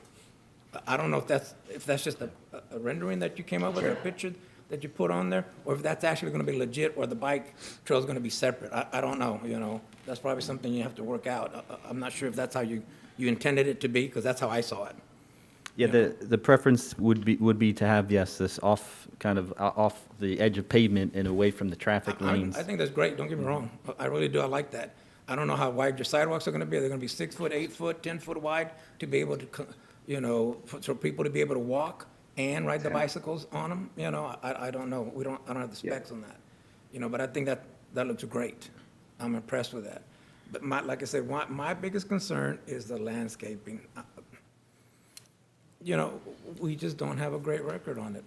Well, Mr. McGinn, could you address, I'm sorry, is the gentleman still on the phone? Because I think there were some comments made by him about they're drought resistant, and I'm sure those are things that were considered due to these comments. Yeah, and can I add, Councilman Lerma, but the consultant probably can, and it looks like his design does include that, but, so I've been here about 2 years, and we hired a new public works director who has a focus and knows about maintaining right-of-way medians. He's done it for 30 years in 2 big Texas cities. Mm-hmm. This city had 4 different departments managing the right-of-way, and we've consolidated it all into one right now. And that's that stormwater group that we talked about earlier today with Councilman Pusley. And so things are beginning to evolve in that operation where there is a focus. We have an inventory now of where the right-of-ways are. We didn't really even know where we were supposed to be maintaining them. So I would say that what you have seen over the decades or years isn't necessarily what's going to continue with new leadership and a new focus in the city organization. So we'll check out that Leopard Street. I'll go with you, in fact, to make sure I know where it is. Like I said, Yeah. I'm not here to be negative about it. No, I just want to understand. bring the real record forward so people can understand we have a bad track record. We do, but track You know, records can be fixed, and I and that's really what we're would doing love to today. see that northwest Yeah. corridor. I'm for it 100%, Yeah. just like Councilman Pusley is. Right. But we need to look at the real picture of the whole thing. And if we're able to maintain that, then we need to go back to these other places Right. that we've left behind and fix them, and let's move forward with it so our city can have that Exactly. beautification part that we're Yeah. looking for. And Councilman Lerma, if I may, that's exactly why that seat is Peter's seat. Because as a council, that, among many other things, Oh, yeah. were talked about in terms of what needs to change. And that is what he's done and doing. So it's super important for everyone to understand, especially coming new on council, that those things that you, well, this in particular, was very and is very important to the council. And that has been changed. The leadership, it starts with the leadership. We didn't even know how many right-of-ways. You have 4 departments, managing one section of what could be managed under one department if it's done the right way. So I think you have commitment from not only, your colleagues, but also from the person managing 3,000 plus employees that we are moving, we have moved in that direction, and we will continue. Because there isn't one person up here who doesn't, in their own districts, would allow anything other than, if we're going to put something in, we're going to maintain it, and that would have to be budgeted, or you get the plants that are, that fit that, our conditions here in South Texas. So I really do appreciate your concern for it, but I want you to know that we are all on the same page, and it is happening literally now with Mr. Zanoni, as our city manager. Well, thank you, Mayor, for that. But and I look forward to meeting with Peter Zanoni.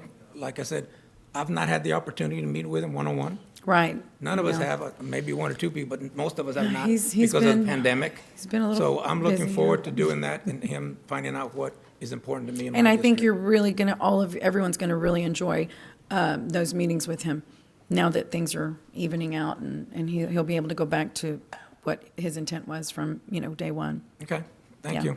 Okay, thank you. Councilman Pusley? Thank you, Mayor. Yeah, this is a good overlay plan start, but, I agree with Councilman Lerma. We've not had great success with the maintenance of our right-of-ways in the northwest area, and Peter, I know you and I had a discussion about that this morning, specific to Ocean Drive and how I think that was overpopulated with vegetation. But when we started out this process, I was asked, this was way before I became a council member, I was asked to be one of the people who sat in on this development of this plan.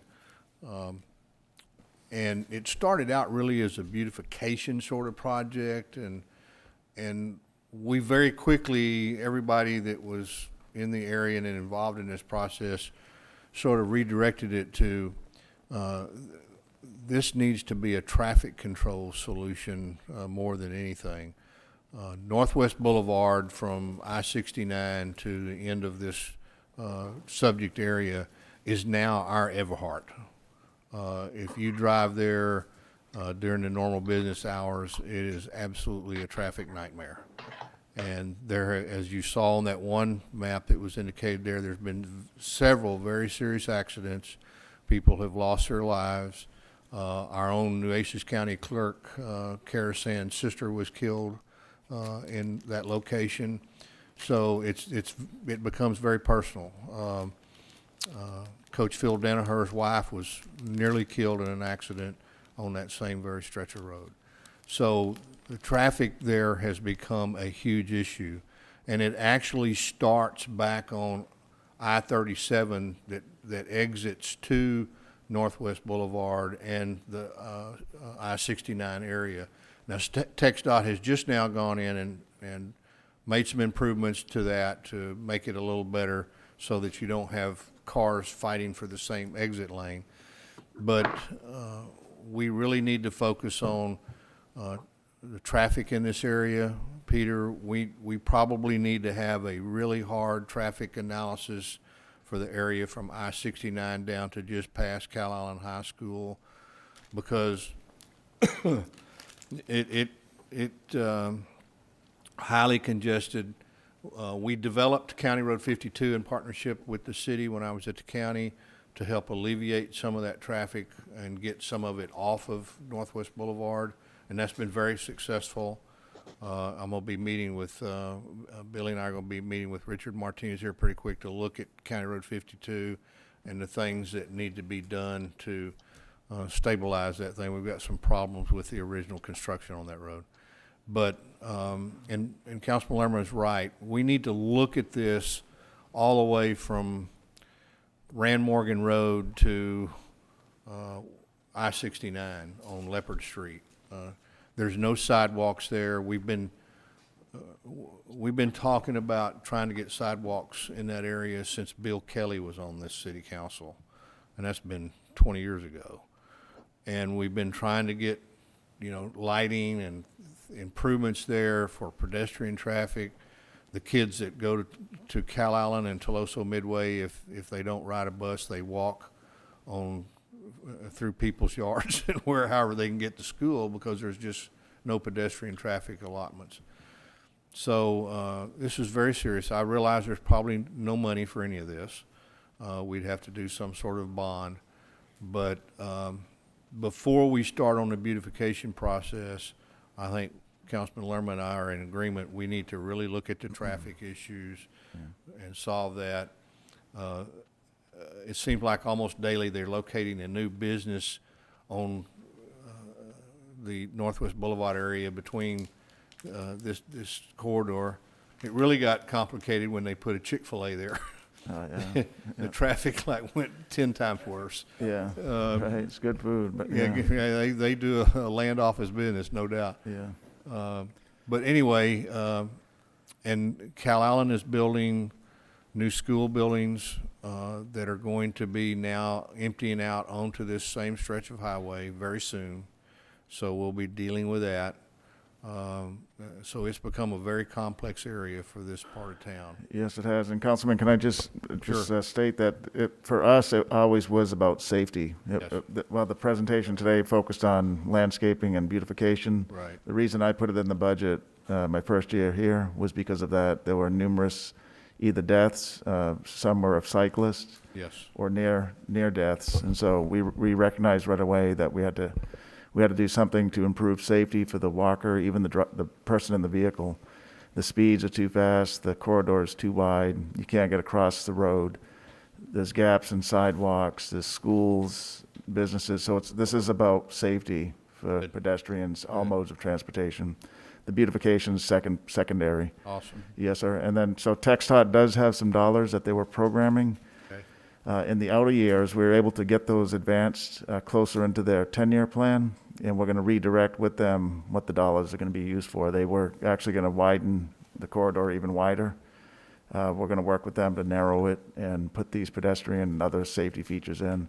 So this is a good start to have as we work with TxDOT. Our next bond program is another funding opportunity to fill in sidewalk gaps and do other safety measures. That's our number one focus. Good. Yes, sir. I appreciate that very much. Okay. Councilman Lerman and I have been we've been working to get the Northwest Business Association engaged in this process. They've sort of fallen on hard times. The COVID deal is with many organizations. They haven't been meeting since last March. And during that time, the president of the Northwest Business Association had to resign because of job requirements. And so they're trying to put all that back together, and Billy and I are going to try to set up a meeting with them here in the very near future to keep, it's important for them to be engaged in this process. Yeah, can you invite me to that also, Councilman? I presented to them my first year here. Be A great happy group of to. people, yeah. I haven't seen, like you said, though, because of COVID, but I'll be glad to go with you to that. Okay. Yes, sir. I'll be happy to do that. Yeah, they really do it. Yeah, like a real good group of people. Their coffers have now gotten to the point where they told me they can't afford to have a meeting anywhere, so Billy and I are gonna go together and sponsor a meeting for them to get them back going and hopefully get them started. Okay, good. They've always been a small group, and Yeah. we're gonna try to help get it Yeah. facilitated. Okay. Good. But it's important to have them engaged, and I hope some of them are listening today. Billy and I reached out and contacted several of them to make sure they were aware of what we were gonna be discussing it today. I'd want to say I appreciate Dan and all the staff working with us over the course of the last couple of years as we work through this plan, and the folks that put it together. I think it's a really good start, and we just need to take and build on it from here and find the money to get some of this stuff done. I think it's important for the Northwest area. We want to start feeling like we're part of the city of Corpus Christi, and I think this would go a long way in helping do that. Thank you. Great. Councilman Molina? Thank you, Mayor. I really like this plan, and as a matter of fact, after I had the chance to review it, I sat down with Peter and talked about some of the elements that I'd like to glean off of this plan for District 2. And to Councilman Lerma's point, I don't think anybody's landscaping looks good right now after the freeze, and I'd hate for anybody to drive by my yard and look at my bushes. But Peter, you and your staff and Mr. Martinez have done an excellent job of the landscaping that was installed along Goshen Drive, which includes part of District 2, and a lot of it is included in District 1. So I appreciate your diligence in that also. You talk about public safety, and I always want to go back to Vision Zero and look at the elements of Vision Zero that we can incorporate into this plan. And you've already touched on, or the presenter here has touched on that as far as including sidewalks and additional lighting. So I want to make sure that that stays top of mind, and that as we move forward with these plans, that we can incorporate as much of that public safety element as much as possible into these plans. Thank you. And Councilman, can I just add to Councilman Molina? So one thing that Councilman and I talked about also is the alternative or the artistic crosswalks. And there's some examples that were in the PowerPoint today that they referenced for here, but we may look at those for some other areas of town in the inner city. So we're going to give Councilman Molina and the council some concepts for some of our intersections. Great. Yep. Okay. Councilman Hernandez? Yes, real quick. I think everybody kind of mentioned the things I was talking about with the medians and possibly zero-scaping instead of having anything, because it's not just a question of maintenance, it's also a question of water. And obviously, we're looking at alternative water sources. We should also look at conservation in terms of how we look at maintaining our medians.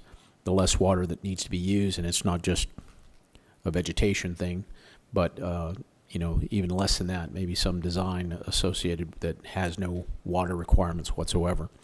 Also, and I was going to bring up the Vision Zero, or in terms of that, I know it's something that's important to me. I know I hounded Richard here about a sidewalk on Aaron, and for a while there, so we finally got it. You get credit for it. So the sidewalks are tremendously important, especially in safe routes to school and paths for that. So in speaking with Callan High School, which is right there on the northwest corridor, that is something that's important to consider as well as safe routes to school. Anyway, thank you. Okay, great. I think that's all the questions, Mr. McGinn. Thank you very much. Thank you. I will go ahead and open public hearing for item number 22, Northwest Boulevard Corridor Plan. Ms. Huerta, do we have any written public comment? Yes, ma'am, just one comment. Okay. So this comment is from Kevin Kaplan, address is 14201 Northwest Boulevard. I work for Prosperity Bank located at the corner of Northwest Boulevard and CR 69. CR 69 is currently 2 lanes wide, and this intersection is not wide enough to accommodate large trucks that turn off of Northwest Boulevard. I've witnessed numerous trucks run up on the curbs and knock over utility boxes that are located at this intersection. If another vehicle is on CR 69 and stopped at the light, a large truck cannot make the turn off Northwest Boulevard. There is additional commercial development currently underway across Northwest Boulevard from us, as well as a new school, which will only make the traffic flow at this intersection more important. And that's his comment. Great. Okay, thank you. You can. Yep. Just so, Peter, y'all, I'm sure you realize this, but in case, what Mr. Kaplan is talking about is County Road, even though it's designated as County Road 69, from Northwest Boulevard north, it's a county road. From Northwest Boulevard south down to County Road 52, it's a city street. The city inherited it several years ago and maintains it. The city did a resurfacing project on that section of County Road 69 that they own a few years ago. And he is absolutely correct. It is just not wide enough to handle the traffic that's there. But there's some serious utility easements that are going to have to be addressed to be able to widen it and fix that problem. Thank you, Councilman. Okay. Let's see here. Okay, no more, there being no more further public comment, the public hearing is closed. And so I entertain a motion to approve the ordinance. Is there a motion? I mean, yeah. Okay, Mr. Latimer. Okay. Okay, is there any further discussion? All in favor say aye. Aye. Any opposed say no. The motion carries. Thank you, Mr. McGinn. Moving on to section N, individual consideration items. Item number 23 is a one reading ordinance amending the fiscal year 2020-2021 capital budget to include bond 2020 propositions A, B, and C. We do have a presentation? Okay.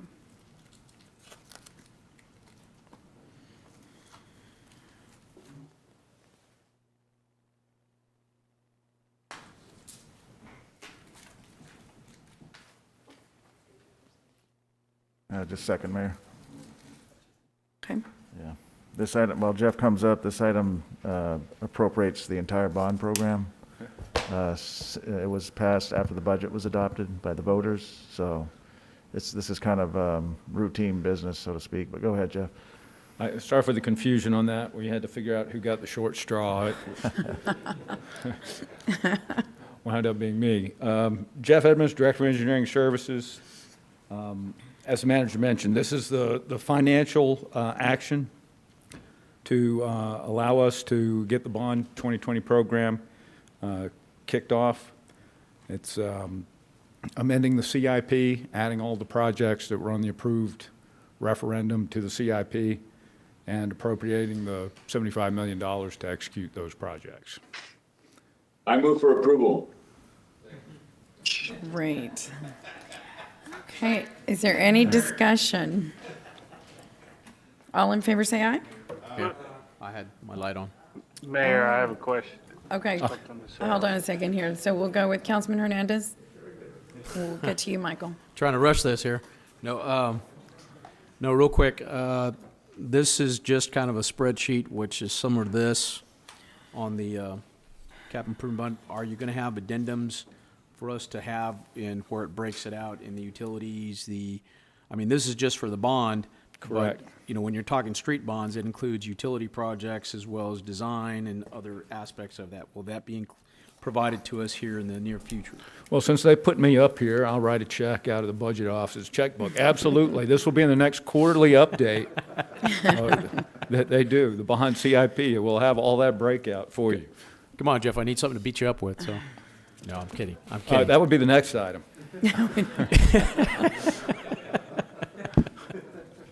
Okay. Well, no, seriously, are we going to get an addendum? I Yeah, mean, I know you're being Councilman- facetious. No, absolutely, no, I'm serious. I We'll see have no one, reason we can't yeah. include that information. Okay. Right, we'll Right, have so- one, So Thank an you. individual breakout page. yes, sir, Moving on. right. Okay. We'll have that. Thank you, Mr. Thank you. Evans. Councilman Hunter? Did you have a comment? Councilman Hernandez pretty much covered what I was going to ask. Okay. Thank you. Great. Let's see, so we have a motion and a second. All in favor, say aye. Any opposed, say no. The motion carries. Item number 23. Oh, I'm sorry, 24. This is a resolution to negotiate and execute 22 professional services contracts for civil engineering services, Bond 2020 street projects. Mr. Edmonds? Thank you, Mayor, council members. Jeff Edmonds, Director of Engineering Services. I'm going to quickly go through the presentation, since I know most of you have seen this and it's getting late. Next slide. Recap of Bond 2020 program. There were a total of 42 projects listed, total of $75 million, and there were 22 streets with a value of $61 million. Next slide. So the streets were Proposition A. The 22 streets were scattered in the 5 districts. They were arterial and collector streets, primarily reconstruction. A lot of them were targeted for extension of previous bond programs and SPMP efforts. Next slide. So what we're asking today is to endorse the staff selection, which that's traditionally how we've done it. We've usually just announced who we've picked, who's first and second. But what we're asking on this bond is to authorize staff to negotiate these contracts up to a not-to-exceed amount. And the benefits of doing that are going to help us get this project executed faster. And the estimate is that we can save 5 or 6 months in completing the overall program. And save cost and staff time and having to bring individual items back to City Council. Next slide. This is just the timeline. We got the request for qualifications published a few weeks after the referendum. We concluded the interviews early last month, and we're ready to start negotiations if we can get council to approve this item. Next slide. One of the questions we got when we briefed council members was who was on the committee. This slide just shows we had 2 different committees, combined score of from both committees. The one says technical review committee. That's really the people that reviewed the written statements of qualifications from the engineers. And then the interview committee attended the interviews with 12 of the consultants that were shortlisted. Next slide. We received 23 statements of qualifications. We shortlisted 12 for interviews, and based on the results of the interviews, we're recommending 9 of those firms for contracts. We were looking at the firm's experience, the experience of the individuals on their team, and their project understanding. There was 50 points for the written SOQ, 50 points for the interview, for a combined total of 100. Next slide. This slide shows the scoring and the ranking of the firms, and we have mapped them into projects based on their relative ranking and their expressed preference, and we're estimating what we think a good budgetary figure is for the project based on the bond dollars and the estimated utility work, which we're assuming is about a 1-to-1 ratio, to come up with an approximate fee amount before negotiation, to come up with a bottom line figure. And what we're asking you to do is authorize staff to negotiate these contracts up to that bottom line budget figure, which was based on 10% of construction value. The next few slides, I'm not going to read through all of those. That shows how the project's split between districts and the budget for each individual project, and it lists the first choice engineering firm and the second choice. And the way we do this, we're, for some reason, not able to reach an agreement with first choice firm, then we would go to the second choice firm. And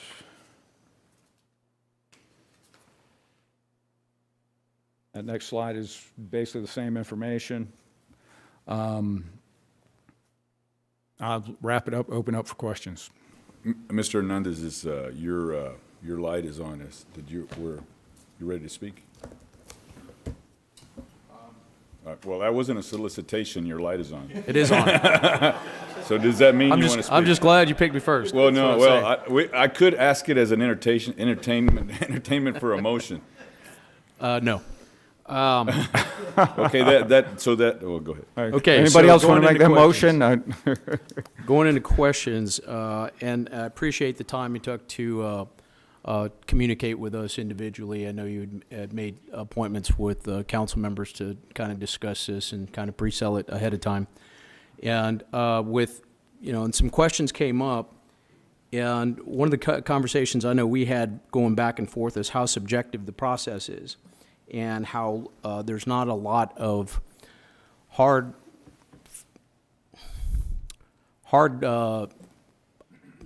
judgment items. And I understand we're kind of limited by the legislation, the Texas legislation that kind of carves out for professional services. But, in terms of one of the questions I asked was, for example, you had two companies have higher awards than others.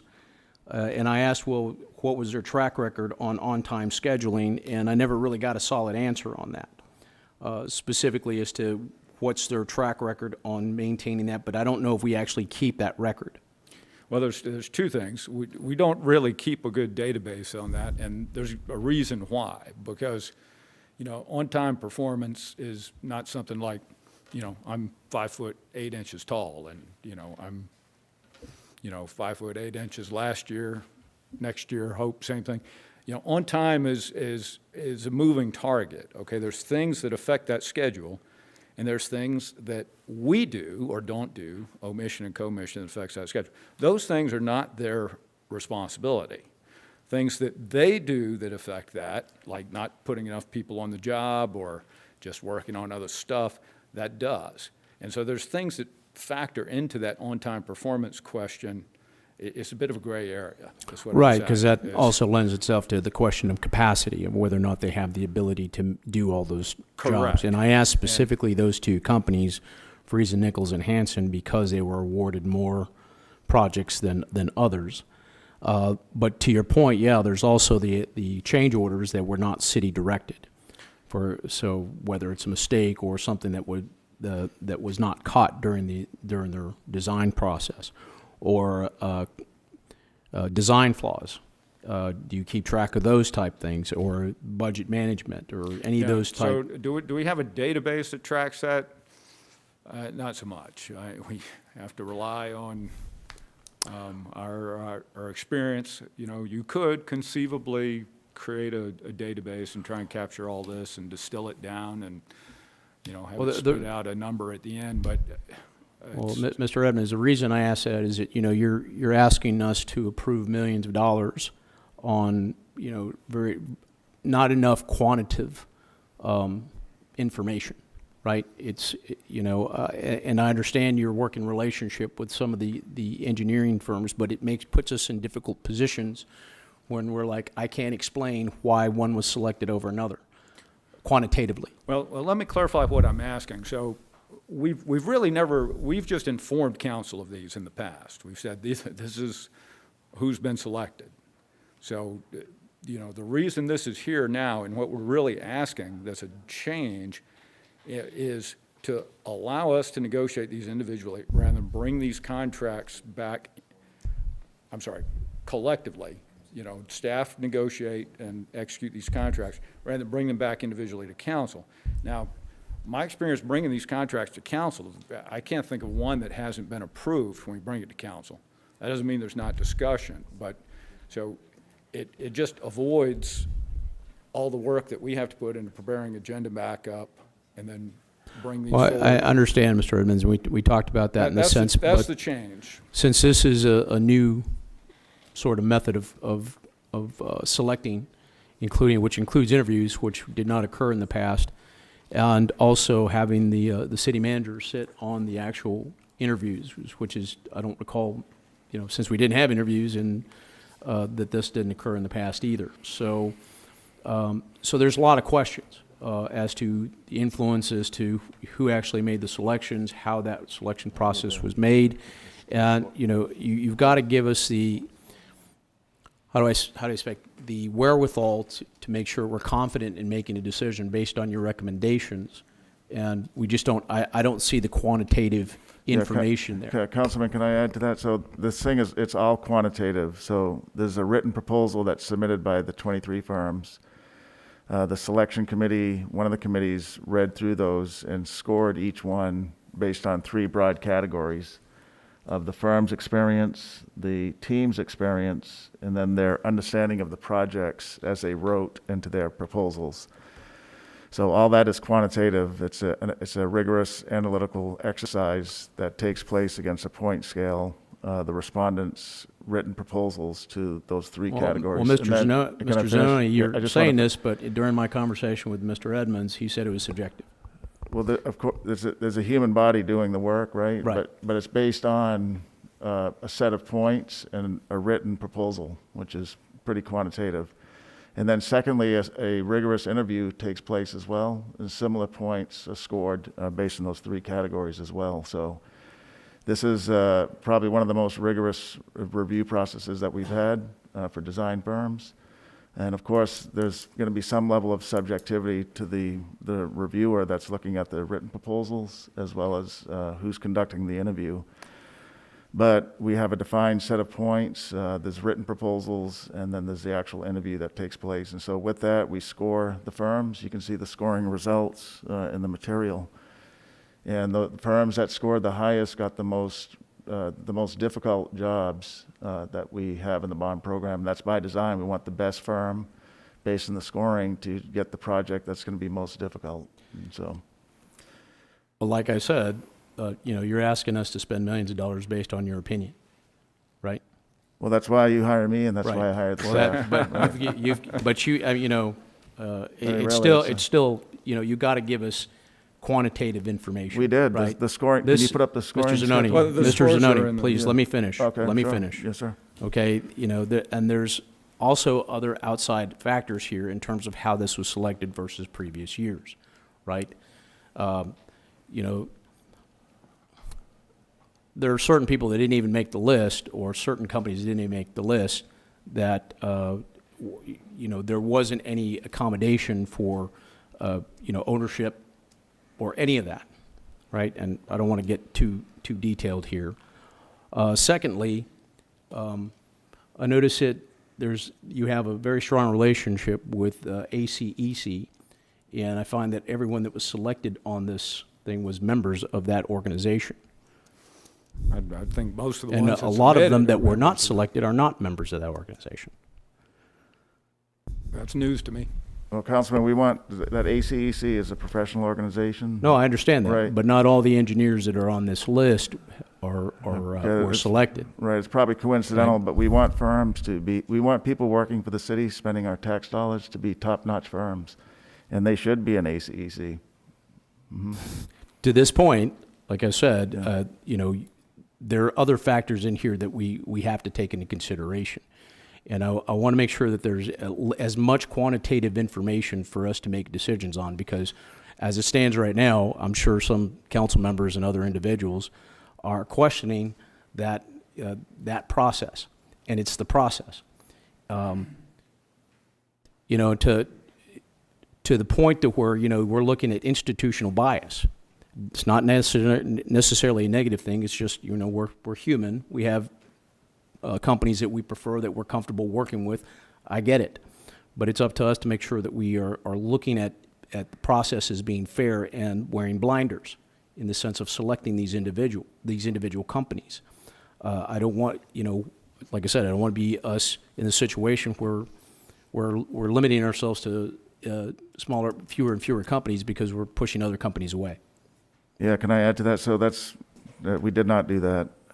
As an example, we interviewed 3 firms that we thought could do the job. We wanted to give them a chance, bring them onto some of the city work that up to this point haven't been engaged.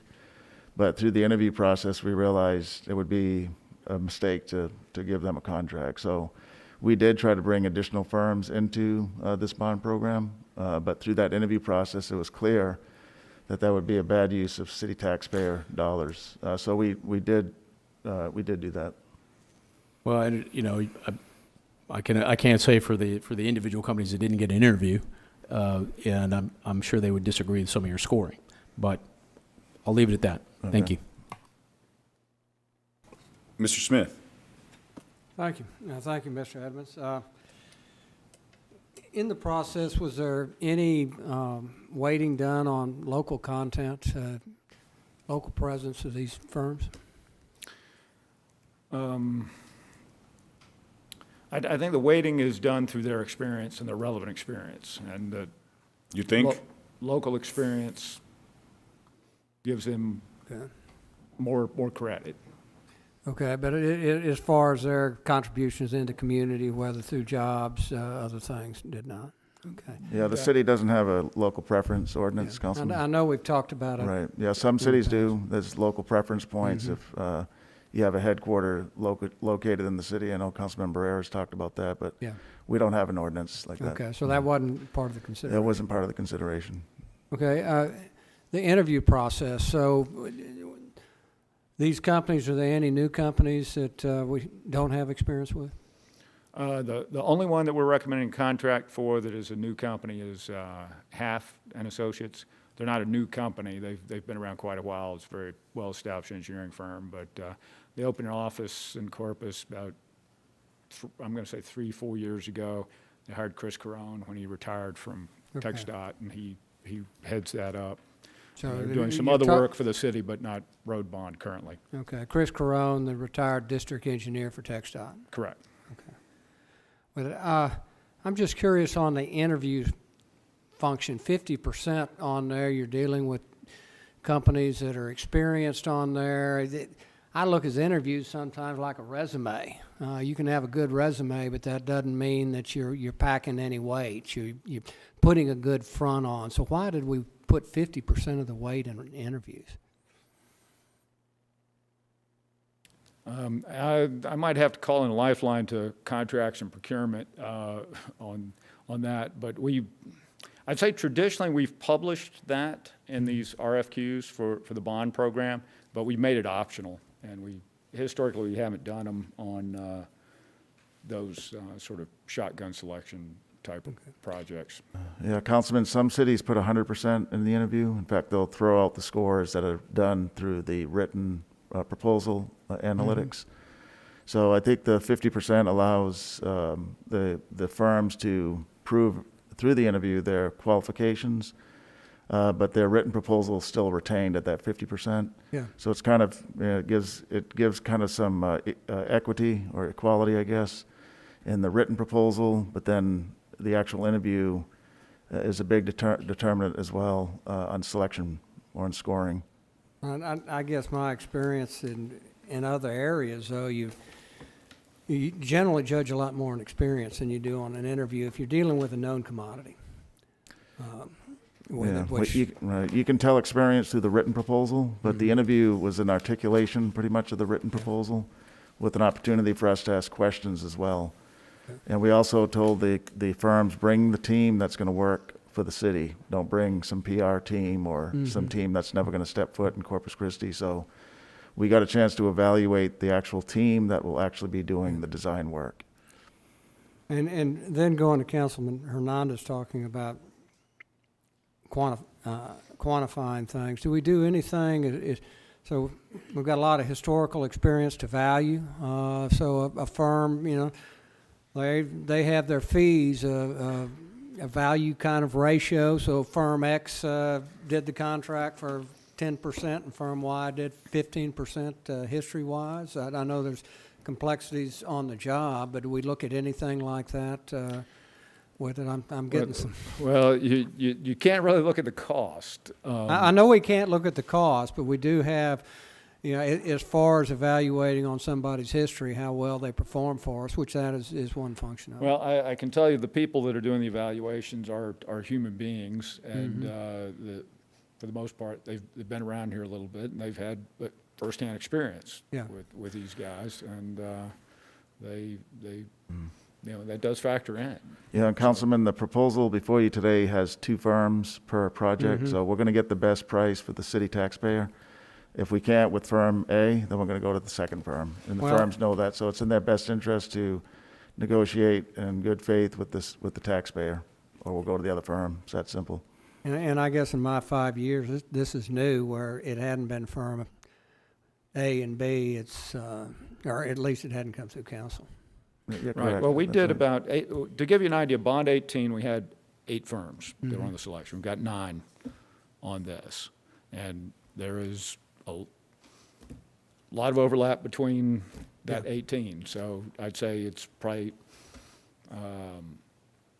7 of the same firms. I think there's 1 or 2 that came in, and there might be 1 or 2 that went out. So we're comparable to 18. Right. I mean, the firms that this is kind of in their strike zone that really build their business on this work, you know, they have the strongest resume, they have the best teams, and, you know, they're getting the majority of the work. And that would have been in the technical proposal. Correct. On there. Okay. Thank you. Councilman Hernandez, is your light off? Okay, Councilman Martinez. It just stays on. I know.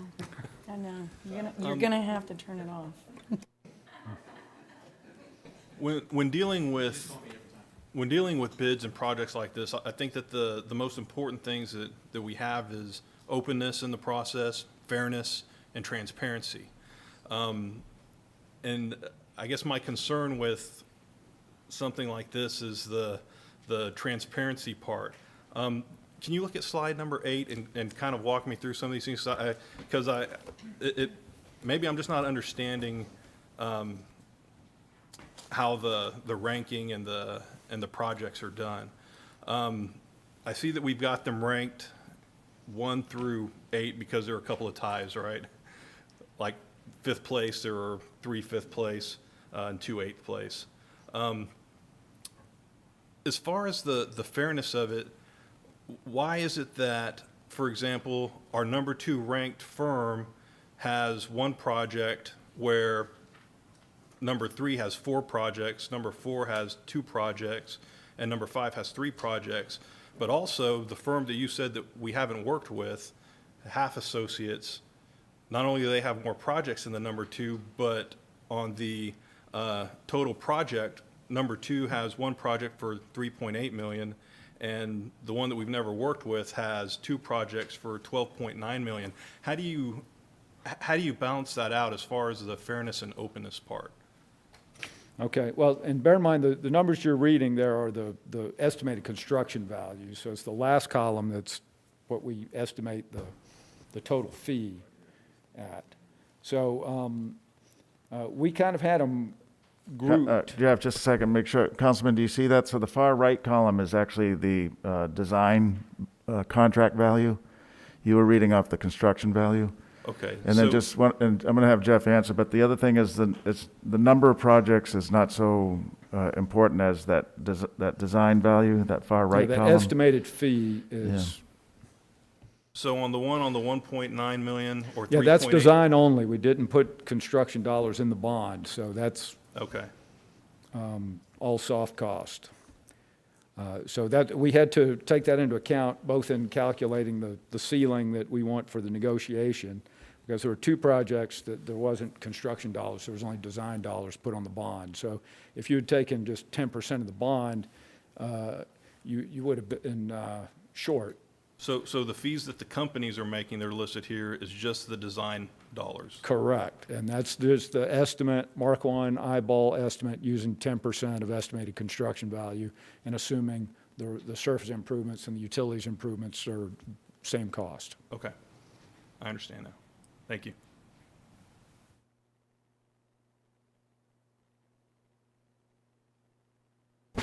Okay, do we have any other questions or comments? Mayor, I'd like to make a comment. Can you hear me? Yes, sir, go right ahead. Well, Jeff, Peter, you know, it's obvious that, as I had mentioned in the past, that obviously a preference for local.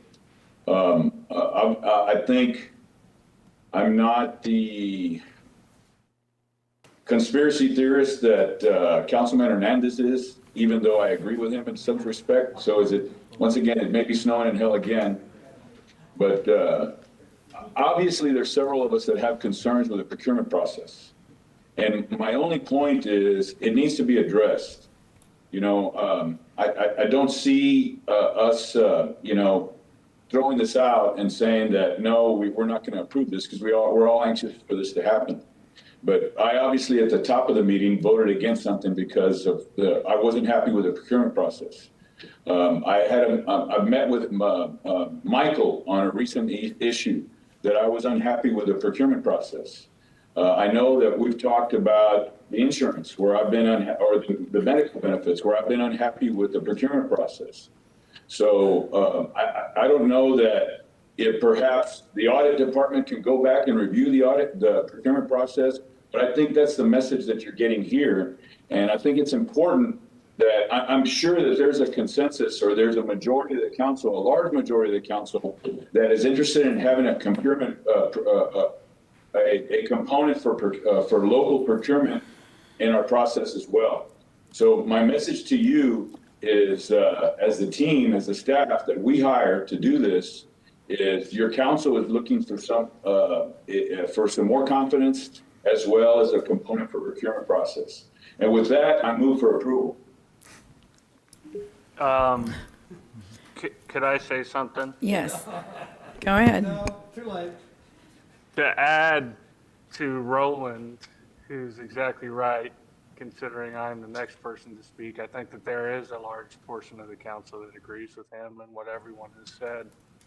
It must be snowing. But local preference has always been a big thing. From every council we've been on, we've always tried to push local preference. The concern is, I know, Peter, you haven't been here the whole time, that a lot of us have. We haven't really budged in that direction. And it's very frustrating. Not just in this, but in a lot of different areas. Is there any way that we could add something like, if we're going to select all of these out-of-town groups to work with local companies? I think Councilman Smith touched on that earlier. Well, I'll take a partial action item on this. You know, one thing that I negotiated with ACEC, and I recognize that they don't represent all of the firms, I'm going to say they represent most of the local firms. And there's kind of a needle we were trying to thread between what can be legal, and there was a feeling that what we had adopted as a council policy was not legal for local preference. And what I negotiated with ACEC was to strongly emphasize local presence, local project experience in those qualifications and score those higher. And so I think some of that language may have been lost through some of the organizational transition. I'll take it as an action item to be sure that at a minimum we get that back in, and we emphasize we want people that have worked on projects in the region and understand the area. And can I, Councilman Hunter, in response to your and Councilman Breyers and many of the council members, I'll work with the mayor to, we probably need to look at a local preference ordinance that'll guide our purchasing process. We don't have one, as I mentioned. San Antonio, where I was for 22 years, had one. Right. And had one, I think, for the 22 years I was there. And in fact, we refined it over the 2 decades. So we probably need to look at that for this city, and that's something we can begin to work on and bring some proposals to the council, because it's a policy issue that the council would adopt eventually, and it would guide the procurement process. Right. We hear it just about every meeting, so I think I'm convinced that put this on our work plan and begin to have the conversation, beginning with the mayor, and then we'll bring it to the full council on what does it mean to have a local preference ordinance, and what's the policy direction of the council with respect to that. So we'll bring that forward. Thank you very much. And it must be working, and y'all did do a good job in San Antonio since they keep stealing all of our companies here. Yeah, right. Yeah. We are the greatest incubator. Yeah. But because of those local preference policies, I think has really, really helped our larger cities in the state. But, Mr. Hunter, I'd like to add one more thing in response to your question. Every one of these 9 firms has a local Corpus Christi office that we're recommending for contracts. Yes, sir, and I do appreciate that. It is, I mean, that is, how do I say this? At a minimum, that is great, and we do want them here. It's just, all of our taxpayers are putting money into the city, and I'd like to see it be as recycled here as much as possible. And I do appreciate y'all picking people at least that have a presence here, but all those that have headquarters here, we don't want them moving their headquarters somewhere else where our tax dollars can go. Okay. Thank you. Councilman Pusley? Thank you, Mayor. Jeff, I wanted to also thank you and your staff for meeting with all of us and discussing this and listening to our suggestions. I agree with everybody else here. I think we need a local policy with respect to that. I think it's a very good thing. It shows the construction companies and the architects and engineers and the people who live and work here and pay their taxes here that we recognize that and we appreciate that. But not to say that if we can't find the right person for the right job, to look elsewhere. And I'll give you a perfect example. And not that they did a bad job, but the company that did the Northwest Boulevard plan, when we first started meeting with them, they're from Baton Rouge, Louisiana or somewhere, and I started talking to them about this road and that road, and they had no clue. And so it makes it difficult when you're doing something like that and whoever you're working with has absolutely no background in the area that you're trying to work. So I think it goes a long way in helping. But I think this is a good try. I understand and appreciate what you are trying to do with this process.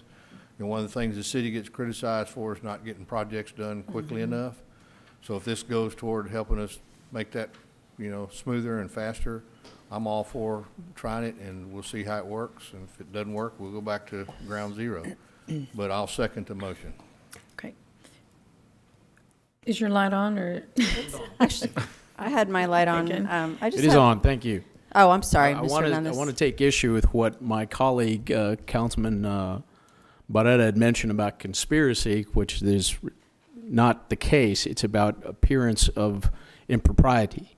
And as any judge would know, if there's even an appearance, that you would recuse yourself in any aspect. Even on council, Councilman Smith recused himself because he had property that was close to it. He didn't have to, but he did just for the sake of not appearing that way. So, I mean, in looking at it from that perspective, what I mentioned about quantitative information, that is not, there's no conspiracy associated with that. The discussion of the ACE was a thing that you don't want to keep out there as a possibility of something happening or some negotiations happening behind the scene.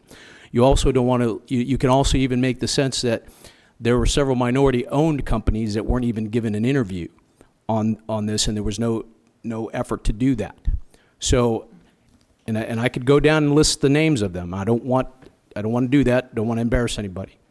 But if at the very least, there is no legislation for services, professional services with regards to local. There are with purchasing actual items like things, office supplies, that kind of stuff. There's something like along the lines for that, but not for professional services. However, it could be used as a tiebreaker for us within the system, with regards to locally owned companies, not just companies with local offices, or minority-owned companies to at least get an interview or at least be a tiebreaker or something along those lines. I want to make sure that we're looking at this thing from a perspective of what it could appear like to the outside looking in, not necessarily being a conspiracy to Councilman Barrera's thought process. Maybe he thinks there's conspiracy theorists. I don't know. Maybe that's a conspiracy. But that being said, I want to make sure that we are above board and look like things that are fair. I've mentioned it several times. It's all about not picking winners and losers, but making sure there was a fair playing ground for everybody to compete equally. This does not appear that way. Thank you. Okay, and so, Mr. Zanoni, in all fairness, no one has ever directed you to look into, like directed you here, to look into a local preference policy. So I'm asking you to do that today, so it is on record. Please look, let's start that conversation. Let's look into what that would do across the board, how we would handle it, what's best practices elsewhere, and then we'll carry that forward. Okay, we got it. Thank Okay, you. Thanks, so we Mayor. have a motion, or I'm sorry. Well, we do have, there is a council policy. It's council policy number 26. It's called Hire Corpus Christi First. And it says, in order to maximize the effectiveness of local tax dollars by ensuring a portion of citizens' tax dollars remain in the local economy for economic benefit of the citizens, by using all available legal opportunities to contract with local businesses, city department directors and purchasing officials have a duty to grant a preference to local business, unless doing so would violate. So we've got one on the books. I'm just not sure what the issue is The best with it. the best practice ones provide a scoring criteria. So there's weighted points that are given. If you're a local company, you would get 15 points or some points determined by council. And that's fine, just maybe it needs to be revamped, but I Well- just wanted to point out there it's is not- one. I just right. don't know if Let's it's the start right with one for that, us Mr. now. Zanoni. We'll pull that and Yeah, work from there. Exactly. Okay, wonderful. Okay, great. So we have a motion? Did we have a motion on the floor? We did. Do we have a second? Okay, any discussion? All in favor say aye. Aye. Any opposed? No. Motion carries.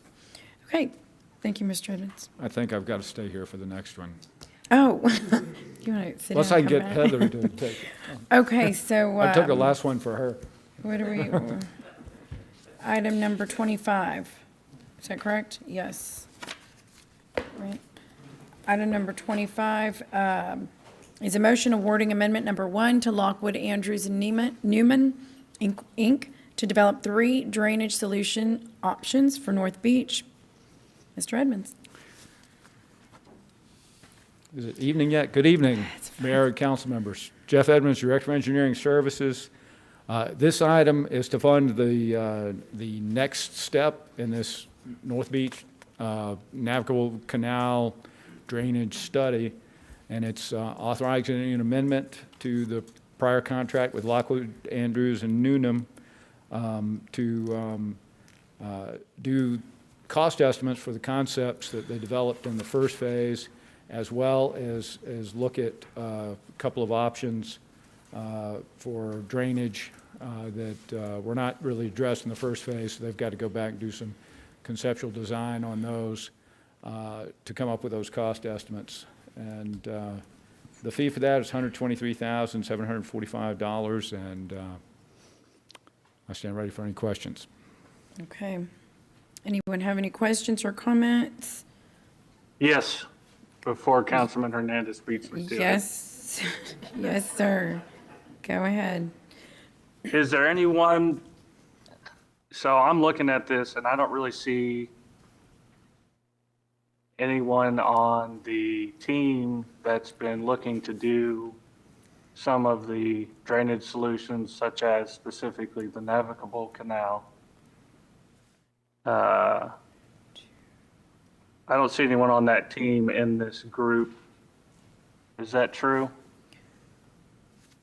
I'm pretty sure. I mean, What's the, yeah, do you understand the question? I'm not sure I understand the question. Blackard's group, Blackard? the one who initially came to us with the navigable canal project. Yeah, Councilman, this is a contract amendment with the engineering firm that just completed the study recently. So this is continuing the work.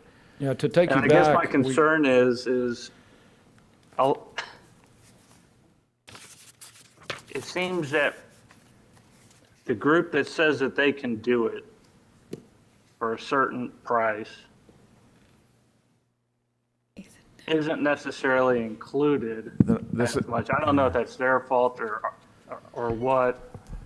This is a professional engineering firm, Councilman, that's going to do probable cost estimates. So we want professionals, licensed engineering folks to do the work. In fact, we have Scott Harris on the WebEx with us. I think he's still there. But so this is about getting a firm to, for the first time, give us probable estimates for 3 drainage solutions on North Beach, so we can advance that drainage, so we can fix the drainage once and for all. There's a navigable canal they'll cost out. They'll cost out a linear creek system, if you will, and then they'll also cost out an underground drainage system, a brand new one. And with that information, the council at that point should have enough information to decide on how to fix the drainage on North Beach. Because we have 3 different studies that show how you could do it. What's missing, though, is the cost for each one of those, and that's what this will give us in about 2 months. And I think Mr. Harris, or Chairman Harris, is an excellent person and professional, and couldn't be a better choice for this. Right. He's the contractor that he's the contractor that we have under contract. And knowing That's that. what I see here, yeah. Yes, sir. Knowing that this would have numerous phases, when we did the RFQ to select someone, we told the consultants that this will be phase 1, there could be a phase 2, phase 3, and so on. So this is phase 2. We're able to expedite it and do it now rather than go back out and take 6 months to get another firm to give us pricing. So this advances the project quickly for the community. And to remind you how we got to LAN, we published a request for qualifications last year, and we received 1 response, and that was from LAN. And we went ahead and went through the process of reviewing their statement of qualifications and even conducted interviews and concluded that they were qualified to do the work. So we agree with Mr. Hunter's No, I statement don't on think that. I think that they're great. I don't think anyone else should do it. I think that y'all picked a great group. I'm not trying to say that. I'm just saying we've worked with a lot of different groups, and they've always kind of contradicted what the original group has suggested at the $42.5 million for the navigable canal, and it would solve 70% of the drainage issues on North Beach. Now, whether that 70% is correct or not, that's not the point I'm trying to make. The point I'm trying to make is we have a group that's been trying to get this done for 5 to 6 years, and they're saying that they can over and over and over again. They have legitimate sources saying that are testifying with them that they can do this. It wouldn't solve the entire North Beach problem, but it would solve a considerable amount. Now, I guess what I'm suggesting is, why not at least have them along for the ride, side by side, working with the group, so that they can at least give ideas, because they are so convinced that this is possible. So, Councilman. Could I ask the other council members what they think of that? Councilman Smith? Anyone has any, just a raised discussion? Councilman Smith's light was on. I mean, we've been looking at this Are you on? for so long.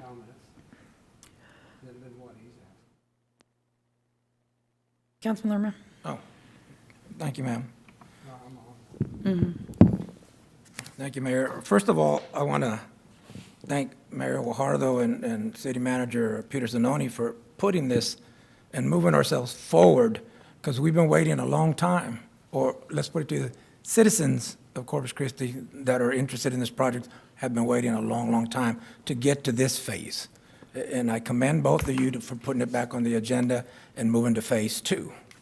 Okay, saying that, I think I want to thank the individuals that called in and spoke on behalf of the North Beach project, because those are the stakeholders. when we talk about the aquarium, when we talk about the USS Lexington, you know, and then, of course, some citizens spoke on that behalf, and we have other written comments that were made also on the behalf of some of this. You know, I wasn't here from the beginning when all of you started this process, okay? I understand that you had to create a lot of different things. One of the things you created was a contract with LAN, you know, on what you wanted to see in the report and things of that sort. You know, and I pulled it up because I was curious about something that was on here, why the public or outside stakeholders were left out of the process. I couldn't figure that out. Okay, I mean, this is just something that because when you have a project out there, you normally involve the stakeholders. I mean, we involve them in ordinances, when we send out 200 notices for people to vote yay or nay on that project, you know, so I was a little puzzled why we didn't do that kind of thing to North Beach. Why didn't we send out 1,500 notices, who was in favor, who wasn't? I mean, I don't know, but like I said, I wasn't here from the start. But my question, on this contract that you pulled out, that I pulled out, I just have one question. And it's a service agreement number 2901, contract for professional services for project E12191, engineer services for North Beach Canal navigable, North Beach navigable canal project, okay? I was reading through this, and one area caught my attention, and I want to read it word by word, just, you know, I just want it on the record. It's Article 1, Scope of Services, page 3 of 20 pages, and it's section 1.10. Consultant is expressly prohibited from discussing or sharing information related to or resulting from scope of services with any person or entity other than the City of Corpus Christi through its city manager. Consultant shall immediately notify the city manager of all inquiries related to the scope of services received by this consultant. It was explained to me why this was put in there, and I understand that, okay? I'm an elected official.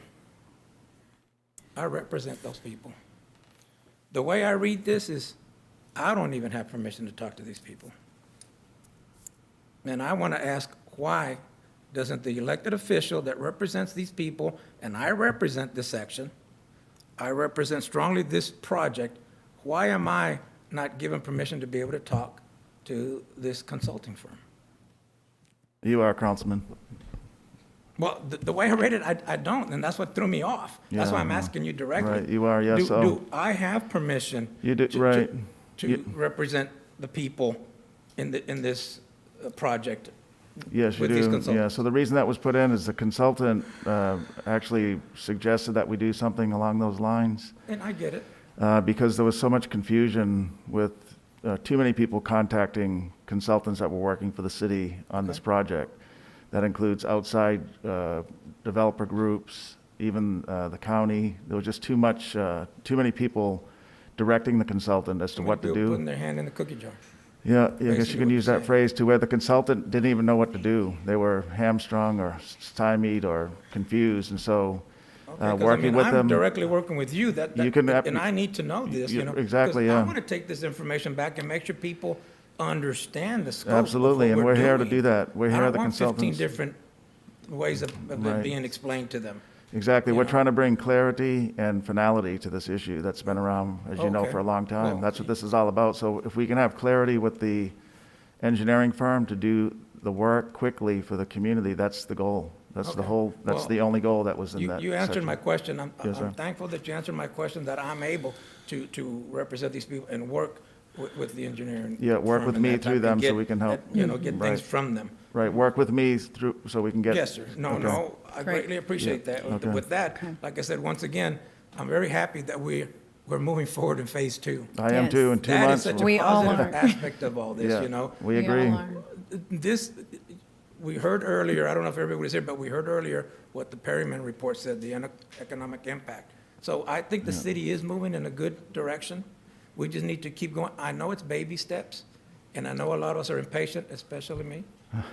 Okay, I'm a very impatient individual, but I think we are moving in the right direction. And I know that most of my colleagues that are here are in support of this project. You know, really, we just need to, once we get here, then we need to look at funding, we need to look at different things, but it's gonna take some time. But once again, I thank you, and I thank the mayor for putting it on the agenda, and we just keep moving forward, and let's make sure that we move forward in a positive manner, you know. Yes, we are. We That- will That's the continue. important thing, you know, and communication. The other thing is Yes. communication. I'm gonna be happy to communicate with you with you, Peter, day in and day out, to be quite honest with you. You know, it's important. You know, and what I say out to the citizens, give us that opportunity now that we're at this phase, because we're definitely going forward and it's looking good. It is. It's So- getting closer than ever, so. Yes, sir. Thank you very much. Okay, thank you, Thank you, Councilman. Councilman. Councilman Pusley? Thank you, Mayor. In the interest of moving forward, I'd like to make a motion to approve this. And I have one simple question, if I can get a second. Second. We've got one more comment, sir, if you'll hold that thought. Yes, we're going to be out of here by 6. Can I ask my question first? Real quick. Oh, you have a motion or? I have a motion, and I wanted to ask a quick question, but I'm fine Okay. if you want me to wait. No, no, ask the Okay. question. Peter, when this is done and we select whatever we're going to select out of the 3 proposals, what would be, my curiosity, what is our next step? Do we then go out for an RFP or an RFQ or one of those 3-letter things that we do? Or do we go out for bid with a contractor? It could be, we could get a design consultant, we could do a design, there's numerous procurement methods we could go. We could get a design build, where it's one firm designing and building. We could get just design only.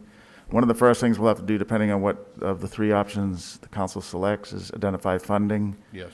We'll have to put together a calendar. We know the current bridge won't be removed till about 5 years from now. That has a big impact on the footprint. Okay. Although we can start on the northern part of the peninsula. So it's really about, 1, identifying timeline, 2, delivery approach. Do we want to do design, bid, build, design, build? And then 3, let's put together a calendar that's realistic based on the bridge, which is right now a big impediment to any solution there. Okay. Okay, very Yes, good. sir. That's all I had. Okay, thank you. Thank you. Thank you, sir. Councilman Smith? Thank you. Mr. Edmonds, I notice this is coming out of stormwater capital funds. Yes, sir. That's where we funded the first phase of the work as well. Okay, so the first phase and the second phase. And those funds come out of our water bill, correct? Correct. So the navigable canal, so far we paid for it out of our water bill. Correct. Yes, sir. Okay. As we go to option 1, the closed conduit underground street improvements, looking at it, it looks very familiar, or very in line with the HDR, the 2018 HDR. Some modifications on there, and I'm just wondering, we can't accept the HDR. We just went through the scoring on there. HDR actually scored much higher than LAN as we were reviewing engineers. So we're readmitting the wheel, as far as what I can see, is option 1. Yeah, they're going to use the LAN will use the HDR written report and Yeah. cost estimate out from there. Doesn't matter if it's a different firm, they'll use Yeah, the, because it's been fully costed, and we've right. actually A lot of that done a work, fair will- amount. exactly, so Yeah, they'll. that will be an input into their Yeah, process. And they have a exactly. copy of that report. Yeah. Their price and schedule reflects that they have a lot of material already, and that's why they can do it in 2 months, frankly, because there's a lot of written material already. This is about using what's out there and then coming back with some the best probable cost But estimates. it's a that we'll different see. design. Yes. It's not the HDR design. So I'm interested in see how those costs come about. It's similar in what it's trying to accomplish, but the design is a little bit different. Well, I'd like to, just for time, option 3B, the navigable canal outfall through the beach. So when we first had the LAN presentation, this is the one that goes out through the middle of the beach. That's correct. There were permitting issues with, it didn't meet the dissolved oxygen criteria. So we're willing to go forward with that, even though by LAN, our experts' own opinion, that we're going to have difficulty in the permit with it. Well, there was certainly a preferred option of those, and as you mentioned, there were some issues there, but Yeah. I Well, don't think it's a big stretch to cost that out, you know, the option one and the option two from their first phase report. Yeah, it's just a LAN little had bit both different those, both quantities. of those options were viable options as. No, they weren't. by- It didn't meet the DO criteria. In that one, right, in that one area, but they both, would they work? With some exception, the answer was yes for both the the beach access plus the north peninsula But access. we need to declare it an impaired body of water. So that was. I don't know in if their Scott's on, report. is Scott on the WebEx here or not? I don't know if we were able to retain him. Retain him. Yeah.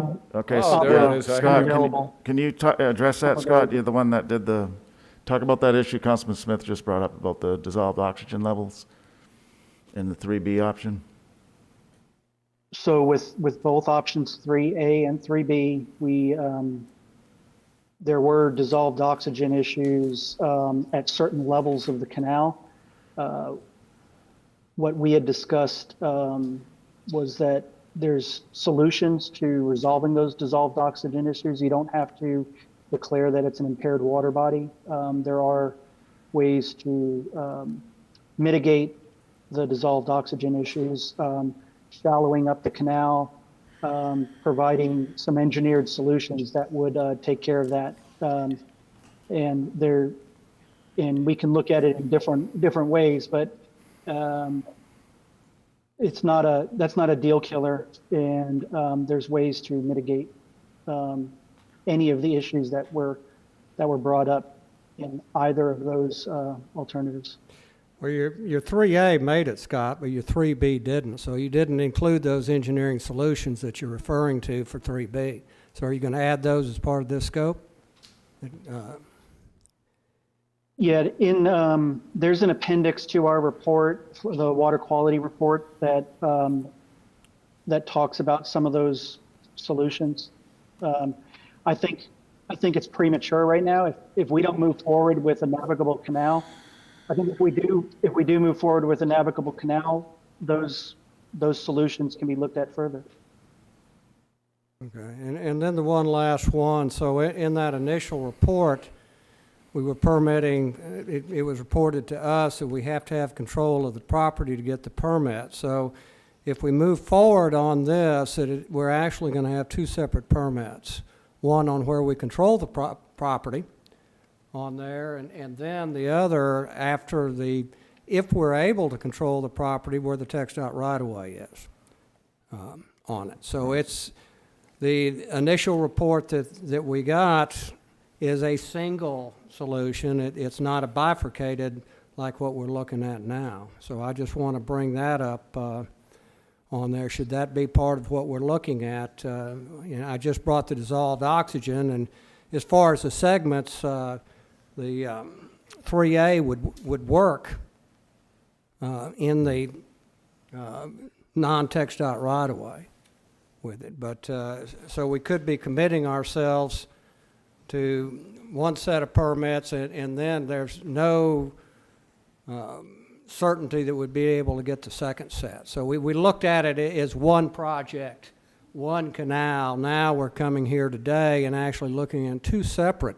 occasions, one today and then the other at that point in time, which we do not know whether we could get control of the right-of-way or not. So that's, as we're looking at this on the pricing, those are some questions I think that need to be answered with it. So that's it for my comments. Thank you. Is your light on, Councilman Lerma? Yes, ma'am. I just want to make a comment. Okay. I'd like to just remind the council that back in December of 2019, that you voted 9-0 to go forward on the study of this canal. Not a ditch, not an underground drainage, but a canal. So I just wanted to bring that to the council's attention, even though it's an older council, the council before us, but you still voted on a 9-0 vote to go forward to study this, the canal project, not a ditch, not an underground drainage system. I just wanted to make that comment. Thank you. Councilman Hernandez? Yes, I just wanted to clarify something that Councilman Lerma had brought up with regards to that one section where the consultant is expressly prohibited from discussing or sharing information related to the resulting of the scope of the services. And correct me if I'm wrong, if LEN wanted to reach out to urban engineering or to HDR, he would be prohibited from doing that, from getting their information? No, he wouldn't be. If he has to get information to conduct their study, they've already But been it doing says expressly prohibited from discussing or sharing information. Then, yeah, then they are going to work with the consultants, the three that have done those reports, to get information. Okay, but this says specifically... They've already talked to they're me about it. They've talked to me about it already. Scott Harris has. Okay, so you're where- providing them an out for that? It's not an out, it's the ability for them to do the job. They've already talked that, hey, look, can we call HDR, can we call Chip Urban to get information? To me, the answer was yes, please do, so you can get the cost estimate. They have to, right? Yeah. They asked me And I about, think the bottom line here is to work together. I don't Right. think we should be looking for ways. We are all on the same team. And that needs to be not only realized, but accepted. We are all on the same team. And we are looking for what we can do to take care of the drainage at North Beach. That's the bottom line. Nobody wants to dig a hole and call it a day. That's not what's going to happen. So, that said, Well, Mayor, I just wanted to, it was not a question of whether we were on the same team or not. I don't believe that I don't believe that we're not. But it was just a clarification, a legal clarification. If I could have our attorney kind of express his opinion on that. on which one, Councilman? On that line where it says it's prohibited expressly from discussing. Right. And just, I want to make sure that, we're not putting LAN, Scott Harris in particular, in a tough situation if he's, trying to get information. Scott Harris and the other consultant, the lead in Houston, both thanked me for having that clause in the contract. In fact, they asked for it to be in there, so I don't think we're putting them, and Scott can speak for himself, in a tough situation. And I answered the question as to, can they call the firms where they have to get technical information? They already asked me that question, and I already told them yes. So, Miles, I don't know if there's something else. Yeah, I think that needs to be read in conjunction with the duty of that engineer to talk to the owner's representative. The goal of that contract is to ensure that the engineer mentions any attempt at that contact to the owner's representative, so that we don't have a problem of scope creep caused by other people getting involved in the contract. Okay. So also I wanted to mention something about HDR report. Was there any mention of a canal in the HDR report? A canal? Canal. No, sir. Okay, so that answers Greg's question about what you could utilize with the HDR report, correct? Closed conduit. Right, because that's already part of that. I think Urban did some preliminary work in that as well, right? They did more, Urban did more of the option 3A. Yeah, I don't think they had a closed system. Yeah. Okay, so as far as I understand on that last comment on this one item, that LAN is free to get information wherever they need in order to complete their scope of work. After they talk to me, yes. yes. Okay. Mhm. He's the city manager. After they So talk you're not going to deny him from getting any information? Oh, my goodness. They have to ask me the question. I can't answer that. I mean, Okay. they know that they have a phone and I have a phone, or I'm here in person. They ask me questions and I give them an answer, depending on what. I'll hold you to that. Thank you. Okay. Okay, we're moving Mayor, on. can I say one more thing? I'll be real quick. Yes. Thank you, Mayor, very much. And I do appreciate Councilman Lerma's comments. And by Peter stating that publicly on record, I mean, that's pretty much just as good as being on paper for Councilman Hernandez's concerns. I guess I'm going to make a suggestion, and then we'll move on to Pusley's motion. Is because the North Beach Community Association hasn't been included as much as some of us would like them to, I think it would be good to have one of their members, specifically Mr. Blackard, to be included in this going forward. And I'm done. Thank you.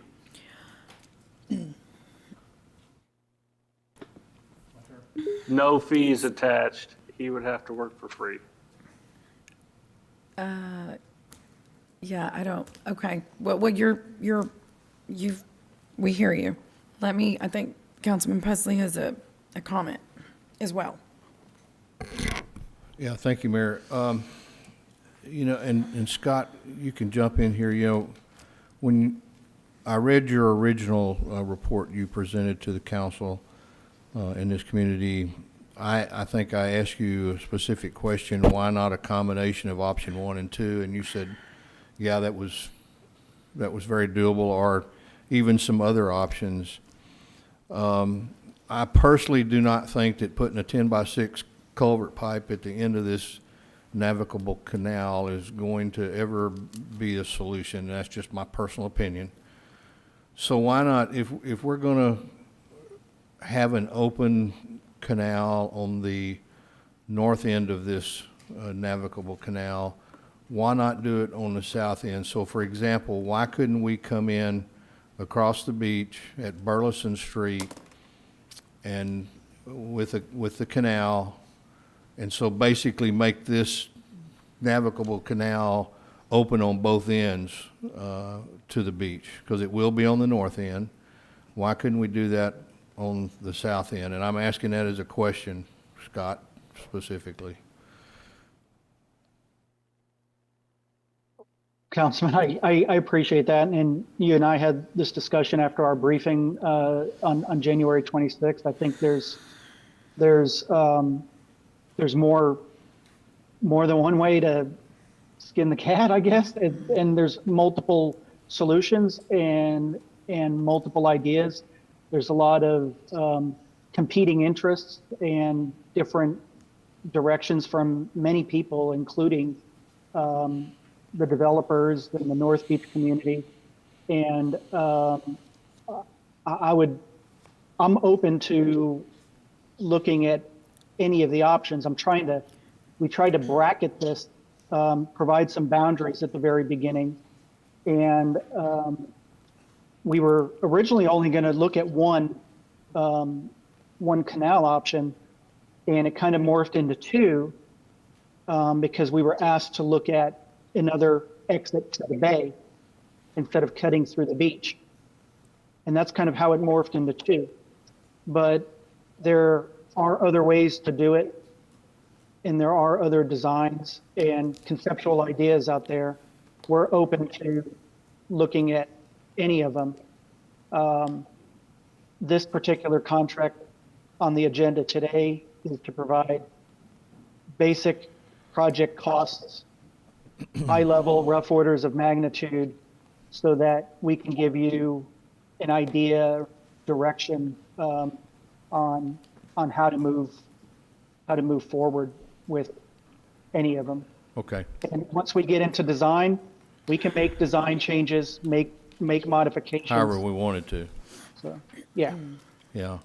And, okay, that's all I had. And I do want to give my opinion about Michael's question, Councilman Hunters. I've always been told since before I came here that Mr. Blackard wants to be one of the people considered in doing this project, or he's stated that he would like to do this project and could do it for X amount of money, et cetera. If that's true, then we can't put him in the design room, because that gives him, and Miles, you correct me if I'm wrong, that gives him an unfair advantage to anybody else that would be wanting to compete on this on a level playing field. Is that not correct? I don't think you can put him in a design room because I don't think he's an engineer. Yeah, I just think that would not be a fair process for everybody concerned. We have, we can move this process forward, get it done, and then skin that cat when we get to it. Let's not refer to cats. Okay, I'm sorry. We can make that decision. Animals. Yeah. Okay. Yeah, I get quoted on social media all the time about my. You do. Okay. Well, I think we have a motion on the floor. Do we have a second? Any discussion? Oh, Councilman Smith. Just one more comment on here, and this is for the record. So, option one, in 2018, we had the HDR study. We studied it, we costed it. At that point in time, we've actually implemented some of the things. Option 3B, in 2019, we had urban engineering do it. We designed it, we costed it, we paid for it.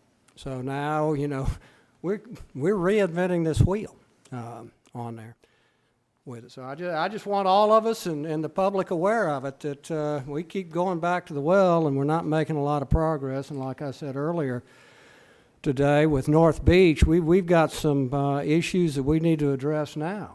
That Beach Street and our entrance to North Beach, as the traffic changes with it, now you're entering North Beach. If you're coming from the north on there, you're going through Beach. And when they switch traffic over, will be the same thing. So we've been talking about this, and Mr. Lerma, as you said, Councilman Lerma, several years with it, but we're not making any real progress. Now, the engineers are happy. HDR is happy. Urban Engineers is happy. LAN is happy on there. But we're not making any real tangible process for North Beach. We're not improving those entrances and really moving North Beach forward like we all should be. And I seconded the motion for the TIRZ number 4, because I believe North Beach is important to this community and we need to be doing things. But I am afraid that we're going on the timelines on these projects with it. It'll be a next decade before we could be out there on what we're talking about today. I would like to see us doing something on North Beach now, not in the next decade. So that's one of my concerns, is looking forward. We've got to get North Beach going, and it isn't. Well, you know what? We've got that opportunity now, sir. We're moving forward on phase 2, and then we'll look forward to phase 3 and then select one of them, okay? We'll give them an answer. That's Thank next you. decade. No, it's not. It's within your next 2 years. Okay. Any other discussion? All in favor, say aye. Aye. Any opposed? Aye. The motion carries. Okay, first reading, Section O, first reading ordinances. Item 26 is an ordinance approving the tax increment reinvestment zone number 3 downtown project add financing plans. Hello, Heather.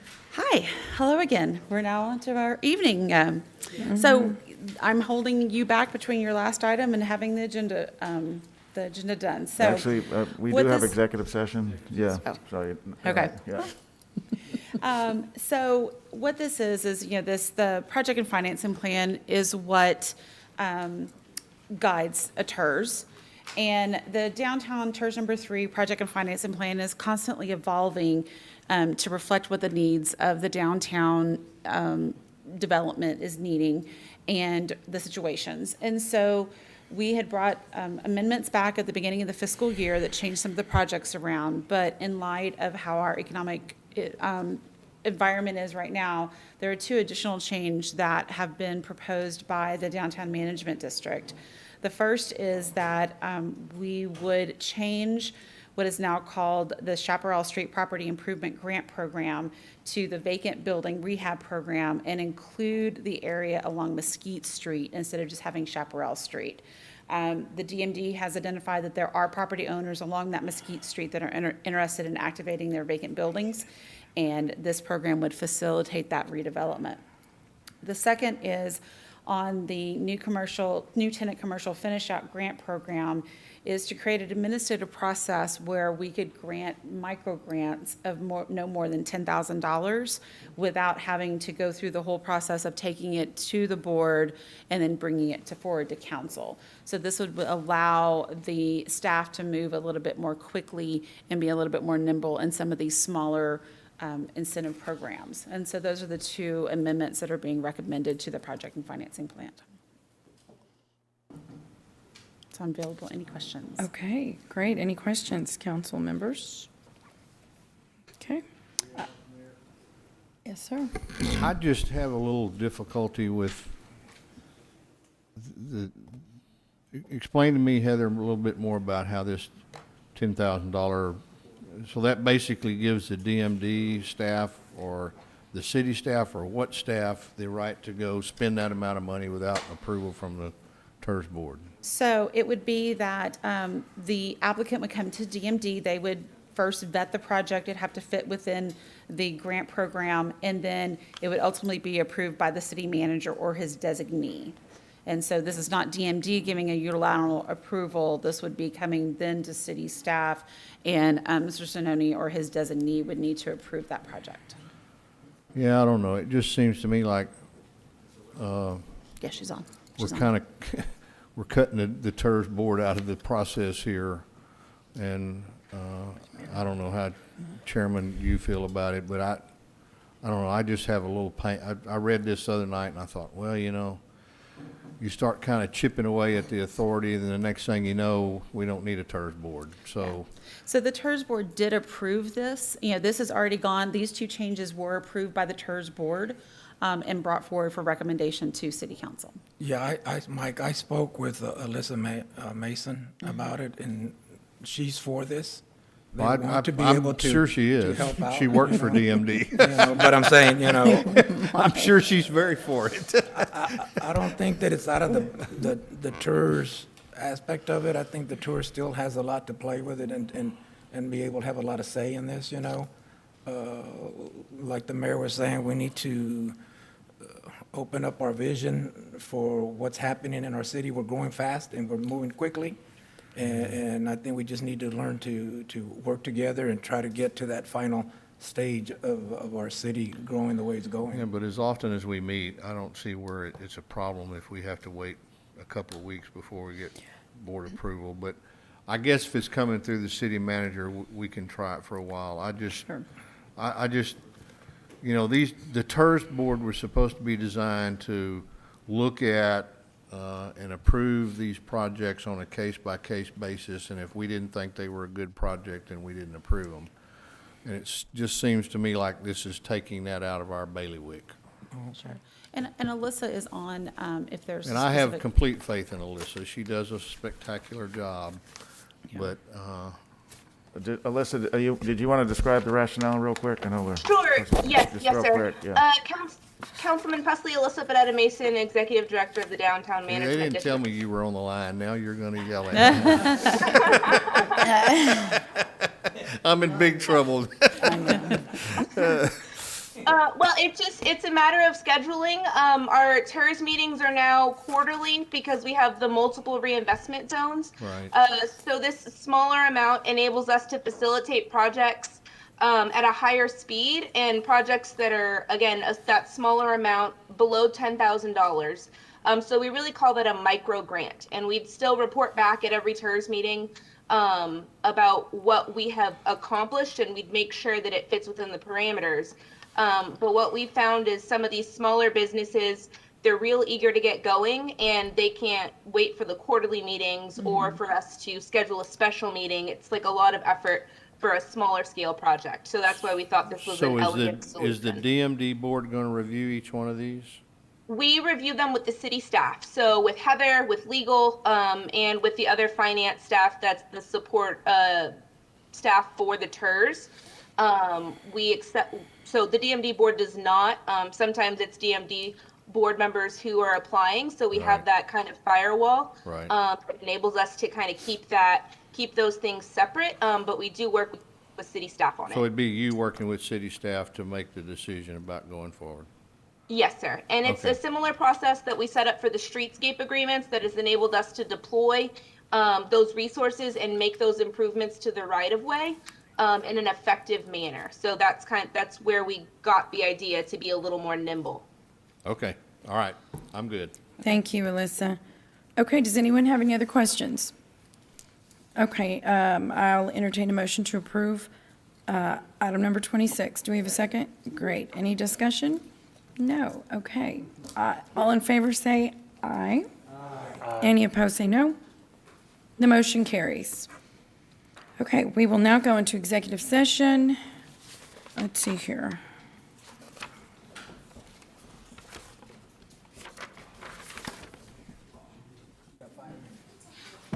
Where am I? Rebecca, do I have my, my numbers for 27 and? You do. It's, 28? yes, ma'am. You see. Oh, 28 and 29. Yes, because we did 27 at lunch. Okay, so we'll go into executive session on items 28 and 29 per Texas Government Code. Can anyone hear me over Greg? Hold on. Just kidding, Greg. Okay, we're going into executive session on items 28 and 29 per Texas Government Code sections 551.071 and 551.072. We will return.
Sorry, this is 28. Yeah, we went out of order a little.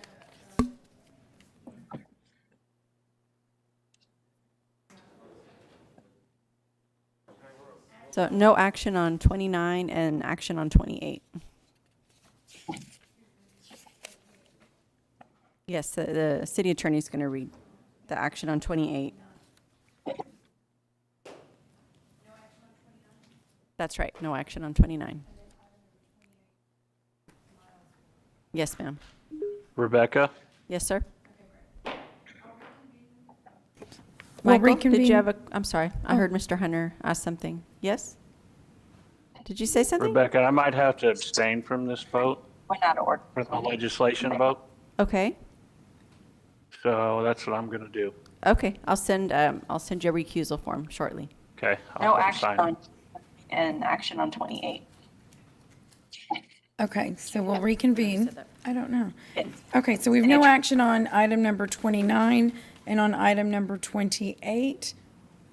Mr. Risley, would you like to read an amendment that we would like to approve? Yes, ma'am. Rebecca? Yes, sir. I'm not saying that. Michael, did you have a, I'm sorry, I heard Mr. Hunter ask something. Yes? Oh, it's delayed. Why is it Say something. delayed? And I might have to Gabe. abstain from this vote, Went out of order. for the legislation vote. Okay, Okay, That's what I'm going to do. okay, I'll send you a recusal form shortly. Okay. Okay. Why did all that repeat itself? I don't know. okay. Okay, this, Yeah, I had to hear it twice. All right, Miles. okay, the item, we have handed out an item to the city council and to the city secretary titled Resolution Opposing Any Legislation That Expands the Authority of the Port of Corpus Christi Authority of Nueces County, Texas. And the series of whereases on that resolution are unchanged. However, the operative clause would be changed if a motion is made to state, now therefore be it resolved by the City Council of the City of Corpus Christi, Texas, that it opposes any legislation that expands authority of the port, and that it opposes the legislative proposal of Nueces County that would authorize the port to develop port-owned land in the city's extraterritorial unincorporated areas of Nueces County, or Nueces County-owned land that is leased to the port, or that the port has the right to develop or improve to stimulate economic development activities in the city limits of Corpus Christi and its extraterritorial jurisdiction.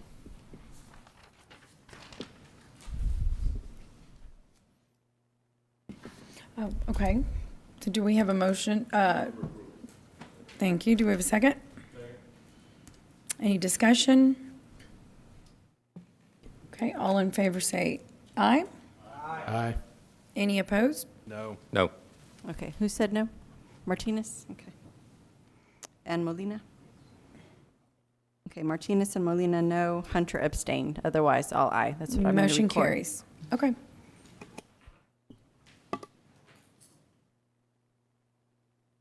Mayor, before we adjourn, I would like to, with your permission, go back to item GA, which is the city manager's comments and reports on the actions related to the coronavirus. And since we don't vote on that, we don't have to, open that back up. And I just wanted to make a quick comment if I could.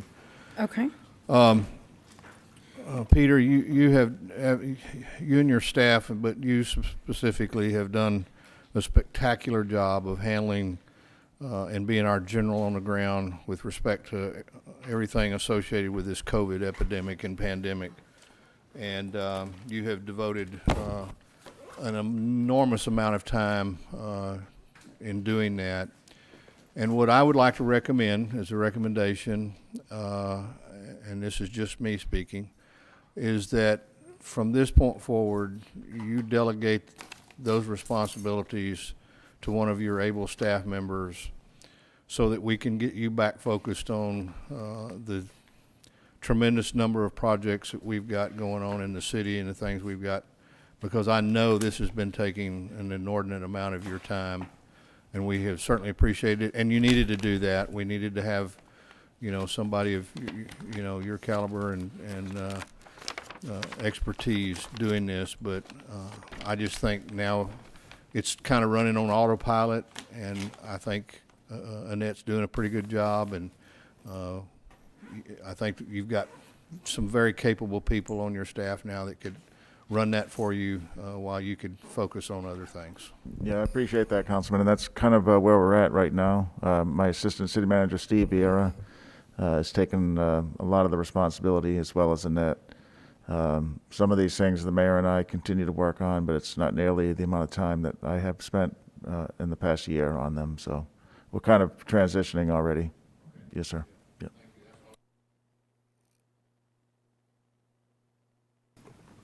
And Peter, I'd like to commend Steve, because I've noticed that and, you know, see him doing a whole lot and taking that on. So, and that's great for you. Yeah. Okay. So with no further business, I adjourn the meeting.